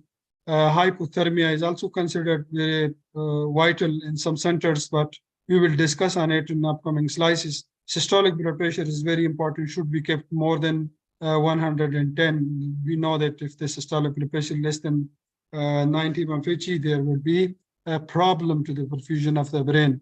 And also specifically cerebral perfusion pressure should be kept 60 to 70. And systolic blood pressure when less than 90, there can be less flow to the brain tissue. So the basic aim is to keep the cerebral perfusion pressure to 60 to 70. And prophylactic hyperventilation I will discuss in the upcoming. And with the first line management, with the first step management, if we think that along with ICP monitoring, if the ICP is more than 22 mmHg, you should check for the ICP devices, catheter, either function or not. And then we have to check for the ICP waves If they are doing well or not, we can discuss specifically later on. If we can drain the CSF possible and leave the EVD open if there is pressure more than 22 and it's not responding to the first line, sedation and analgesia, propofol, midazolam, fentanyl, and neuromuscular blocking agent are not appreciated. Of course, mannitol with 0.25 to 1 gram per kg bolus administration if we have to check for the osmolarity of the patient. Osmolarity should be less than 320 milliosmol per liter. And hypertonic saline, 3% saline if mannitol is contraindicated, if there is a breach to the blood-brain barrier. In that case, 3% saline can also be given. It depends on the physician. If you use mannitol or 3% saline, the recent guideline do not differentiate among them too much because everyone is having its limitation. And 24-hour post-surgery consider mild hypoventilation. Some books says it's after 48 hours. And the partial carbon dioxide should be kept between 30 to 35. We can discuss. And stage 3, if the raised intracranial still not respond to all those management, if the ICP is more than 22 mm of Hg, we can repeat the CT scan, we can calculate again the volume of the hematomas, and we can also go for decompressive craniotomy, which should be 12 into 16 centimeter unilaterally. Or bilateral decompression can be performed if we find that the brain is with the sign and symptoms of herniation, ICP is more than 22, hematoma is large, we can evacuate the hematoma, we can relax the brain, we can decompress the brain. And some centers do suggest mild hypothermia. And we will again discuss these few things which are very important, and there is a controversy on it. And the surgical management of depressed skull fracture, the different kind of curvature fracture as linear skull fracture. If there is no dura torn, this fracture can be found as skull X-rays. And mostly pediatric patients, they present with such kind of fractures, and linear fracture, we just manage it conservatively, do nothing. With depressed skull fracture, when sometime we can see that the depression is more than 1 centimeter, the table is crossing the outer to the inner, and there can be subdural hematoma, extradural hematoma or subdural hematoma. Along with it, we have to check. And if we see that there can be pneumophalus along with it, CSF leak, if there is also involvement of the skull base, and we have to check for the involvement of the frontal sinus to check either the external or internal table are involved, and we check for the contamination. If these depressed fracture or open compound fracture not meeting surgical criteria, and then we have to check if there is a closed fracture. If the fracture is depressed, if there is a dural torn, if there is hematoma, in that case you go for surgery, and you use such kind of fractures are mostly contaminated, considered contaminated. So you have to give antibiotic to the patient as well. And then there are other like temporal calvaneal fracture, frontal sinus fracture. These are the fractures which can be discussed with neurosurgery resident. Earlier we mentioned that there can be accumulation of the blood after the traumatic brain injury between the skull bone and the external layer of the diameter. And that type of hematoma is known as acute epidural hematoma. 20% of the severe traumatic brain injuries do have acute epidural hematoma. And there are some figures about admission of the traumatic brain injuries. 10.6% those with traumatic brain injury admissions are extradural hematoma, and usually male, young patients age 20 to 30, usually is located or laterally or lateral half sphere. 70%, however, may occur anywhere.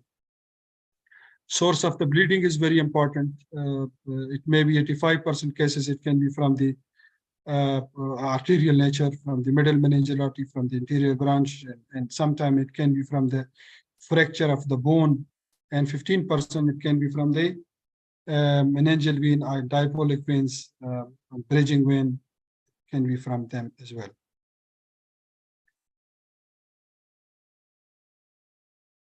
Presentation: normally patient with epidural hematoma present with lucid interval and less than 10 to 27% patient.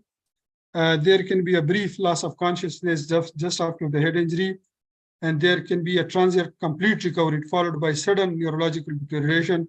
Patient can present with hemiparesis, anisocoria, coma, and death. And no post-traumatic loss of consciousness, 60% of cases mean. In 60% of patients, it's possibility that patient cannot be having this lucid interval. The appearance, I already showed you that there can be uniformly high density biconvex lesion adjacent to the skull in 84% of cases. However, in 10%, it is crescent shape, differential diagnosis with acute subdural hematoma. It does not cross the suture line confined to the between the two sutures, may cross the fox. As we've seen, there can be extradural hematoma within the hemisphere, usually associated with fracture or overlying skull fracture. We have seen that there was subgaleal collection and there was suspected linear fracture in that patient as well. And in 20% cases, it can be with acute subdural hematoma. This is the management plan, which is level 3 evidence. This can be dealt non-surgically and surgically.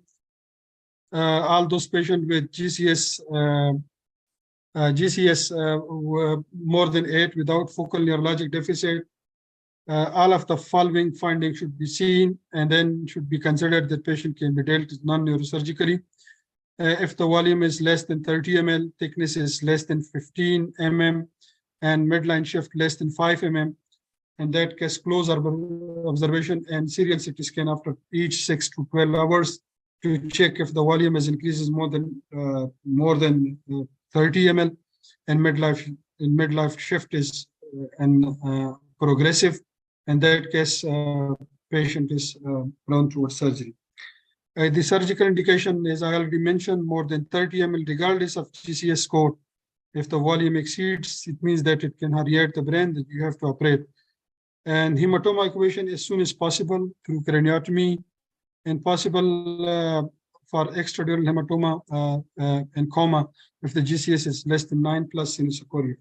If you think that there is anisocoria, if you think that the volume is more than 30 ml, if you think that the midline shift is more than 5 ml, in that case, you have to evacuate the extradural hematoma. Technique is just craniotomy, and we can discuss, inshallah, with the passage of time. We will come specifically to the topic of epidural hematoma with the neurosurgical result, and then I will discuss. Mortality, optimal treatment, even if you do craniotomy for the patient, 10% better outcome than with all other traumatic hemorrhagic brain injuries, because there is no secondary impact injury. Factor affecting mortality rate is pre-op motor response, papillary asymmetry. If there is no sequoia and presence of other intracranial pathologies, no associated subdural hematoma or contusion. Overall, mortality is 20 to 25% increased mortality, usually due to delay in diagnosis. If the patient is away from the neurosurgical care unit, if the patient is not properly managed, no proper investigation, radiological investigation being done for the patient, or if the surgery is delayed, in that case, the mortality goes up to 55%. Here you can see that the middle meningeal artery, the dura mater, the craniotomy for the patient.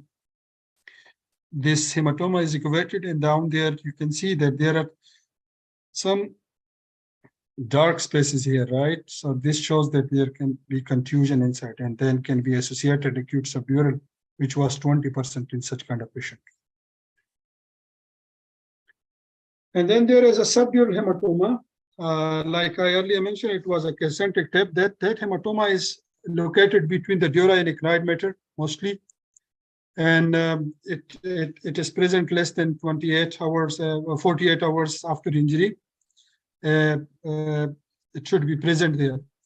And epidemiology is 12 to 29% of severe traumatic brain injury, more common than extradural hematoma. Mechanism of injury is, it is normally present with high impact injury, with high speed injuries.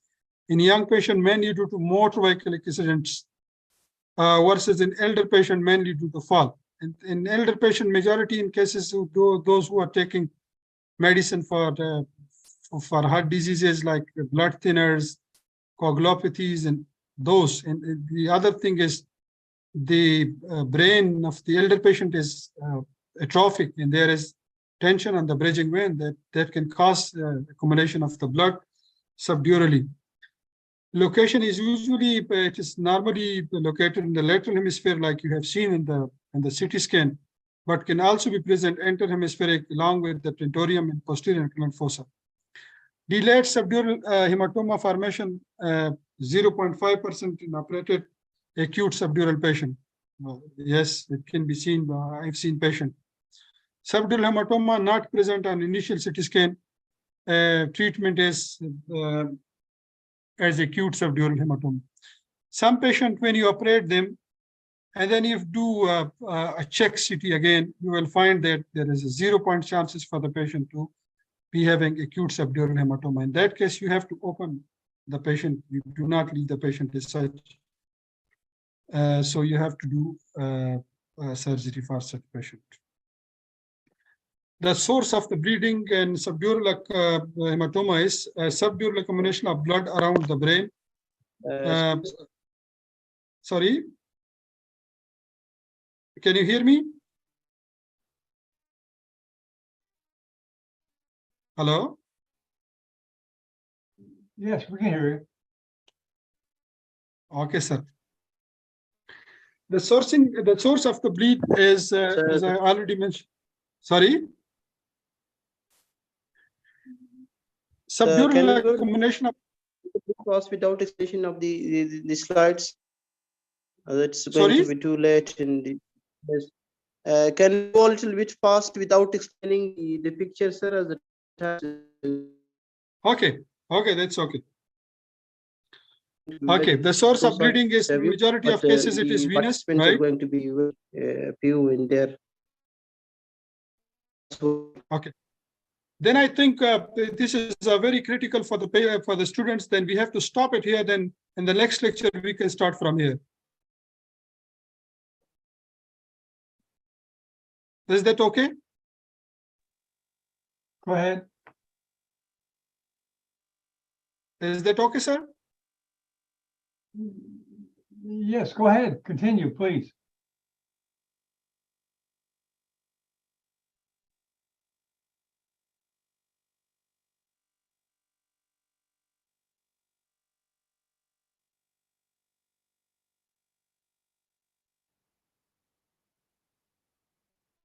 Okay.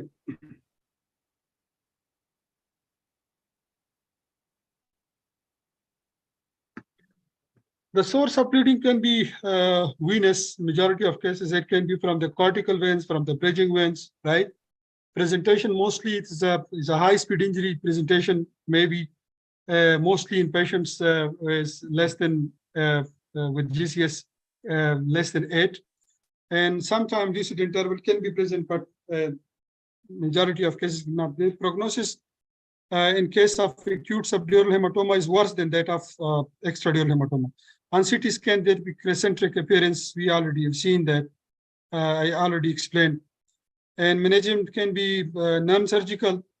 I have never seen patient with acute subdural hematoma if the GCS is somewhat good, more than 9. We never manage the patient non-neurosurgically. Majority of the cases are being managed surgically. Recommendation for this kind of patient as the CT criteria for them is if the thickness of the hematoma is more than 10 mm or midline shift is more than 5 mm, you go for surgery, right?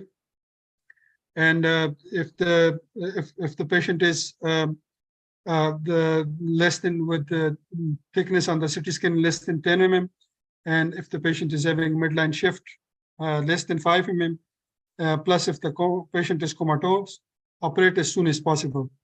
And if you have the following criteria fulfilled, if the GCS drops 2 points, and if the pressure is more than 20 mm of AG, in that case, you have to operate for the patient. Technique is general decompressive craniotomy. We know it as maximum as craniotomy one can do. At 12 and to 16 centimeters is good. You can relax the brain, you can open the dura, you can open in the strip type, and you can like this, and then you can do duroplasty. You can keep the bone within the abdominal cavity, you relax the brain, and you check for any hemorrhage there from the vein or something. You have to secure the hemostasis of the patient. Okay. All the management we explained earlier are divided into degree of certainty. Some are standard management, some are guidelines, some are options, right? Standard are those where there is a high degree of certainty, and then guidelines are those who may or may not help, can be the particular management of strategies that reflect moderate certainty. And those with unclear certainty are called as options. Corticosteroids, we already mentioned that there is no significant data for it. Even the latest trauma guidelines do not suggest its use. Steroids significantly reduced endogenous cortisol release may risk the patient to further infection. Steroids are not indicated in moderate and severe brain injury, but mild brain injury do have some response. Generally, it do not improve the outcome or lower the ICP and traumatic brain injury, so should not be used. But we see that majority of the people use. Hyperventilation can be used as a temporizing measure for reduction of the raised ICP. Hyperventilation should be avoided during first 48 hours. Mild hyperventilation may be considered for resistant raised ICP after the use of sedation. So if you use sedative drugs, in that case, we can somewhat hyperventilate the patient, but we have to be sure that the partial carbon dioxide should be between 30 to 35. Aggressive hyperventilation may be tried in case of cerebral herniation, like when we see there is a do and die situation. In that case, one can hyperventilate the patient with low GCS, but partial carbon dioxide should not come lower than 30 mm of Hg. And there should be moderate of the monitoring while doing aggressive hyperventilation at jugular venous oxygen. Then brain tissue oxygen should be monitored, and also cerebral blood flow. These are very vital to monitor with hyperventilation. Chronic prolonged hypertension should be avoided. Carbon dioxide should not reach less than 25 in chronic hyperventilation and chronic prolonged hyperventilation. And hyperventilation can cause iatrogenic injury to the brain itself because it will produce ischemia. Hyperosmolar therapies, we have two entities, hypertonic saline and mannitol. Hypertonic saline can be found in different strengths. It is dependent on the choice of the physician which one to choose, but majority people use mannitol. The guidelines for the use of mannitol is effective in controlling of raised intraocular pressure at doses of 0.5 to 1 gram per kg, but that efficacy is dependent on intermittent use. Blood pressure should be maintained with the use of mannitol. Patient should be euvolemic. Catheter should be passed in order the blood to see that the urine accumulation does not exceed the capacity of the bladder. Serum osmolarity should be maintained less than 320 ml to 320 milliosmol per ml. As mannitol is excreted unchanged, there are chances for acute tubular necrosis. So one have to be vigilant to see if the osmolarity is less than 320. How do mannitol work? Mannitol reduces blood viscosity and indirectly decrease vascular diameter and decrease vascular diameter by R2 regulations. It also have osmotic effect with intact blood barrier. And the osmotic effects are slow within 15 to 30 minutes. Gradual movement of water from the brain parenchyma into the circulation. This is the mechanism of action of one of the mechanisms of mannitol. May accumulate in injured brain, and reverse osmotic shift increases ICP. In cases of brain contusion, when the blood barrier is not intact, this mannitol can accumulate in the brain and causes further edema. Mannitol also have antioxidant effect. Overall efficacy is unclear. Hypertonic saline is it causes osmotic mobilization of water across the intact blood barrier. It dehydrates the endothelial cells and erythrocytes, increases the diameter of the vessel, increases deformability of the erythrocyte, and expands the plasma volume. This increases oxygen supply to the brain tissue. In hyponatremia, it causes central pontine myelinosis. So with hypertonic saline, one have to check for the sodium level of the patient, rather than if the patient is hyponatremic can cause to central pontine myelinosis. Barbiturate may be considered hemodynamically stable patient, salvageable patient. Those are refractory to other treatment with raised intracranial pressures. Hemodynamic and cardiovascular monitoring is needed, like earlier I mentioned. It reduces ICP by suppression of the metabolism, lower metabolic rate up to 50% for the brain, and there should be a monitoring of the venous jugular oxygen, which should be more than 50%. Whenever we are using barbiturates, you should monitor this oxygen level in the venous jugular oxygen level. It has neuroprotective effect. It also alters vascular tone. Phenobarbital is one of the agent. Loading dose is 10 milligram per kg for 30 minutes, then 5 milligram per kg every hour for 3 hours, then with maintenance of 1 milligram per kg per hour. Hyperthermia, if the core body temperature is more than 38.5 centigrade, is considered hyperthermia. And if it is less than 35, it's considered hypothermia. Hyperthermia accelerate body metabolism, produces free radicals. It causes secondary brain injury and hence with hyperthermia. As the temperature of the body goes up, secondary brain injuries are with progression. Moderate hypothermia in first 48 hours correlates better Glasgow Coma scale. Hypothermia, so do not reduce raised intracranial pressure or do not avoid any secondary injury to the brain.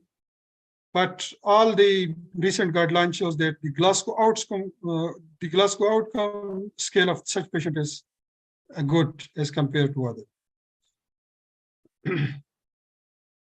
And seizure prophylaxis I already discussed.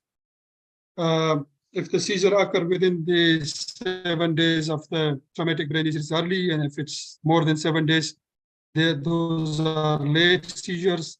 Prophylactic treatment is not indicated. Treatment for may be considered high risk early post-traumatic seizures. If the patient is an infant, have lower threshold for the seizures.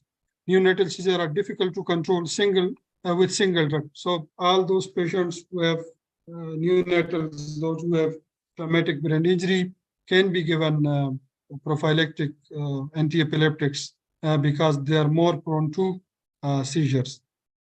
So those kids are neonatals.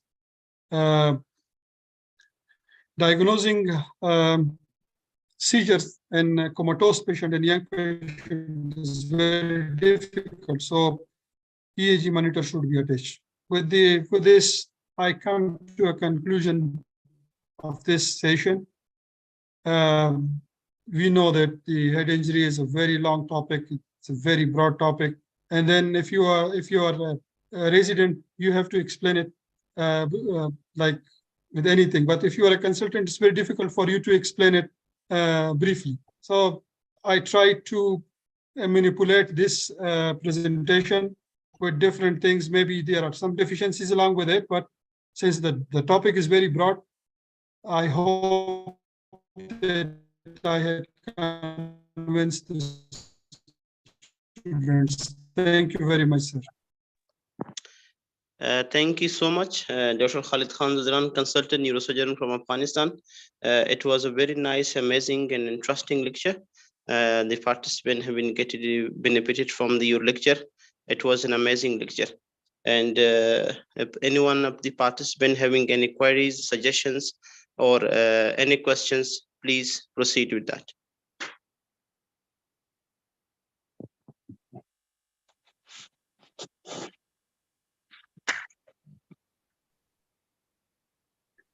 استاد محترم په دې کې داسې چې ملټیپل ټاپکس دي مختلف ټاپکس په خاطر ما کوشش کردم که را کمپرس کنیم وقتی که کمپرس کنی په او قسم نمیشه که دلش ما میخواه but still I hope that I have convinced. دیگه چیزی بود که چند تا نکات مهم برای شاگردا ذکر کردم که صرف فکری اونا او طرف براواز ان شاء الله تعالی لکچرهایی که من برای شاگردان خود دارم اونجا یک تاپیک را بس با دیتیل اکسپلین میکنم. Traumatic brain injuries, as you all know, that it's a very big topic. You have to bring many things together. Okay, you do have a question, Doc, from I'm sorry, I didn't get your name. It says why seizure prophylactic treatment is not indicated. Why is it? That's from Dr. Pierre Mukala of the Congo. Did you get the question? Dr. Khalid Zadran, the question referred to you. Can you please answer? Yeah, do you see the question there, Dr. Salah? The post-traumatic, there can be two kinds of seizures, right? If there is early seizure within 7 days, you can give an antiepileptics to them. But if the patient is not having seizures, then you have to check for the age of the patient. If the patient is younger age, infant, kids, children, in that case, you can give prophylactic anticonvulsant. But the guidelines of the traumatic and injury, the recent guidelines, even do not suggest that there is any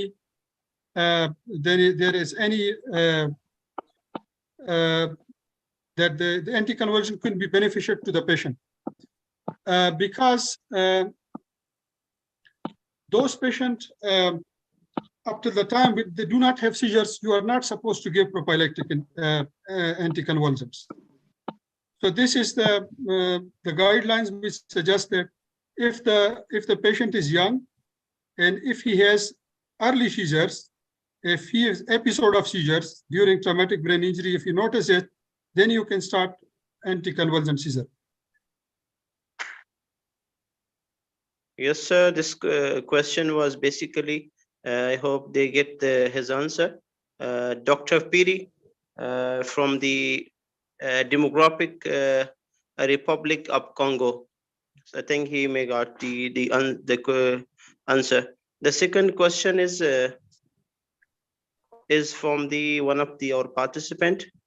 He said कि उस्ताद मोहतरम intubate मरीजान की GCS इंटुबेटेड मरीजान की GCS डवलता है वो कदे वो मिसाल पौड़ान जी कबूल सरे जवाब रखली मना नबूवी doctor Khalid Khan Zadran. Okay.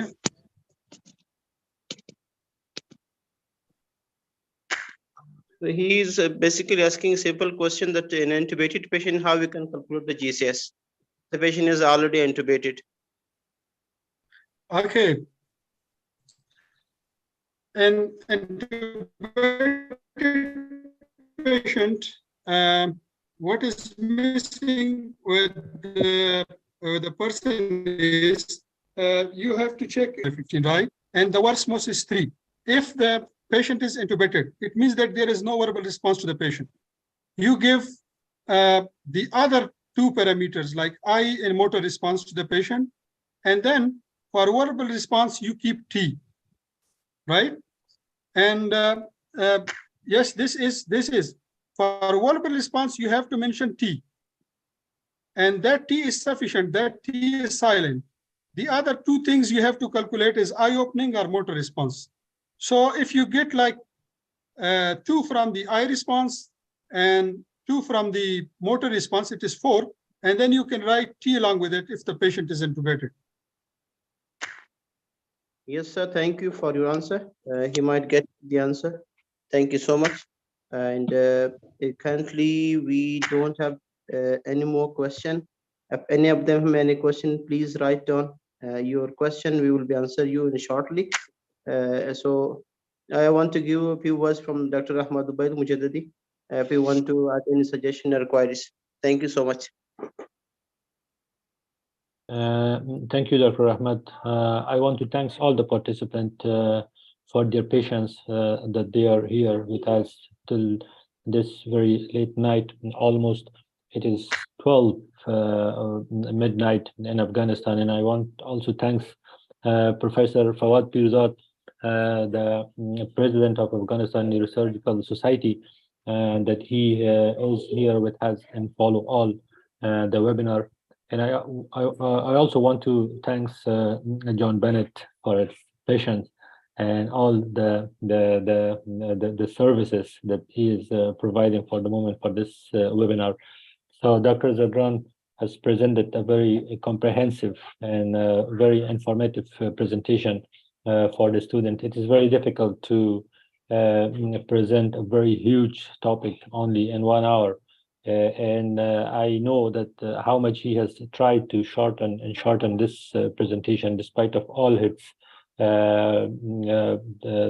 of its efforts.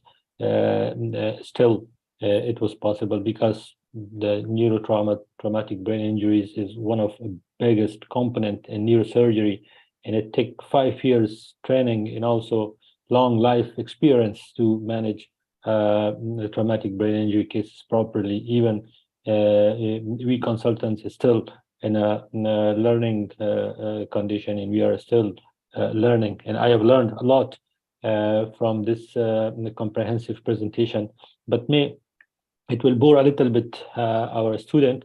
They will familiar, inshallah, slowly with the neurosurgery presentation. And once we start these webinars regularly, and we will step by step will present them these sorts of presentation, and they will be familiar, and it would be very interesting for them. And we will wait for our participant feedbacks as well for today's webinar, because through their feedbacks we can improve the quality of our presentation, and also we can improve the continuity of these webinars. So I'm very thankful from the organizer as well, from Professor Salim Abdul Rauf, and from all the participants. Hope we could be able to be again and again here in such presentation and such meetings. Very good. Before we wrap up, Dr. Saleh, you want to tell about the email address for people that want information? Yes, sir. Dandy, I have shared my email, the Dandy Club email address on the chat box multiple times. I will share it again if they have any queries or any suggestion. dandyclub.afghanistan@gmail.com. Very good. Okay, it's been a long night for everybody. So thanks everyone for coming, and thanks for everyone for putting it together. And this is a good beginning. It's a good beginning. Thank you so much, everyone who joined our second virtual meeting, all the students, the residents, and especially the key speakers, Dr. Nurul Huda Maria, Dr. Khalid Khan Zadran, Dr. Ahmad Ubaid Mujaddadi, and especially Professor Salim Abdul Rauf and Professor Fawad Pirzad, who is the president of Afghanistan Neurosurgery Society. We are very honored and pleased to have all of you. And we were having some mistake in this. We were having mistakes. So inshallah, in the very next time, we will be having with a very good and perfect platform. And I'm at the end very grateful to John Bennett, MD, from the core of my heart. And I'm really thankful to you that you have provided such a great platform and a live broadcast. Thank you so much again and again. Okay, we'll be in touch. Good night, everybody. Sure, sure. Thank you. Thank you. Thank you. Thank you very much. Lisa, pumakam ka. Sir, pumakam.